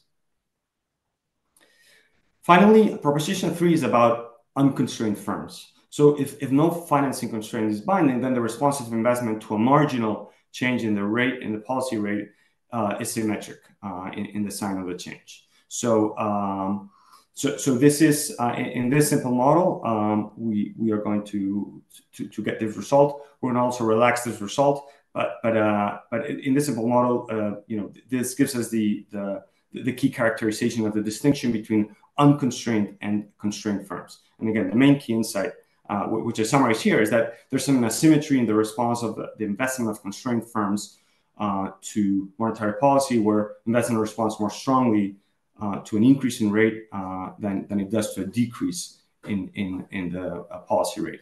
And then there's some intensive marginal result. The higher the number of binding or potentially binding financing constraints, the weakly stronger this asymmetry. And finally, the investment of a constrained firms responds pretty much symmetrically to changes in the rate. Let me show you some evidence supporting these testable predictions from the simple model. So what we're going to do is we build a rich collection of databases on firm-level data. Our main database, the main database we use is Compustat, which is, as you know, is a sample, has data on US non-financial firms' balance sheet. So we're going to look at it roughly about 27 years of data in terms of quarterly data. So our main measure of firm-level financial constraints is going to be a measure of the distance to default, which is exactly what the name indicates, is a measure of how far a firm is from defaulting. And it's a function of its leverage, and it's also a function of the volatility of the value of its assets, or the volatility of its cash flows. So that's what the literature has shown is a superior proxy for financing constraints and dominates proxies typically used, such as age, size, or dividend payer status, although our results are robust to using those measures as well. Monetary policy shocks are taken from the paper by Miranda, Agripino, and Rico, who use high-frequency changes in two-year U.S. Treasury yields around policy announcements, and sort of purge from those Treasury yield changes any content, any new information that might be released by the Fed announcement. And they do so using Fed internal forecasts. And finally, what we do with those policy shocks is we simply separate those shocks into loosening and tightening shocks, those innovations into positive and negative. And I'm not going to show it here, but we'll look at the distribution of those positive and negative innovations. They have a similar average size, and they're pretty independent of with respect to the economic cycle, as one would expect. So we're not going to be capturing state dependence of results. And results are not going to be driven by the fact that these easing and tightening innovations behave very differently. So what is our main specification for our panel firm level data? So what we're going to look in our main specification is the response of investment. The change in the log capital stock 8 quarters ahead as a function mostly of the monetary policy shock, MP shock, as a function of whether that shock is a tightening shock or an easing shock. So that's the dummy variable type. And then as a function of whether the firm is constrained or not. So our main variable of interest is a triple interaction, monetary policy shock times tight times constraint. And a way to understand this is if we look at beta 2, that's how a monetary policy shock, the effects of a monetary policy shock change when the shock is a tightening shock relative to an easing shock. And we typically expect those effects to be potentially stronger. So beta 2 to be negative. And the prediction in our model is that, we don't necessarily need to anticipate that. We could expect that beta 2 to be close to 0. But importantly, what our model delivers is that beta 4, which is the effect of whether the firm is constrained or not on the effect of tightness on the response to monetary policy, our theory predicts that should be negative. So beta 4 should be negative. Being financially constrained makes firms be relatively more responsive to tightening shocks relative to easing shocks. Now, and this is sort of a first step in what we're going to show. So if we look at the first column in this table, we get the results for those coefficients. So indeed, if we look at the second row, we do find that the effect of a tightening shock on the effect of monetary policy on investment is the effect of the fact that the shock is tightening on the effect of monetary policy shock is indeed negative. So monetary policy shocks do have a slightly stronger effect when they're tightening shocks, but much more so when the firm is constrained. And that's sort of one of the main predictions in the model. So being financially constrained makes firms relatively more susceptible to tightening shocks. What happens with easing shocks? So that's rows 1 and 3. In row 1, what we see that an easing shock has on unconstrained firms has the natural sign, negative sign. When we look at the effect of easing shocks on constrained firms have a weaker effect of easing shocks than their comparable unconstrained counterparts. And again, that's a prediction of our theory. So in this table, what we're showing is that the predictions on the asymmetry carry through, basically the heterogeneity between constrained and unconstrained firms and their differential response to easing and tightening shocks. Later, we'll dig deeper into whether our mechanism, the asymmetry, is behind that. So here, what we're looking at is the same results as I showed in the table, but throughout the entire horizon. So it's a bit more visually appealing. So if we compare the two red local projection results, so again, basically the same regression I showed over 12 quarters, we see that basically for loosening shocks and for tightening shocks, so left and right respectively, the effect of these shocks is pretty similar for unconstrained firms. If we look at the blue local projection results, we compare the effect of loosening shocks on the left and tightening shocks on the right. We see clearly that the effect of loosening shocks is very muted for constrained firms, but is very strong for, it's very muted for so the effect of loosening shocks is very muted for constrained firms, but the effect of tightening shocks is very strong for constrained firms. And that's the asymmetry we're trying to capture. When we look at the mechanism behind this, we first look at whether indeed a financial mechanism is behind this mechanism. So what we do is we look at the effect of the monetary policy shocks on the degree of financial constraints itself.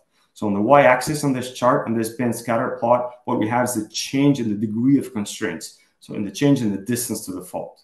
On the right in red are tightening shocks. What we see is that tightening shocks tend to increase the degree of constraints, or said differently, bring firms closer to default, which is our proxy for constraints. In blue on the left, we have the effect of easing shocks. Easing shocks don't have a very strong or statistically significantly strong effect on easing constraints, on reducing the degree of constraints. So this asymmetry, this is sort of further evidence of a financial mechanism of this asymmetry.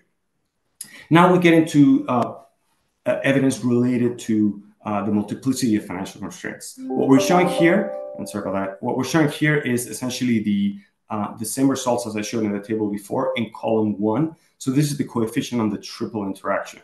So it's the coefficient on the asymmetry introduced by constraints. In columns 2, 3, and 4, what we're showing is we're dividing firms into whether they have a few or a lot of constraints, and in between we have firms with a medium and sort of an average amount of constraints. I don't have time to go into how we construct this, but this is based on deal scan syndicated loan data and on bond data, where we get a lot of information on whether those debt instruments are collateralized or whether they face different covenants or not. So what we find is that as we increase the number of constraints a firm faces, this asymmetry increases substantially. So firms in the top tercile of the number of constraints display a much stronger asymmetry in the response to monetary policy shocks than firms with few constraints in the bottom tercile of constraints. So our empirical results are robust to a number of different specifications, so I'm not going to go into that. And our pending question is, to what extent can these multiple financing constraints quantitatively generate the observed asymmetry in the macroeconometric evidence? So we do this in a quantitative exploration, which I won't spend a lot of time on, but I'll give you a bit of a flavor for it. So this is a model where time is discrete and there's no aggregate uncertainty. And we have sorry, Ander, not sure if the messages come through. We're meeting overdue, but please wrap up. Okay. So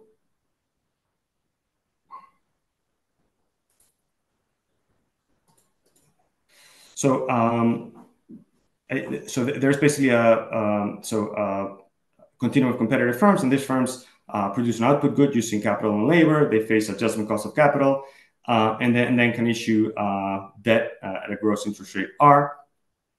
And this is sort of a firm dynamics type of model where firms exit stochastically and they're replaced by new firms. So this part is sort of pretty standard. And again, we can think of the model of Narodowy and Wimberry for this type of model. The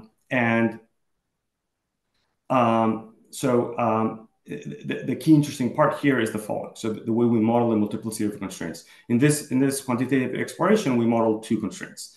And think of it, one of the constraints as an asset-based constraint, where borrowing B is limited to be smaller than the value of collateral, which is the capital KT plus 1 times its price, QT plus 1. And where the price of capital is given by expression 5. And again, where that price of capital is sensitive to changes in interest rates. On the other hand, we have an earnings-based constraint where borrowing BT plus 1 is going to be limited to be equal to a fraction of future cash flows. And again, those cash flows are going to have that restriction is going to have some sensitivity to interest rates. So those are future cash flows that are discounted at a discount rate. In the end, the effective financing constraint is going to be the one that is tighter. It's going to be the minimum of the amount of investment or borrowing that can be done based on the collateral constraint or based on the earnings-based constraint. And so basically, what we're looking at now is the firm-level results, where we look at the asymmetry with respect to tightening or loosening shocks. So this is a similar chart as the one we saw earlier in the data. So what we see, if we look at panels A and C, and bear in mind that the y-axes have quite a different scale, is that the response of unconstrained firms is pretty similar to loosening and tightening shocks. Those are pretty much the same responses. So again, this is an unanticipated monetary policy shock. On the other hand, constrained firms respond much more strongly to tightening shocks in panel D than to loosening shocks in panel B.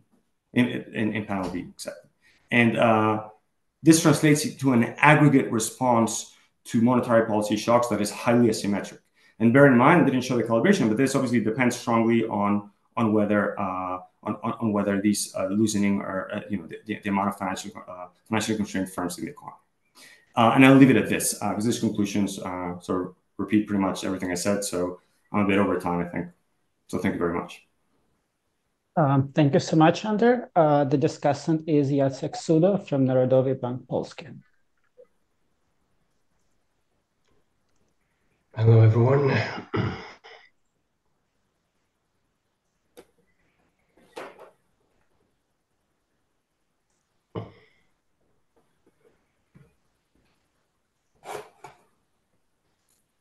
So it was a real pleasure to read the paper. I have to admit that it's a really work in progress. That's my impression. So some of my comments may be already taken into account.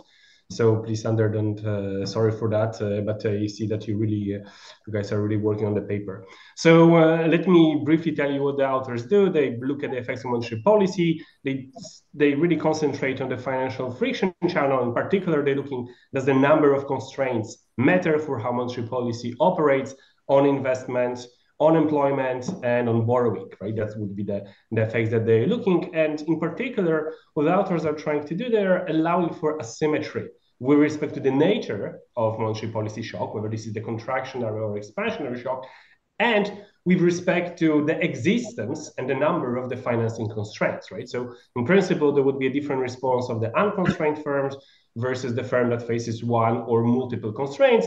And the story behind the paper is that the more constraints firm faces, the more the larger asymmetry could be. Of course, whether it will be, it's an empirical question.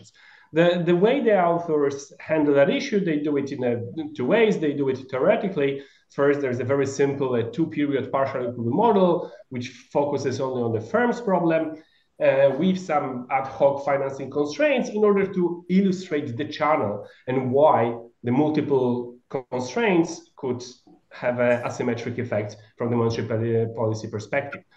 Then they build a larger model. This is the last part that Ander has stipulated. It's still very, very stylized. I'm not sure whether in the current version it has changed, but it used to have a linear utility. Households were, I guess that right now households is also supplying labor, since I have seen that there is a labor in the production function. It does matter a little bit, I think, when we're thinking about the profit function for the firm, when we have a discounting for the linear function versus a different function that would a little bit matter.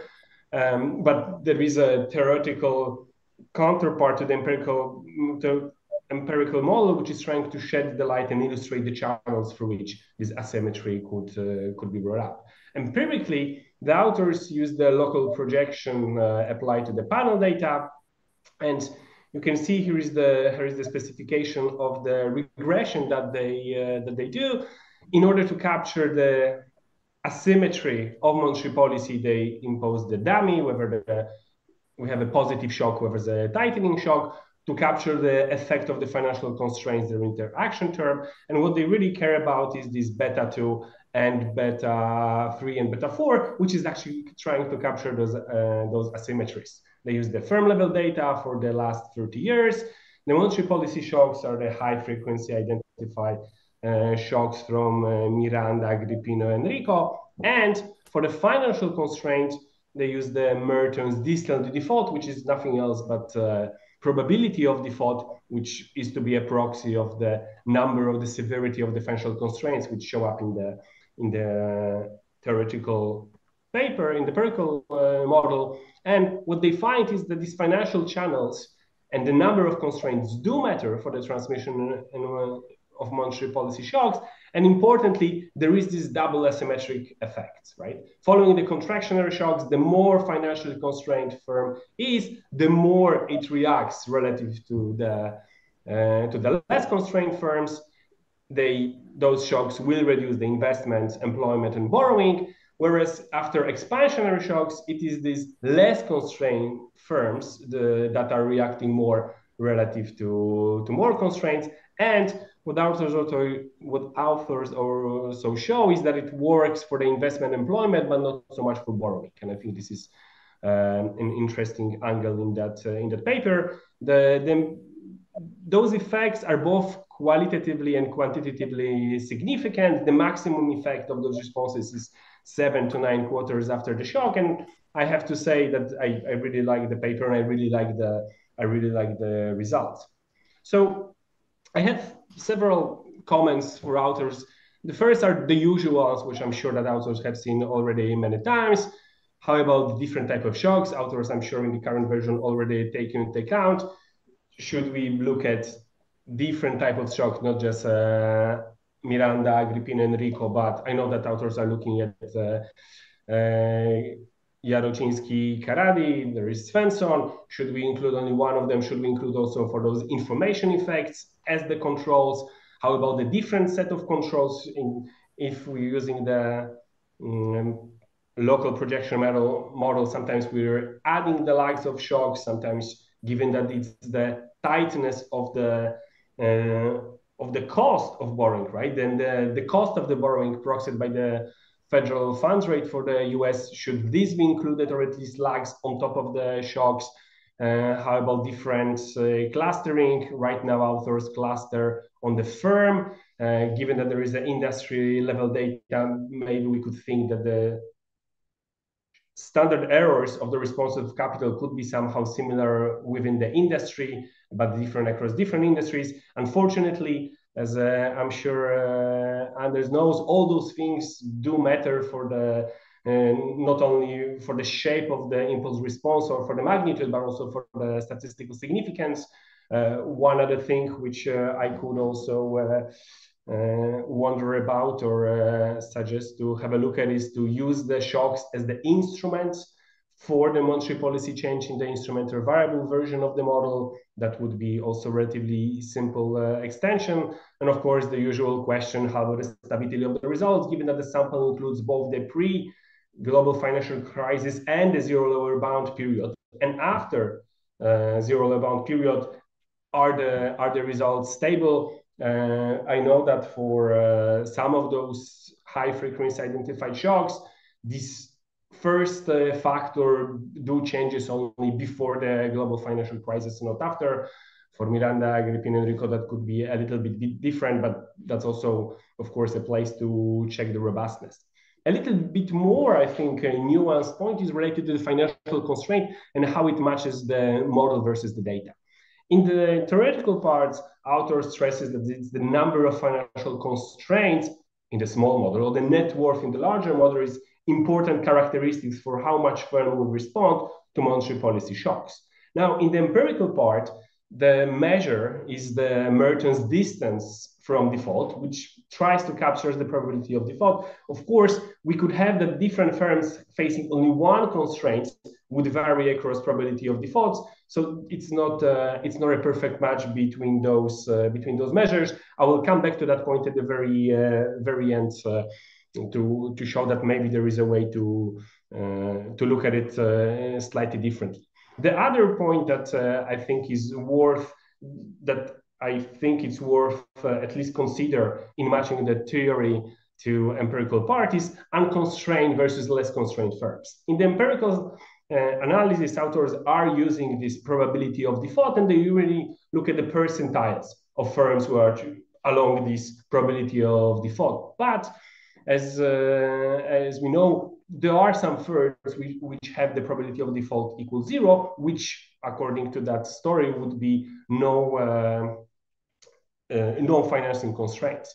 And first, I wonder whether authors could actually compute this measure and not demean it, but just take the measure, take the probability of default being equal to 0, and compare whether their measure of less constraint versus not constraint are working. If not, if it is, then that would be a nice counterpart to have those three actual groups: firms which are less constrained, firms which are not constrained at all with the 0 probability, and firms which are heavily constrained along the distributions. And of course, that would I think that would also match nicely the result, and also would really carry empirically the story put forth in the theoretical model. Then, of course, given that agents have the structural differences, there is plenty of stories offered that would explain why firms would behave differently respond differently to monetary policy shocks. There is a story for durables versus non-durable goods producers. We have the extent of the rise of external financing, which also differs across different industries. I know authors do not use services in their story, but we know there is a difference in how much firms rely on manufacturing and services. So maybe there is a there is a room to look at that as well. Now, there is a humble plug on my side asking, are those results general specific? And I have to be upfront, those results that I'll show you here, they do not have the financial data. So by no means we're using the very imperfect proxy of the financial constraints, which is the size. That's, as Anders said, is way worse than what authors do. But this is just a set of some results that we found when we're using a slightly larger data set. So authors use the CompuStat, which would include all the private, the publicly traded companies, whereas we had a look with Artie Sinks and Anastasia Zevu on the QWI, which includes all private employers and not just those publicly traded. And the downside of the good side is that we have a richer set of firms. The downside is that there is no firm level data. They are clustered in some beams, and there's no financial data. But what I found interesting from the perspective of what Anders is writing in the paper and did not show those results is the results related to employment. That's what we were looking in our story. And what we find is that the employment growth, we do the same story, meaning with the high frequency identify shocks. We use the Jorda method. We control for some of those things. We find that employment growth in small firms increase more than large firms following the expansionary shocks, but the opposite is true for the contractionary shocks. And on those panels, you have the response to expansionary shocks, right? It is the small firms which are responding more. And on the right, there is the contractionary shocks, and this is the large firms that respond more. Now, we try to verify that this is fairly robust results by changing the specifications. We somehow believed, of course, this is the size-based measure and not the probability of default. So it might be capturing completely different issues, but I found it a little bit curious and also interesting to look deeper in what we're doing, that these results are a little bit opposite of what you found. In the paper that we have in the AEA paper and proceedings, we look at the sectoral differences in the responsive to contraction expansion shocks, and we do find those differences that they do exist. But this is just food for thought, and of course telling a little bit about our results. Now the last thing, and I think this is I find is really interesting, is what are the aggregate implications for policy, right? So one thing we want to know, how much those financial constraints impact firms. But then we can go one question further, ask, what are the implications for monetary policy, right? If there is a change in how many firms are constrained and how severe those constraints are, if it changes over time, then how the way the monetary policy affects the aggregate economy will be different. So here is the figure related to the fraction of firms with binding constraints over time. There are 3 different constraints. It's the figure from Fada-Mensah, Lundqvist, and Skroth. And as you can see, if we look at the evolution of those constraints over the last 30 years, there is a significant difference, right? I mean, the 90 to 95, there is it's a relatively different period in terms of what's the fraction of firms that were constrained with 1, 2, and I'm sure 3 constraints relative to what we observed after the global financial crisis. That's also why I mentioned that. Taking these results as taken from the data with the results of authors, that there is this asymmetric response with respect to positive and negative shocks. And we know that in the last 10 years, those shocks were a little bit skewed. And how much firms were constrained, I think the results of author's paper yield some information about the effectiveness of monetary policy and how much it affects aggregate quantities would change. And this is something which, of course, I would leave authors to consider whether they want to explore this angle or not. But I found that this picture, coupled with the results, was really nice. I did enjoy the paper. I did find a huge overlap with what interests me. So I was super happy to see and read that paper. And thank you. Thank you so much, Jacek. Let's give a couple of minutes to Ander to respond to the comments, and then we'll handle the questions offline through the chat features. Okay? Great, thank you. Thanks so much for the discussion. That's great. So I'll be brief because I realize we don't have a lot of time. So thanks for the comment about your work. I mean, that's definitely something we need to square because it's true. It seems a bit, something an interesting evidence in light of what we find. So I'm very curious about that. So I'm going to look into that. So also the evidence on far ends I just showed of a declining trend in how binding constraints are, and for sure, I mean, I guess that would call for like a smaller asymmetry over time, for sure, which that would be the implication, absolutely. So and then I'll just say that in terms of empirical robustness, we've done our homework, but for sure those are super useful, and a related aspect to everything you discussed is sort of the endogeneity of the number of constraints is something to think about. Why are some firms facing more or less? And that's something we're working on, which is crucial. So thanks so much for your comments.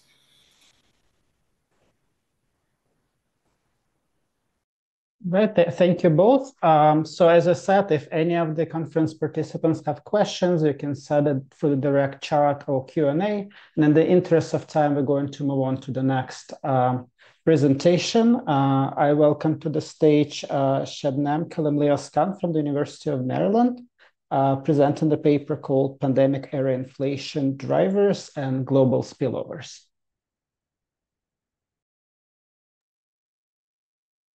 Okay, hello, can you hear me? Yes. Can you hear me? Okay, great. Actually, I had a question on the previous paper. I was just writing to the chat, but since now I'm talking, I can ask. Actually, what the discussant is saying is very important, and you can actually account for these differences if you use the private firms. We have a paper, actually it's a FED paper with Cecilia Caglio and Matt Dars, both at the board using Y14 data, which will have a representative sample of US private firms, small firms, SMEs with financial data. And we actually showed the importance of earning-based constraints with the actual pledge collateral and how, exactly as your model envisions, the transmission works through these different constraints. In fact, you should be citing our paper as evidence for your model, which will also help you to answer discussant questions. Will do. Thanks so much, Shabnam. Right. And thanks for that. All right, no problem. Okay, so can I have my slides? So now I can talk about my paper, which is on inflation. Yes, please. All right, but I don't see my slides. Would you be able to share your slides?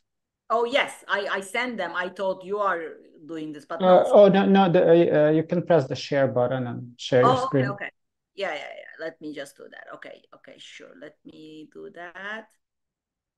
Okay, and share. Okay.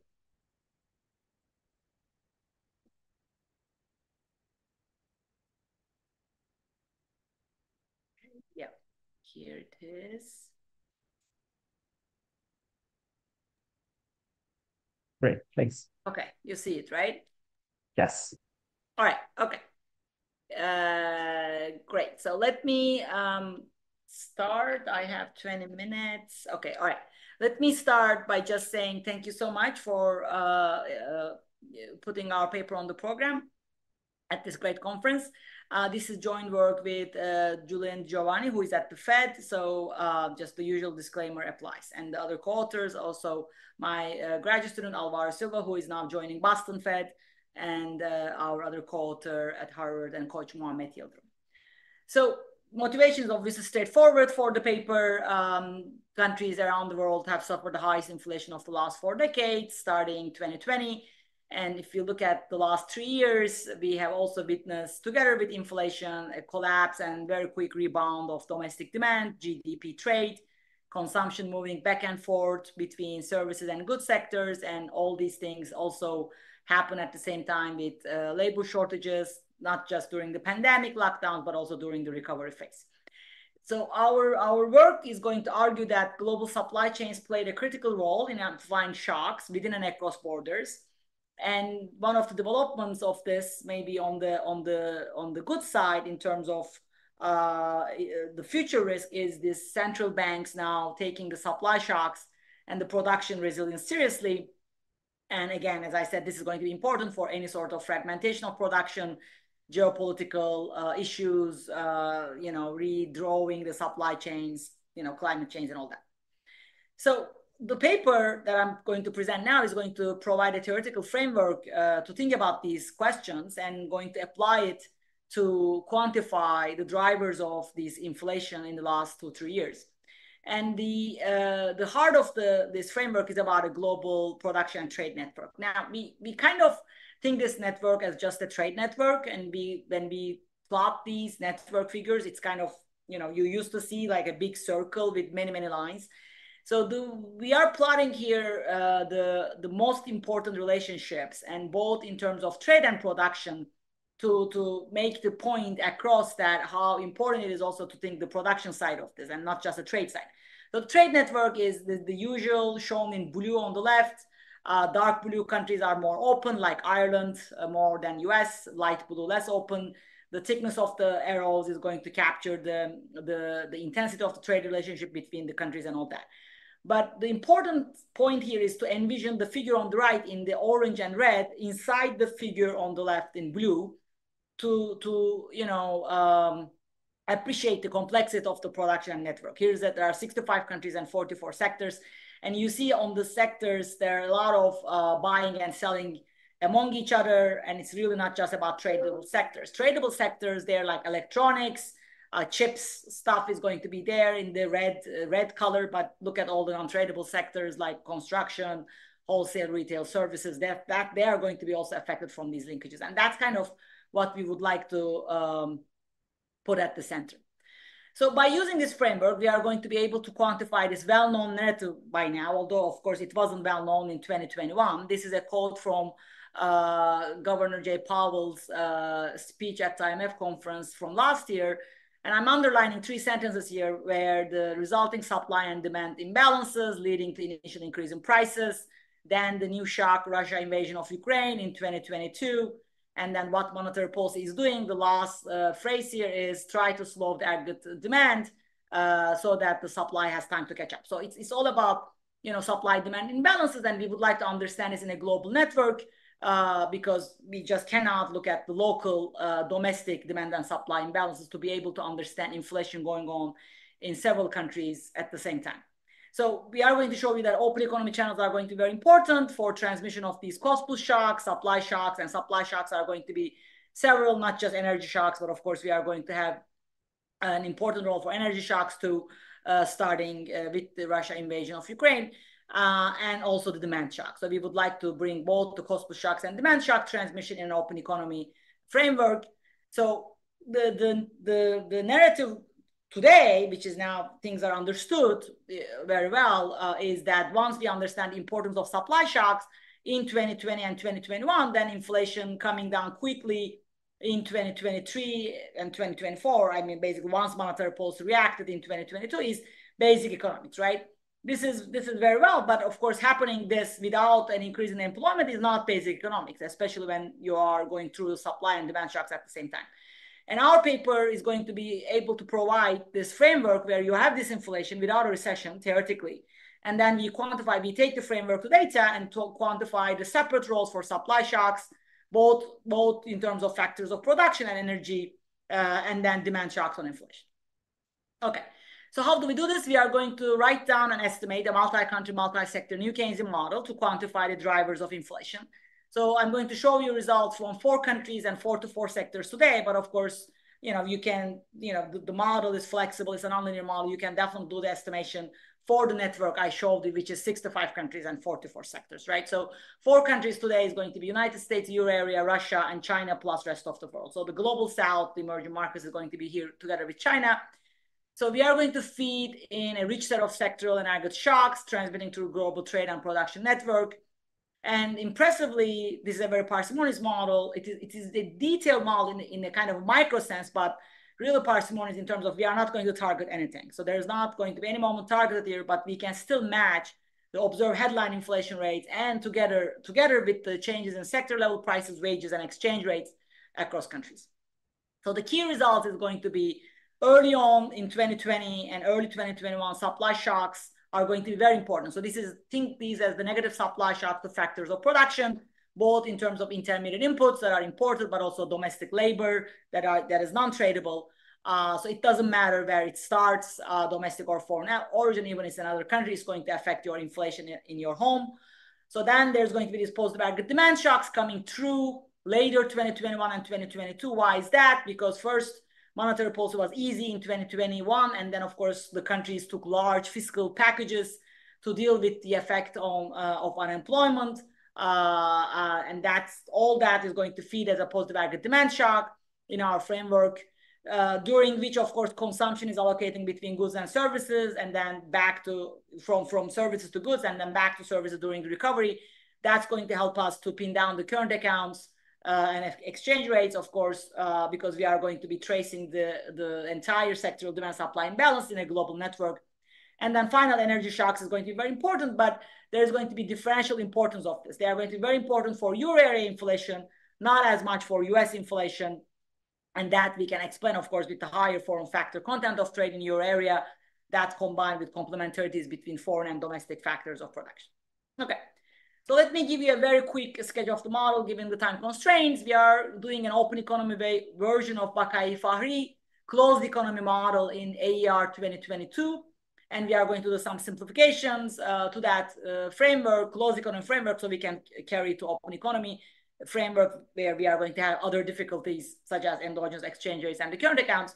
So we will stick to their setup of two-period multi-country model, but we are going to remove the hand-to-mouth agents, which is, of course, important for fiscal policy, but that's not something we are doing here. So just simplify it to recurring households with perfect foresight and perfect competition, all the actors, domestic and world bond. That's what we introduce, of course, because of the open economy dimension. We keep, of course, the multiple sectors in terms of factors and intermediate inputs, and we keep the monetary policy start at zero lower bound originally, and then, of course, later the interest rate is going to adjust. So the two frictions they have, and we are going to keep, although we have to adjust this to an open economy setting because of the different currencies, the downward nominal wage rigidity, that's going to be, of course, in local currency of every country, but then the exchange rate is going to link it to the broader prices. But downward nominal wage rigidity is important friction to be able to match the original unemployment. Later on, during the inflation phase, of course, this is not going to be important. And segmented factor markers. Segmented factor markers is going to be very important, where factors are not moving around, which was, of course, a big real life event that happened. So we are going to keep that. All right. So the model has two blocks. There's going to be a standard two-period open economy block, and then there's going to be this static, very rich trade and production network block, right? So in the in the two-period open economy block, that's the standard intertemporal problem that every country solves. This is country N. Consumption is given, as you see, the budget constraint. So BN is a domestic bond denominated in local currency. That's traded domestically. That we need for the domestic monetary policy. There is going to be a BW. That's the world bond denominated in, in the model terms, you can think as a fictitious world currency, but of course we are going to do that in the terms of US dollars. That's international traded. So exchange rate is going to be between local currency and the world currency. There's a domestic interest rate, world interest rate, and an intertemporal shifter that is going to be important for capturing the dimension. Okay, optimality condition is standard Euler equation and the interest parity condition. So we are going to treat all the endogenous variable steady state values with bars, and then 0 present where shocks happen and 1 in future. And then, at the end of the period, you go back to the steady state. So basically inflation is happening when you deviate from the steady state when the shocks happen, okay? So how do we do the monetary policy and exchange rate? So the world interest rate is, of course, endogenous. This is an open economy, but it's not a small open economy model, right? It's a global model. So world interest rate in the endogenous is going to be determined by these intertemporal shifters.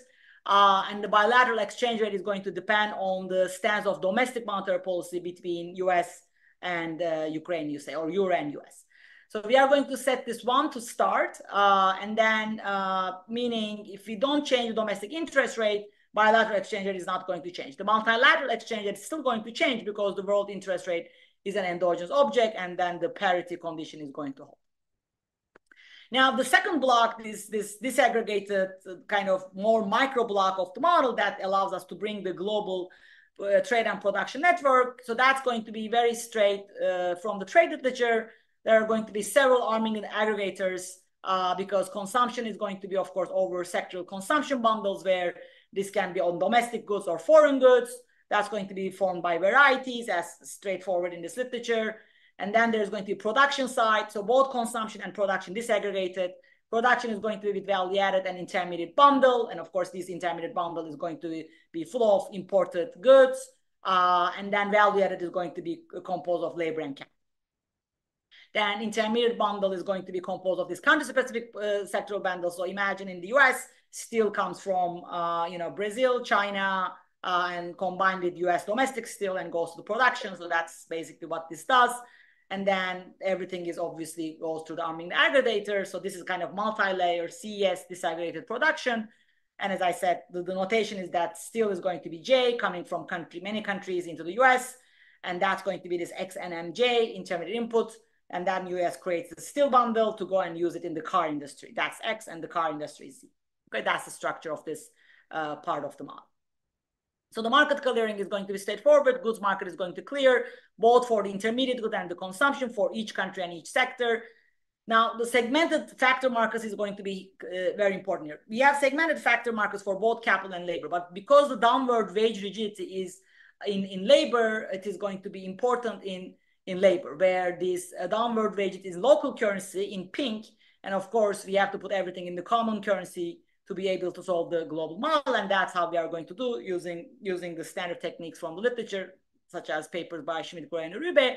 And of course, this is going to be a constraint because labor cannot go beyond the available labor. And one of these constraints should be binding that you see on this slide. Now, segmental capital market is also there, but because there's no price rigidity, that means capital is always going to be at the steady state level. So you don't have to think about the slack or the tight capital market, but slack and the tight labor market is going to be a very important feature of this model. And why we do it like that, because that's, of course, very important feature of the data in 2021 and 2022.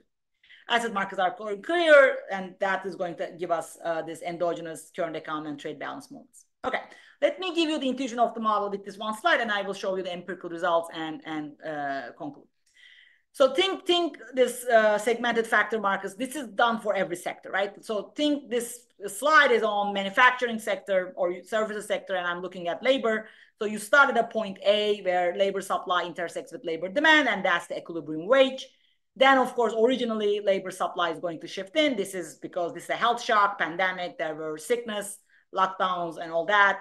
All the reasons that is going to shift this to right. But then, of course, the demand also collapses originally. That's why labor demand also shifts down. Now, because of the wage rigidity, you are not going to have the optimal equilibrium here, but you are going to have what is called Keynesian unemployment in this literature. Because downward wage rigidity is going to bring you to C, and that's the original unemployment we observe in the data. Of course, for the inflation paper, this is an inflation paper, this is not that relevant. What happens is when the demand starts recovering, so this is now 2022, when demand starts recovering, if it recovers faster than the supply, which was mentioned in the Powell's quote, I started my presentation with, and every single press conference Federal Reserve does after every single FOMC meeting. So demand is recovering very fast, and we want to really try to slow that down to resolve this demand supply imbalance. And if in that scenario, you are going to be somewhere at a point E. I mean, maybe you are going to be somewhere here, but no matter what point you are, it's going to be an inflationary point with wages higher. So it's going to be a cost plus shock based inflation coming through the factor markets. Okay, how do we carry the data? We are going to calibrate the model. First, we are going to use a pre-pandemic network. So we start with the 2018 global production and network. That is the figure, blue and red figure I showed you. That data is going to give us all these variables: final use share, input shares, value added shares, expenditures. We are going to allow the initial current account and trade imbalances as is. So we start from there, and then we normalize everything to 1 at steady state, and then we shock the system with our sectoral demand, sectoral supply, and aggregate demand shock. It's a nonlinear model, so we are going to use a nonlinear optimizer, calculate everything in common currency, and then convert to the local currency by using the exchange rate.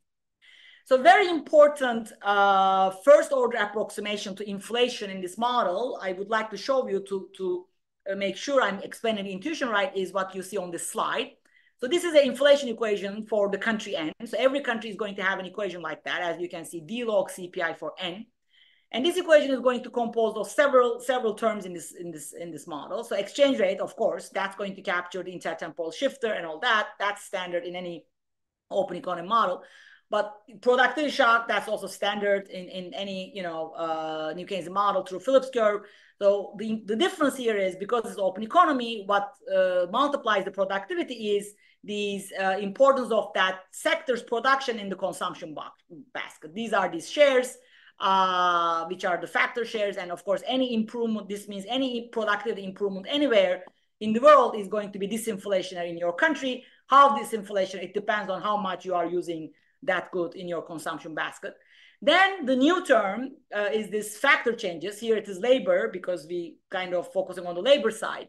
And the factor changes also is going to enter with its weight in the consumption basket. How important labor in the production of that good that is in your consumption basket. But notice that there's also a world vector, meaning if China is locking down, that's going to be an inflationary force in your own country, depending on how much of the labor in China is used producing the goods that you are importing from China. And finally, this term that is very, very unique to our model is what we call local global demand supply imbalances. This is a very important term because this is kind of a weighted average of all the global factor shares and donor weights, if you will. And that's an endogenous object model is going to solve for that, but that's exactly what Powell is talking about at the global scale. And so that term is going to basically say, the more you have this imbalance traveling globally, the more inflation you are going to have. So why this is important? Because this is going to tell you that if there's some sort of chip shortage, right? I mean, so the demand for chips, our supply is low, that's going to be inflationary in every country. And the extent how inflation it is depends, how much it's used. For something like chips, of course, it is going to be very, very inflationary. Okay. Now, the results in my final 2 minutes. So this is the headline inflation in United States and Euro area. I mean, I'm not showing you the China and Russia for now for the time consideration, but of course, we do this, all these 4 countries. And you see that we match tremendously well, right? So the real data is in the black line. And our model inflation is the diamonds, blue diamonds. The only time we miss is the lockdown period, lockdown quarter and the rebound quarter, similarly in the Euro area. Then we do these counterfactuals with single shock. So we ask the question, what if it is the only supply shock? What if only sectoral demand shock? What if it's only the energy shock? What if it's only the aggregate demand shock? And you see that in the United States and Euro area, originally supply shocks matter a lot. Put it this way, without the supply shocks, we would have deflation, not inflation originally. And later on, supply improved, of course, but then the demand shock mattered a lot, right? And you can put it this way, if without the improvement in the supply later on, we would have even higher inflation, up to 10, 12% in both areas, in both countries. And energy shocks in green contributes a lot to the Euro area inflation, especially in 2022, but not as much to US inflation. When we separate domestic and international, you see that US inflation is more of a domestic story. The orange circle, it is more like domestic driven, whereas Euro area, there is a big international piece. So you can think it like Euro area inflation would have been lower without this international supply and demand shock. That's another way of reading this. And then we do the matching of the exchange rate. The actual dollar-euro exchange rate is here plotted against the model. And we also do the current accounts, and the model does very well on that, and also rate changes and other sectoral wages and prices. So let me conclude. So it is actually extremely difficult to quantify drivers of inflation and disinflation during these last 3 years. Why is that? Because this is an episode of real shocks and policies that really differ across countries, especially in terms of timing of things. Now, originally, pandemic temporarily disrupted all the economies. Lockdowns and general fear of infection kept many people from working. A shift in demand away from services to goods, supply chain bottlenecks, we lived this through. Then, on top of that, there was the Russia invasion of Ukraine that added a lot in terms of food and energy prices worldwide, made economies temporarily poorer. So what policies did when this is happening, both fiscal and monetary stimulus, is basically an intervention to help the unemployed, subsidies to firms to maintain the payrolls. This means the purchasing power was sustained even as the economy's abilities to supply goods and services temporarily fell. And that, of course, immediately opened the gate to inflation. Inflation is a very natural consequence of this phenomena. Price increases first through global factor shortages, and then that led to wage increases. So that's why prices came first after wage increases came. And we believe a global macro network model is very important and very helpful in understanding and quantifying 2020, 2023 inflation and disinflation. Thank you very much. Thank you so much. The discussant is Michelle Hassip of CRAE. All right, people can hear me and see me. Yes. Now, see if people can see my slides. We can. And let me, it's moving, right? Okay. Good. Thanks so much for the opportunity to discuss this very interesting paper on a topic that is very close to my heart. So I really enjoyed doing this. So what this paper studies, it looks at something that is back in the spotlight, namely inflation. So after the COVID crisis, inflation in advanced economies is really going back to the levels we had not seen in many decades. Certainly not within my lifetime. And now the question which kind of naturally arises is what are the sources, namely type of shocks or the origins, domestic or foreign, of this inflation research. And something that I like about the stream of papers which is emerging on the topic that people are really trying to think of this question rigorously, beyond media narratives and beyond, anecdotal evidence. And this is really one of those papers that looks at this question very, very rigorously. So there's a model-based assessment of the question of sources and origins of inflation. And in particular, the paper develops a multi-sector, multi-country model with both domestic and foreign input-output linkages. And it's really augmented with a very rich shock structure.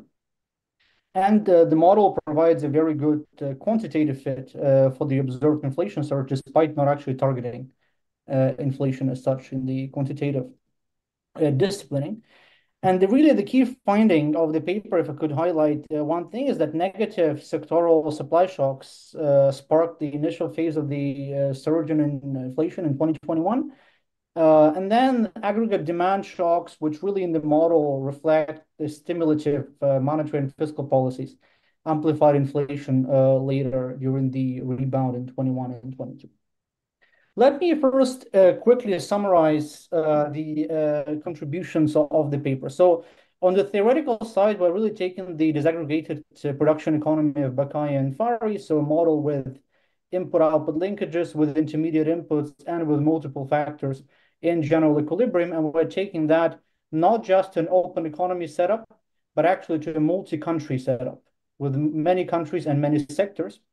So that's really a major innovation. And then when we discipline this quantitatively, the model settles on 4 regions. So US, Euro area, Russia, and China, and the rest of the world. And either does 4 sectors, so durables, non-durables, services, and energy, or in the appendix, there was also a version with 44 sectors. So that's really the quantitative part.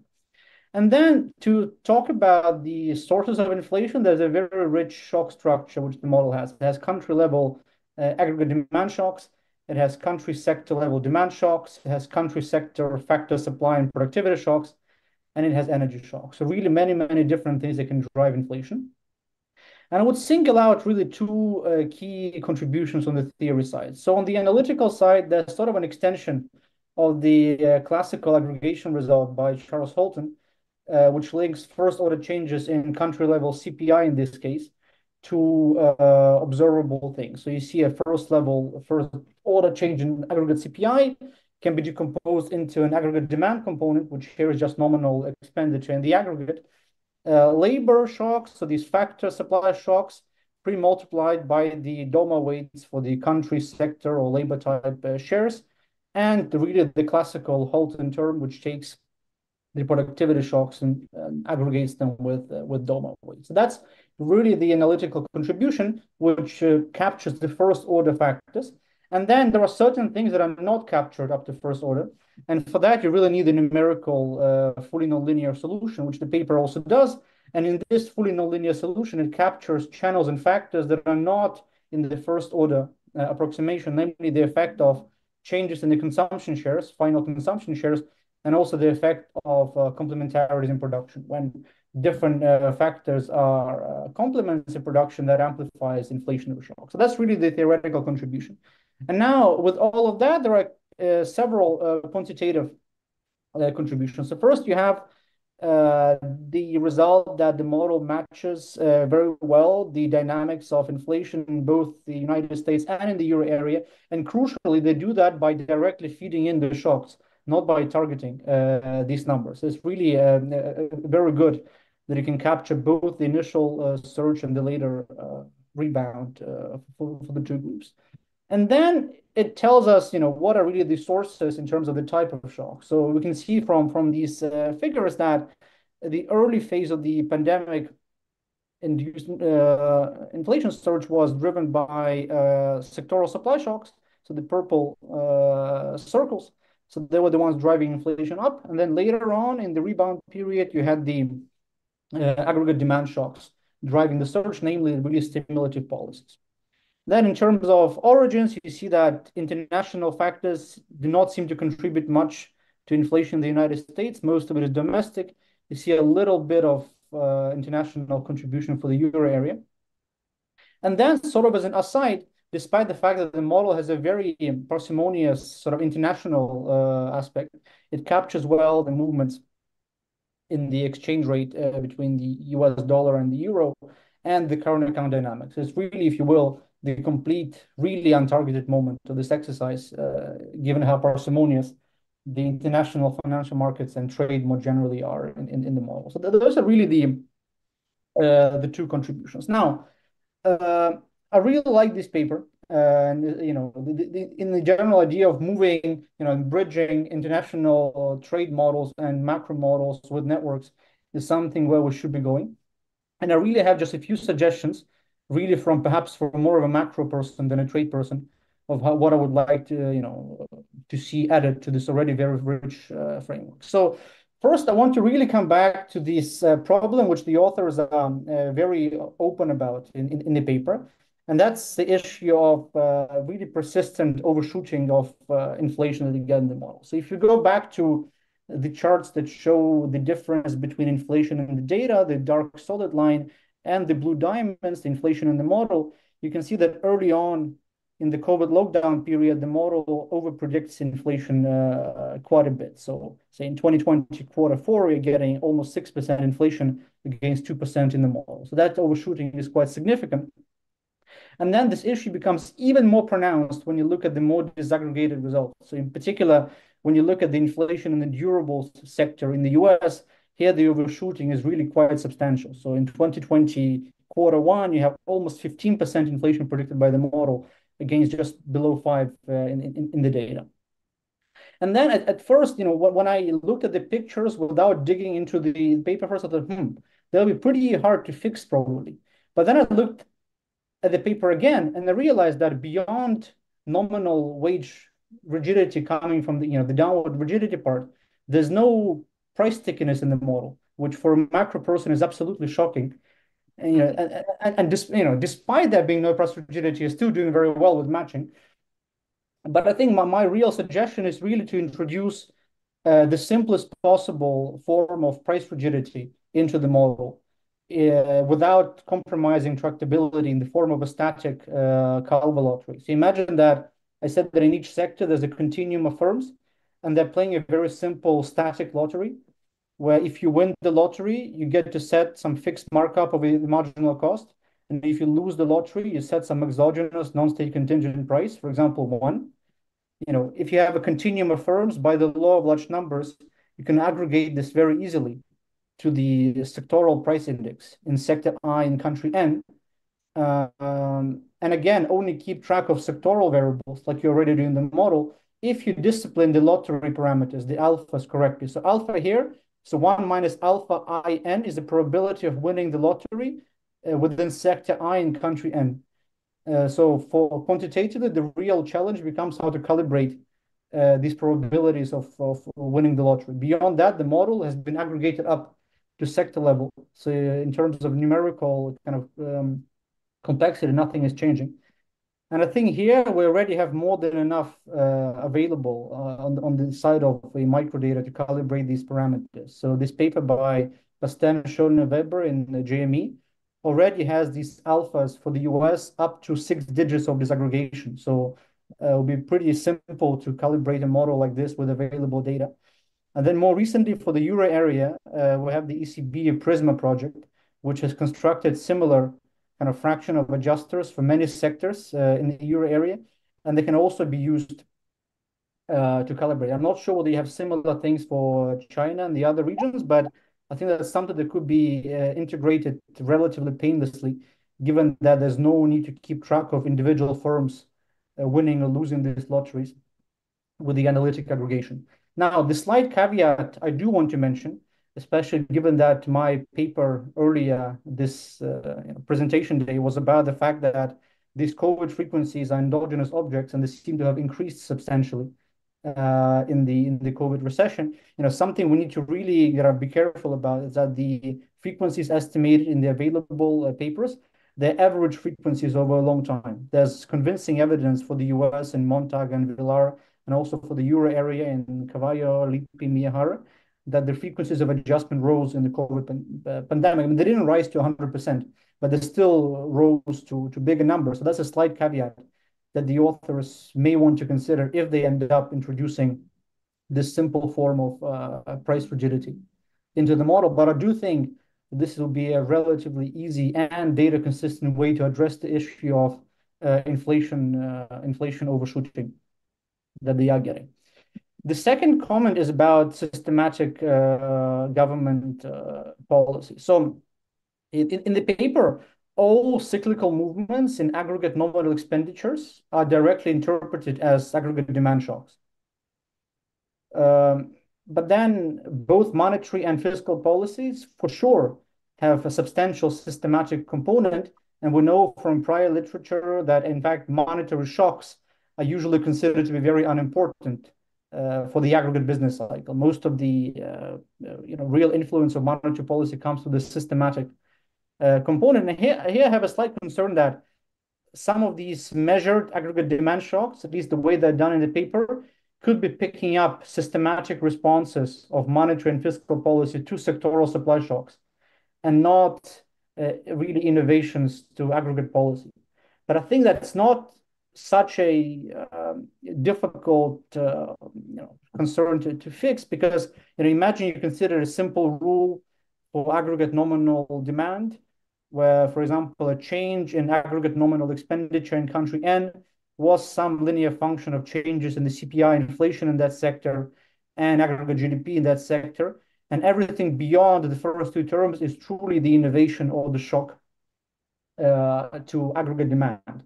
So if you fit these sort of rules for the different regions, that's one way to sort of tease out the systematic component of monetary policy and really focus on the shocks to aggregate nominal demand and really go away from the risk of conflating a systematic response to supply shocks and nominal demand shocks. And then another thing which could be done is really try and separate out monetary and fiscal policy contribution. So we could, for example, estimate these rules separately for money supply and for the generous transfers that we had in the early phases of COVID pandemic in particular, to try and see whether the systematic component is really driving one of the two policies. And the other one is just the kind of unpredictable shocks. But in general, it'd be good to kind of avoid this slight concern of conflating systematic response to supply shocks with true innovations to policy. Now, I have a few additional comments that are somewhat miscellaneous. So the first one is a usual concern that whenever you have a fully nonlinear model, is actually a very non-trivial task to quantify the contribution of each shock to some aggregate result, because they simply do not add up. So the way the draft that I've received deals with the issue is that they construct, for example, the contribution of supply shocks to inflation by simply simulating the model for the supply shocks only and keeping the other shocks at zero, which is one way of doing it. The issue is that when you do this, these contributions do not add up to 100%. So it's kind of non-trivial to measure the effect of shock. Something that, also in my work in other nonlinear model papers, something that could be done is to consider an alternative where instead of adding shocks one by one and keeping the rest at zero, you're taking them out one by one. So the way you measure the contribution of a supply shock is by first measuring, for example, the inflation response with all of the shocks taken together, and then subtracting the response without the supply shocks, but with all of the other ones. With this, you can make a statement like, without the sectoral supply shocks, inflation would have been this and this amount percentage lower or higher. And the reason I have a slight preference for this way of doing this is because this approach can capture nonlinear interactions across shocks. So with the second approach, we're really measuring the effect of supply shocks given the levels of other shocks and not keeping them at zero. Then this way we're capturing the nonlinearities. And really the final two comments is that I think the model is rich enough to actually do some kind of counterfactual projections. I mean, one question that I'm super excited about is, imagine we kept the shocks all the same as they were, but we changed something about the import-output structure. People do reshoring. We now remove almost all of the international linkages, but we have the same shocks. How would inflation respond? And the final comment is about productivity shocks, which at least in the draft that I've received, there's no attempt to really feed in measured sector country productivity shocks. But I think with the World CLEMS database, you can for sure get sector country TFP series for the 4 regions that the paper considers. And there'll be another measured shocks that the paper could add. But with that, I think I've overstayed my welcome. So I have to say thank you for the organizers for asking me to discuss this very interesting paper, very insightful and useful both from academic point of view and for policy. And I look forward to reading the next iterations of it. Thank you. Thank you, Michelle. Shabnam, would you like to respond? No, actually, I mean, yes, first, thank you very much. These are amazing comments. Actually, this is the best discussion we received on this paper. So I want to be on the record, really. I mean, super, super useful. Yes, we should definitely do all this. This is great. Thank you so much. Thank you. We have a question from Alexei Krivtsov. Yes, I was thinking, very interesting paper. I was thinking back about the overshooting comment on inflation from Michelle. I'm sympathetic to the comment, but I think you can turn it around and say that in the first half, like early in the pandemic, there were a lot of shortages. And to the extent that official, measures of inflation understate the effect of shortages, if you corrected, you could get the indices that you use closer to what your model would predict. So the way to say it is that your model actually picks up something that the official measures do not. Yeah, no, very good point. No, I fully agree. And then Michelle, please email your discussion to me. Okay? Will do. Yeah, no, I fully agree. And before we proceed, actually, I have a quick question of my own. So when you look at the COVID shock is very different from a standard supply shock, right? Because it affected a lot of sectors in a lot of countries at the same time. So I wonder, within the context of your model, do you have a lot of different dynamics in response to this foreign sectoral shocks as opposed to global sectoral shocks or global aggregate shocks? And if you, I don't know how rich is the policy side of things, but can you infer what would be the optimal policy response to this type of shocks within the model? Yeah, no, this is a very important question. We don't do optimal policy here, but this is the next paper we are going to work on. And you're exactly right, because the COVID shock was very different. We didn't want to take a stand on try to use proxies of that. It's the same thing with the bottlenecks, right? We didn't, in that sense, want to use the number of ship stocks and things like that because it was very, very unique, as you're saying. So what we did is this, the sectoral demand shock. I didn't have time to go through the details of data, but sectoral demand shock and sectoral supply shock. Sectoral demand shock is simply sectoral consumption. We use whatever, sectoral consumption data tells us, right? And then sectoral supply shock is the labor hours, right? The way we interpret it as the negative impact of labor supply going down on inflation is through the model. Through the lens of the model, we interpret like that. Also because the demand side is picked up by both aggregate demand and the sectoral demand, right? So, and then the aggregate demand is the nominal expenditure. We just use nominal expenditures, right? That's the aggregate demand. But of course, as Michelle's saying, we can do the sectoral productivity, right? We didn't do the sectoral productivity.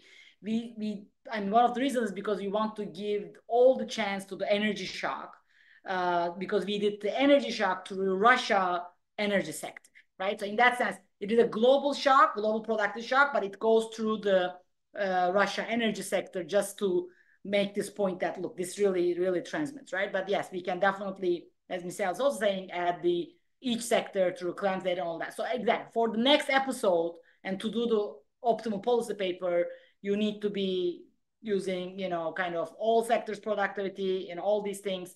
But for the sectoral demand and aggregate demand and sectoral supply, it is actually standard data in that sense. Yeah. Great. Thank you so much. Thank you. And let's move on to our last presentation of the day, or last paper of the day, I should say. We're welcoming Łukasz Postek from Narodowy Bank Polski, talking about immigration from Ukraine and the labor market in Poland.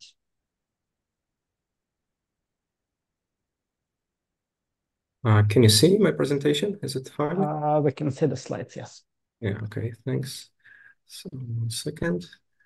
Okay, this is my great pleasure to share the results of an ongoing research on the effects of immigration on the labor market in Poland from the perspective of Bayesian VAR models.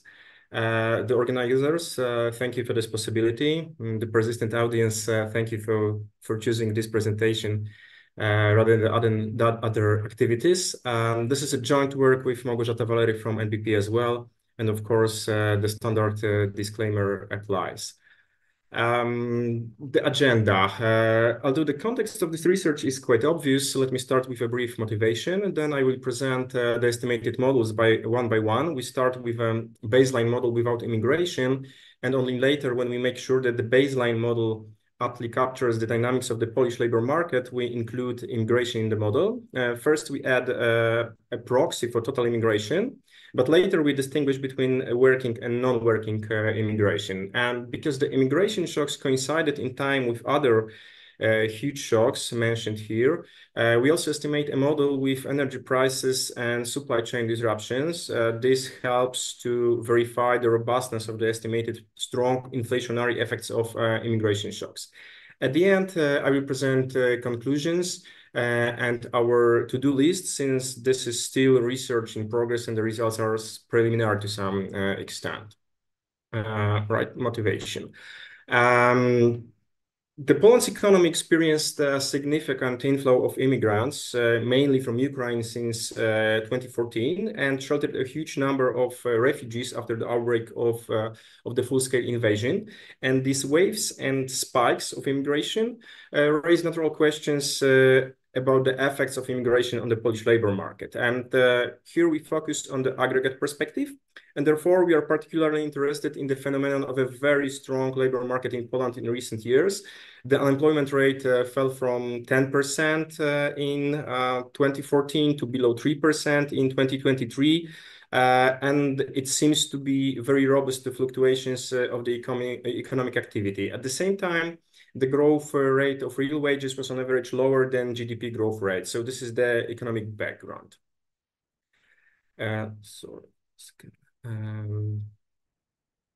In this paper, we analyze the importance of immigration in driving fluctuations of unemployment and wages in Poland.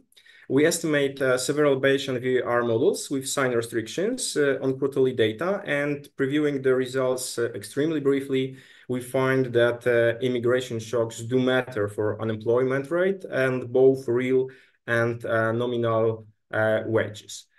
No doubt, the economic literature on the immigration is very rich and multidimensional. There are many papers that may serve as broader context for our research, but here we generally abstract from the micro perspective. We analyze aggregate data, and our research fits into empirical literature focused on disentangling various labor market shocks. More precisely, we choose the 4-variable model proposed by Foroni and others as our baseline model without immigration, and we extend this model with proxies for immigration and immigration shocks. The BVAR model by Foroni and others has 4 variables: log real GDP, log CPI index, log real wages, and the unemployment rate. And it should be emphasized that this LFS unemployment rate should be perceived as unemployment rate among natives due to low coverage of immigrants in LFS. We use quarterly data for Poland for years 2004-2023. Similarly, as in Foroni and others, we use normal diffuse priors with standard parameterizations and 5 lags, but the results are very robust if we use Minnesota prior and 4 lags instead. We use BER application for MATLAB as our estimation tool. Here we have the identification scheme. We have 4 shocks: demand shock, technology shock, labor supply shock, and wage bargaining shock. And this is the identification scheme regarding sign restriction on the impact responses, as in Foroni others. Demand and technology shocks are quite intuitive. We leave the response of a demand shock, the response of real wages to a demand shock unrestricted here, because production, employment, and prices go up, and the overall effect on real wages is not clear. Similarly, when we have a technology shock, the response of unemployment is not obvious because different types of technology shocks may have different impact on the substitution rate between labor and capital.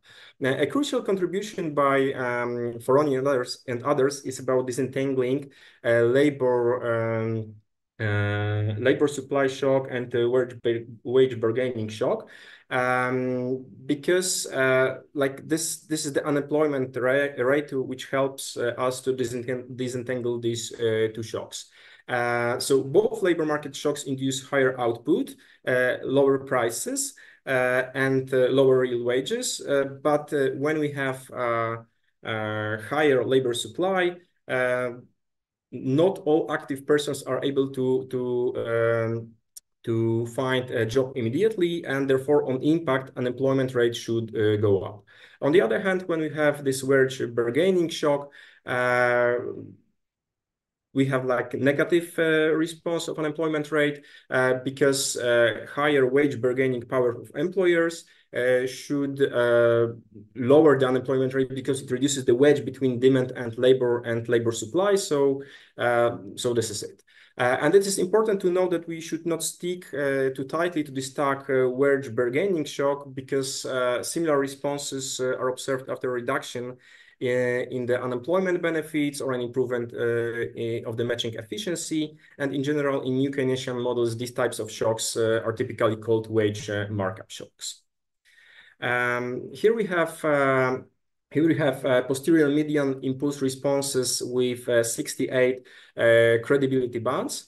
Although the restrictions are imposed only to an impact reaction, the responses of most variables are rather long-lasting, and their overall direction is consistent with the sign of the immediate response. In the identification scheme, we do not impose a restriction on the response of wages, real wages, to a demand shock and unemployment rate to a technology shock. And according to our estimates, real wages hardly change after a demand shock, while a technology shock leads to a pronounced decline in the unemployment rate, which is generally consistent with findings from previous empirical works. Let me go further, because this is just a baseline model without immigration. So now it's time for our contribution. We add immigration proxies. We should emphasize that we are not focused on estimating the exact number of immigrants, but rather capturing its variance over time. Recall that from the perspective of VIII models, the exact levels are not important. What matters is the variance in time.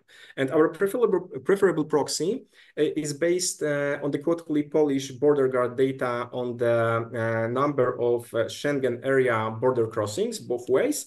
For years 2007-2023, we accumulate the net number of border crossings on a quarterly basis, assuming that in the first quarter of 2007, the variable equals to 1 million, but this starting value clearly makes it is a purely technical assumption with no impact on the result. So this starting value of 1 million clearly overestimates the true volume of immigration in Poland, but it doesn't matter. Of course, we fully acknowledge the fact that not every foreigner that crosses the border and enters Poland should be treated as an immigrant. Typically, an immigrant status refers to permanent residency, though we have temporary immigrants. Moreover, we are not able to control for Poland being only a transition country for some foreigners migrating or traveling from Eastern Europe to other Schengen area countries and the other way around. It must be admitted that our proxy captures the variance of immigration over time appropriately. Only the share of foreigners treating Poland as a transition country is relatively constant over time, which is obviously a very questionable assumption. And therefore, we also estimate a model in which we use an alternative measure of immigration, which is based on official Eurostat data, but this series is annual, so we need to interpolate it. Although both measures of immigration differ, the results from models with both immigration proxies are almost the same. And in what follows, I present only findings from the model, including our preferable measure of immigration. Okay. Okay, identification scheme. Our identification scheme is inspired by works of Ottaviano and Perry and Furlaneto and Ropstadt. We assume that an increased inflow of immigrants leads to an immediate increase in output and prices. But in fact, we don't need this restriction. The results are almost identical if we don't use this impact restriction. We also assume that the immigration rises in response to we assume that the real wages reacts negatively to an immigration shock. We also assume that that immigration should react positively to a demand shock because it should attract it should increase demand for a foreign labor force. And by a similar token, we assume that negative labor supply shock should increase the demand for foreign labor force. So this is why we have a minus here. And our identification scheme is generally in line with the recommendation by Canova and Paustian as to have at least one opposite sign restriction on impact responses for every pair of shocks. The only exception here is the pair of a demand shock and an immigration shock, in the case of which differences in sign restrictions are less clear-cut. But the posterior correlation between these two structural shocks is around 0.2, which we find acceptably low. Impulse response functions. An increase in immigration leads to long-lasting rise in prices and the unemployment rate. And we also observe a decline in real wages here. The response of output is positive on impact, but it dies out after, let's say, 4 years, something like that. If it was classical inference rather than Bayesian inference, one could say that the response of output quickly becomes insignificant. We focus much more on historical decompositions. And here we have historical decompositions of the unemployment rate through the lenses of the baseline model on the left and the model with immigration on the right. And accounting for immigration reduces the role of technology shocks, which are here green. And here we're seeing that these green bars are smaller. And also accounting for immigration shocks reduce the role of labor supply shocks, which are here yellow, and here we see that these bars are smaller again. We can see that the immigration shocks contributed to higher unemployment rate in years 2010 to to 2015, let's say, and lower unemployment rate for years, say, 2016, 2021, and from 2022 onward, their impact on unemployment is rather negligible, despite the huge inflow of immigrants. And this is probably because the response of unemployment to an immigration shock is low, like in value, but long-lasting. So we need to wait as the effects accumulate. Here we have real wages. In our model, we have real wages in logs, but here we do the math to present the decompositions of annual growth of real wages.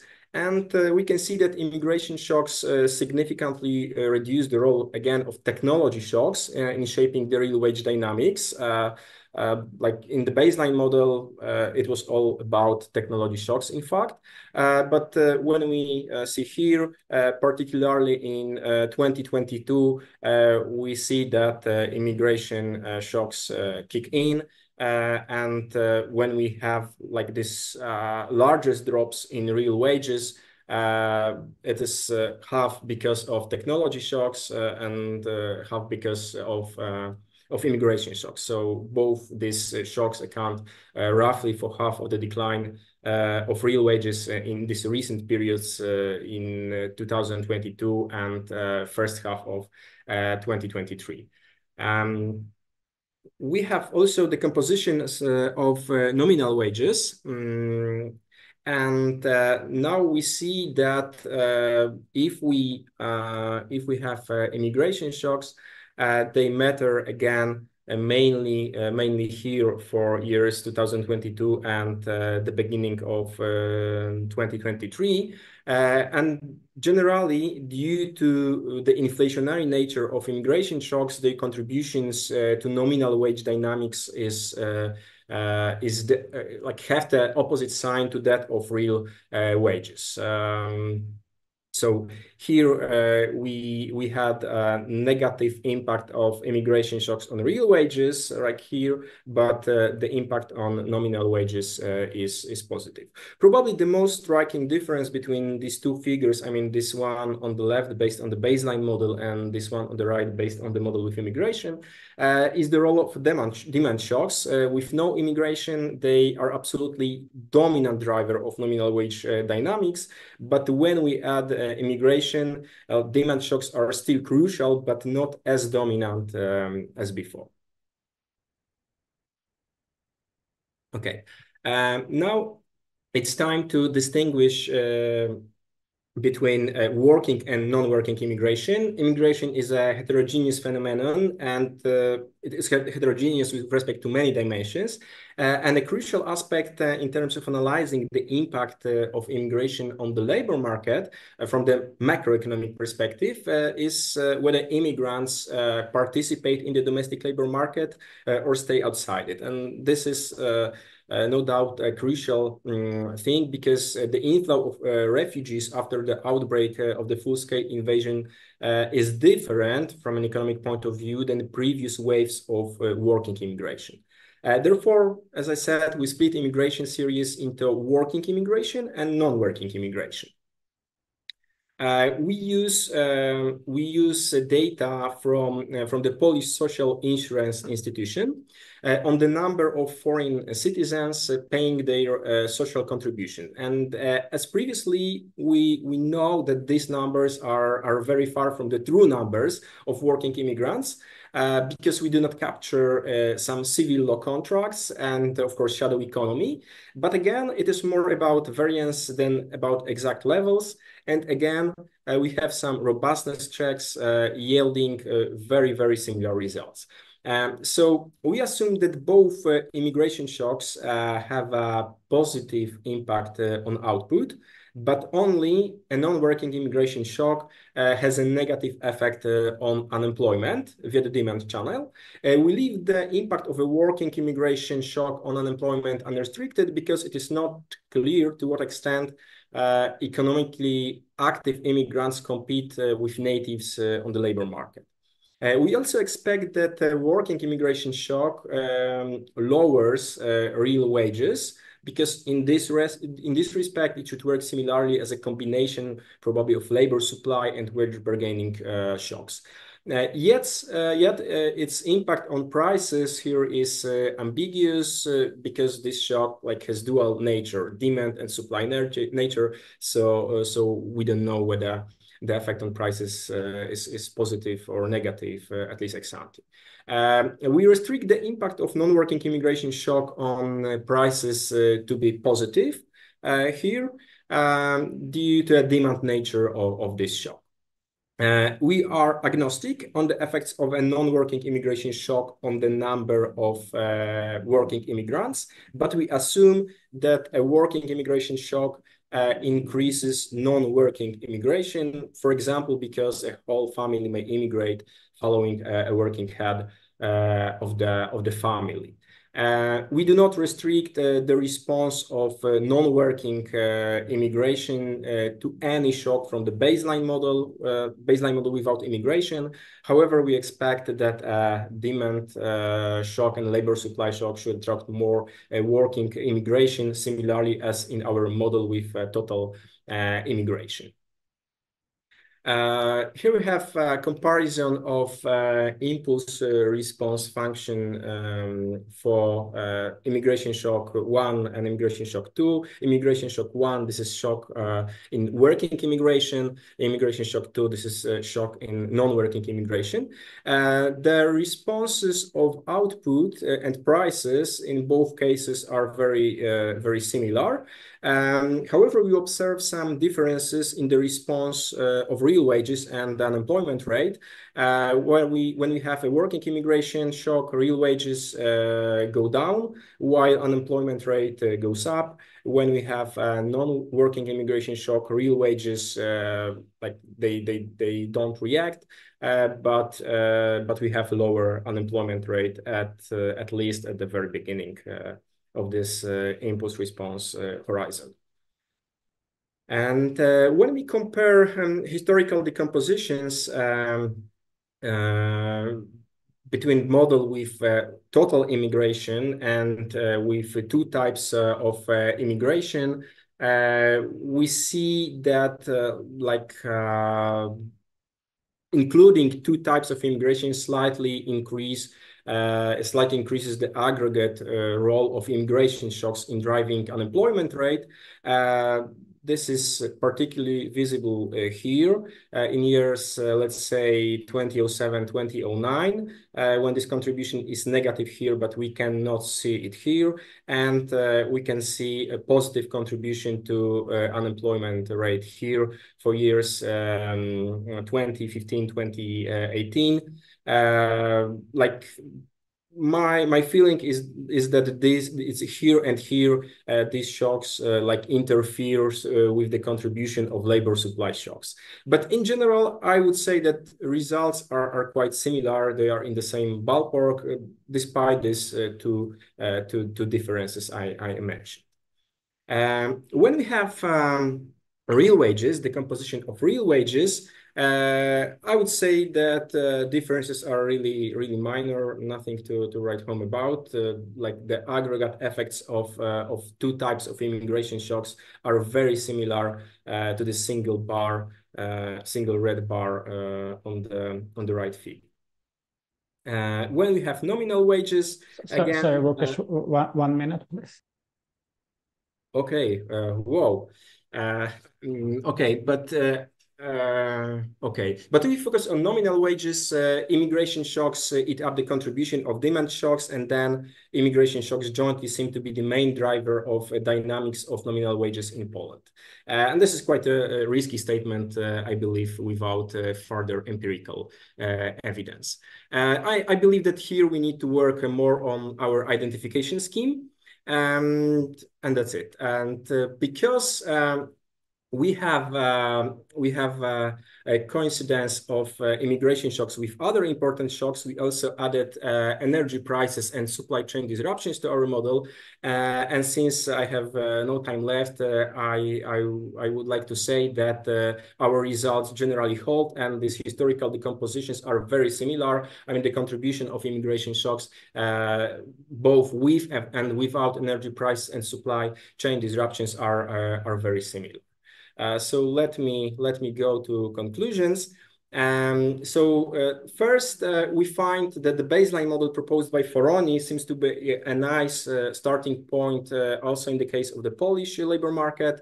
And we find that the immigration shocks do matter for the Polish labor market, but coincidence of immigration shocks with other huge shocks in recent years calls, I believe, for numerous robustness checks as to address a potential omitted variables problem. So far, we have addressed some issues, but we are aware that there is still some job to be done. So thank you very much for your attention, and sorry for this time. Thank you very much. The discussant is Serhiy Stepanchuk from the University of Southampton. Hello, let me share. It says I cannot share my screen.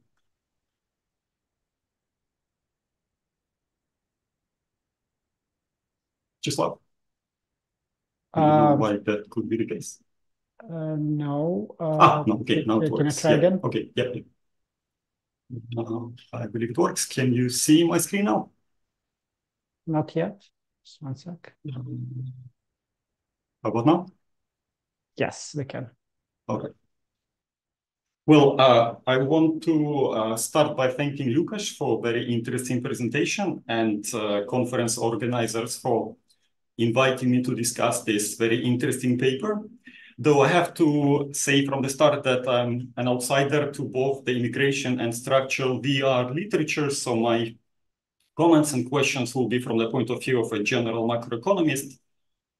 So you have to, I'm sorry if some of them seem a bit too basic, but I hope that you'll find some of them interesting and useful.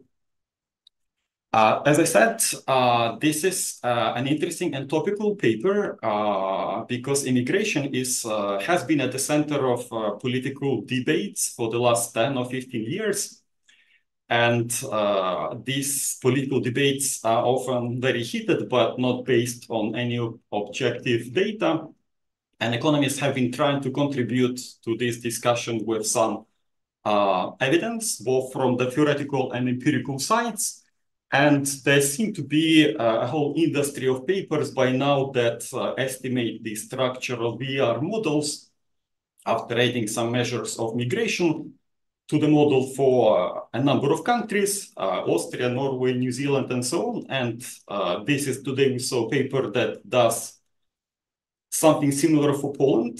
And it seems that the industry standard here is to use a measure of net migration to as the variable that is added to the model. And that's something different from the paper that was presented today that concentrates just on immigration, the inflow of migrants into Poland. And I think it's a bit of a pity because to me, the case of Poland seems quite interesting because unlike all the other countries in the papers on this slide, Poland during this period has experienced quite long periods of negative net immigration, people coming into Poland.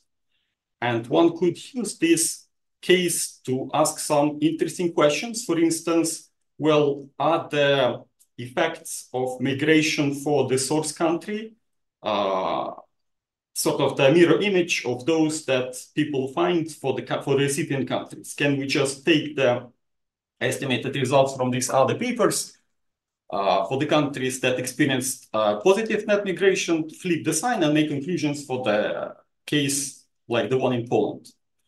At the same time, my understanding is that Poland experienced large significant flows in both directions, both immigration and outward migration. And one can ask whether this practice of just netting these two flows makes sense, or whether one might want to consider them separately. Now, just a brief summary, what this paper does is it starts with this observation that since 2014, there has been large inflows of immigrants from Ukraine to Poland that increased substantially in 2022 after the start of the full-scale war with Russia. And the paper asked the question whether what kind of impact these immigration inflows have on labor market in Poland in terms of unemployment and wages. And to answer this question, the paper starts with the Bayesian VR model from Foroni and co-authors that doesn't have anything to do with migration, re-estimates this model using the Polish data going back to 2004, and then adds a measure of immigration and studies the results. Now, as I said, the paper looks only at immigration inflows into Poland, and it has been widely documented that for quite a while, Poland has experienced negative net migration. So here I stumbled across a quote from one of the authors of today's paper that points out that after 2004, the European Union enlargement triggered large and rapid migration movements from the new to the old states, and the scale of this outflow was unprecedented. And I was wondering why the authors have decided to concentrate on just one side of this equation, the immigration inflows into Poland. Because from the macroeconomic perspective, it seems that both sides might be interesting, and looking at the net migration might be a natural point of departure. Now, since I didn't know much about the size of this phenomena, I wanted to get an understanding how important these migration flows are. And using the data from the World Bank, this is the picture that I got. And this plots the size of the net migration flows to Poland, the red line, and compares them to other countries, Germany and UK.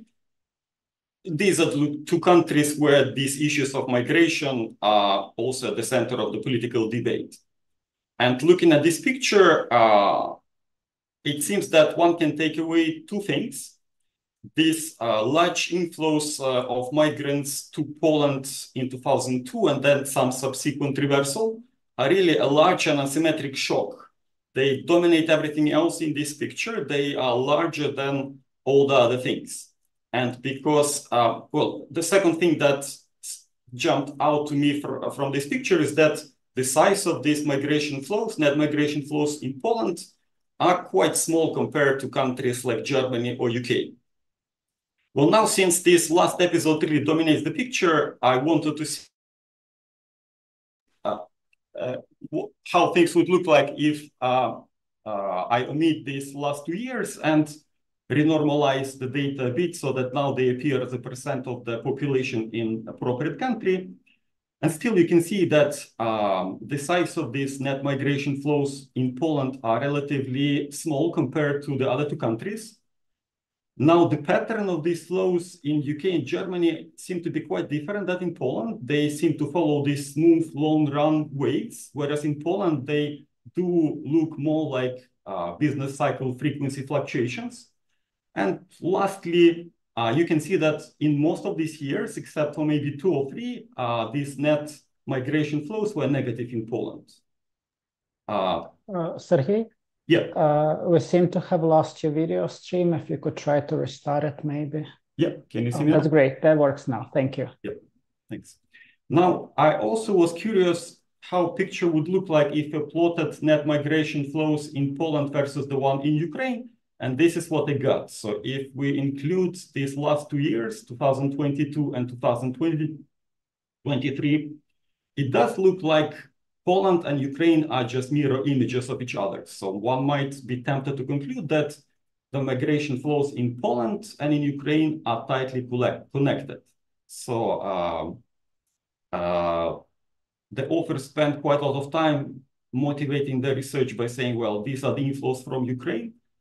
But if you omit these last 2 years, the picture changes quite a bit, right? So there seems to be much less correlation. These two flows seem to be almost totally uncorrelated. So To summarize, based on this data, it's not clear how important the immigration flows from Ukraine to Poland are, for how much of a contribution and they make to the migration in Poland. And it would be nice to see some evidence of that. And then the other 2 points that I'll come back to if I have time in the end is, well, this episode in the last 2 years does look like a structural break. And one might wonder whether we should be concerned about some nonlinear effects there.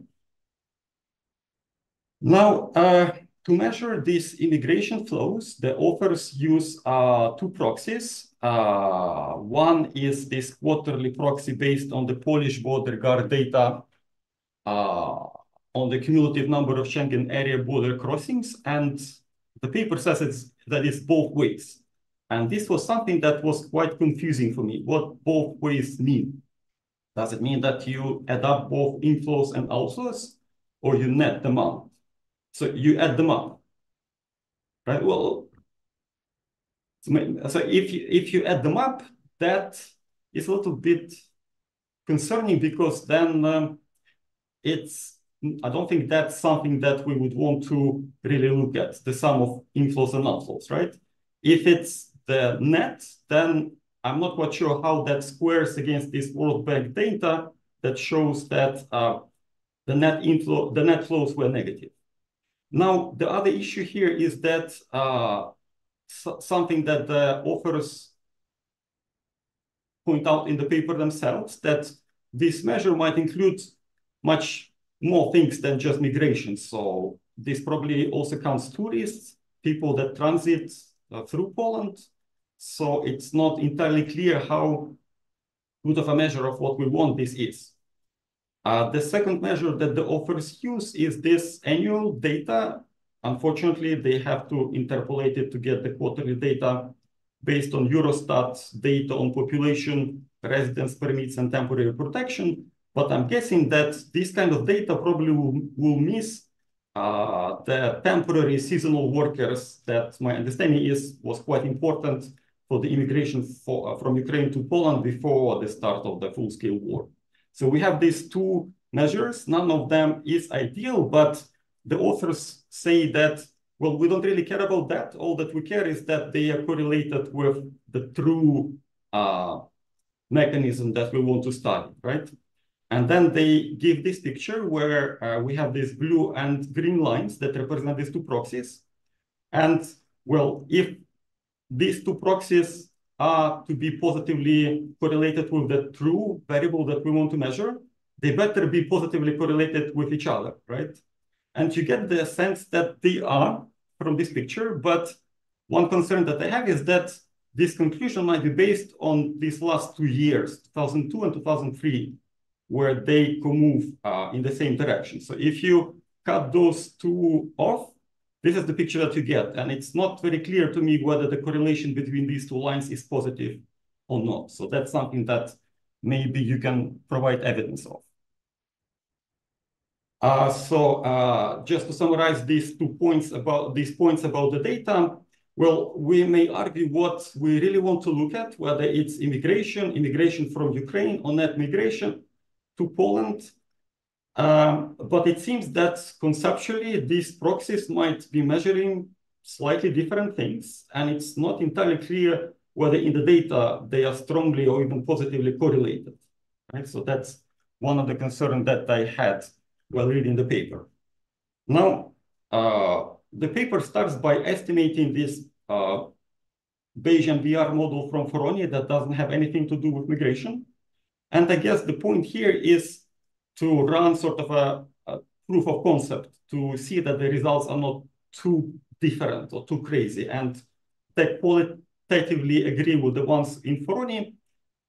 But I guess this is sort of not a key result, so this is something that potentially could be moved to appendix. But one question that I had while reading this part was, well, in Foroni, about half of the regression results are based on a model that also includes participation rate. And that's used by the authors in that paper to identify 2 types of the shocks in the labor market. And I was wondering why the authors decided not to include it in their model. Because, well, it might be interesting to see what immigration does to participation rate, but it might be especially useful to identify the two types of immigration shocks that the authors talk about in the end of the paper, the working and non-working migrants, right? So the data on participation rate could be quite useful here. Next, so my understanding is that the authors view this immigration shock as sort of a combination of a demand and supply shock, right? So sort of 1 minute, please. Well, so maybe so. Right. So if you look, for instance, at the impact of output, the demand and supply shock have a positive sign. Immigration shock has a positive sign. The same is, well, if you look at the impact on unemployment, labor supply has a positive sign, demand shock has a negative sign, immigration is unrestricted. By this issue about the prices is much less clear cut. So the labor supply shock would have a negative impact, the prices would have a positive impact. The authors assume that the immigration shock would have a positive impact, and that's a little bit more debatable. And the authors say that it doesn't matter, but if the results are the same without this restriction, perhaps you should make those results the benchmark results, right? Now, one concern, so going back to this point of two proxies, so I really have just two more comments.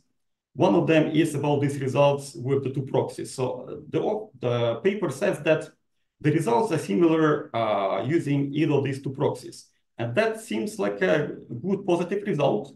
But to me, it was a little bit of an alarm bell because of the things that I said before. It's not clear whether these two proxies are strongly correlated, and they might be positively correlated essentially mostly because of these last 2 years. So my question is, well, to what extent the results are driven by the data from the last 2 years?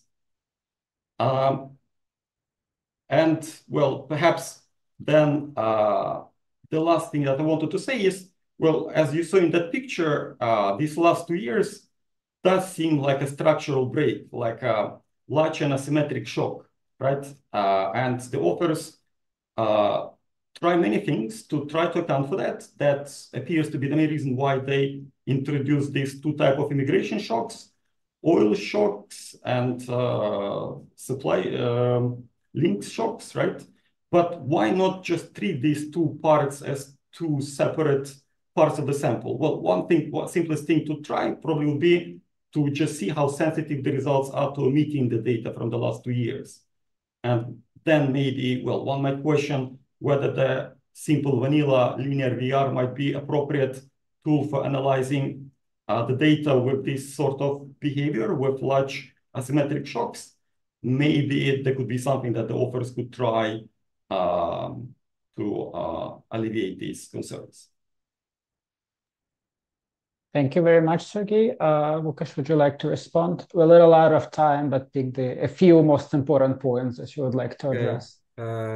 Thank you very much for your discussion, and I'm really grateful for this rich and numerous comments and suggestions. As usual, some of them are rather easy to verify and implement, while other issues require deeper consideration. And this is true that we focus on immigration to Poland and abstract from emigration from Poland, and we definitely should address this issue in greater detail. But we believe that we focus on immigration shocks, but these immigration shocks are to some extent visible in labor supply shocks and wage bargaining shocks. But not explicitly visible. But as you suggested, to estimate the model on shorter sample, we did it like both ways. We had shorter samples, like omitting first years in our sample and last years in our samples, and the results were more or less robust, though we need some time to analyze these results in greater detail.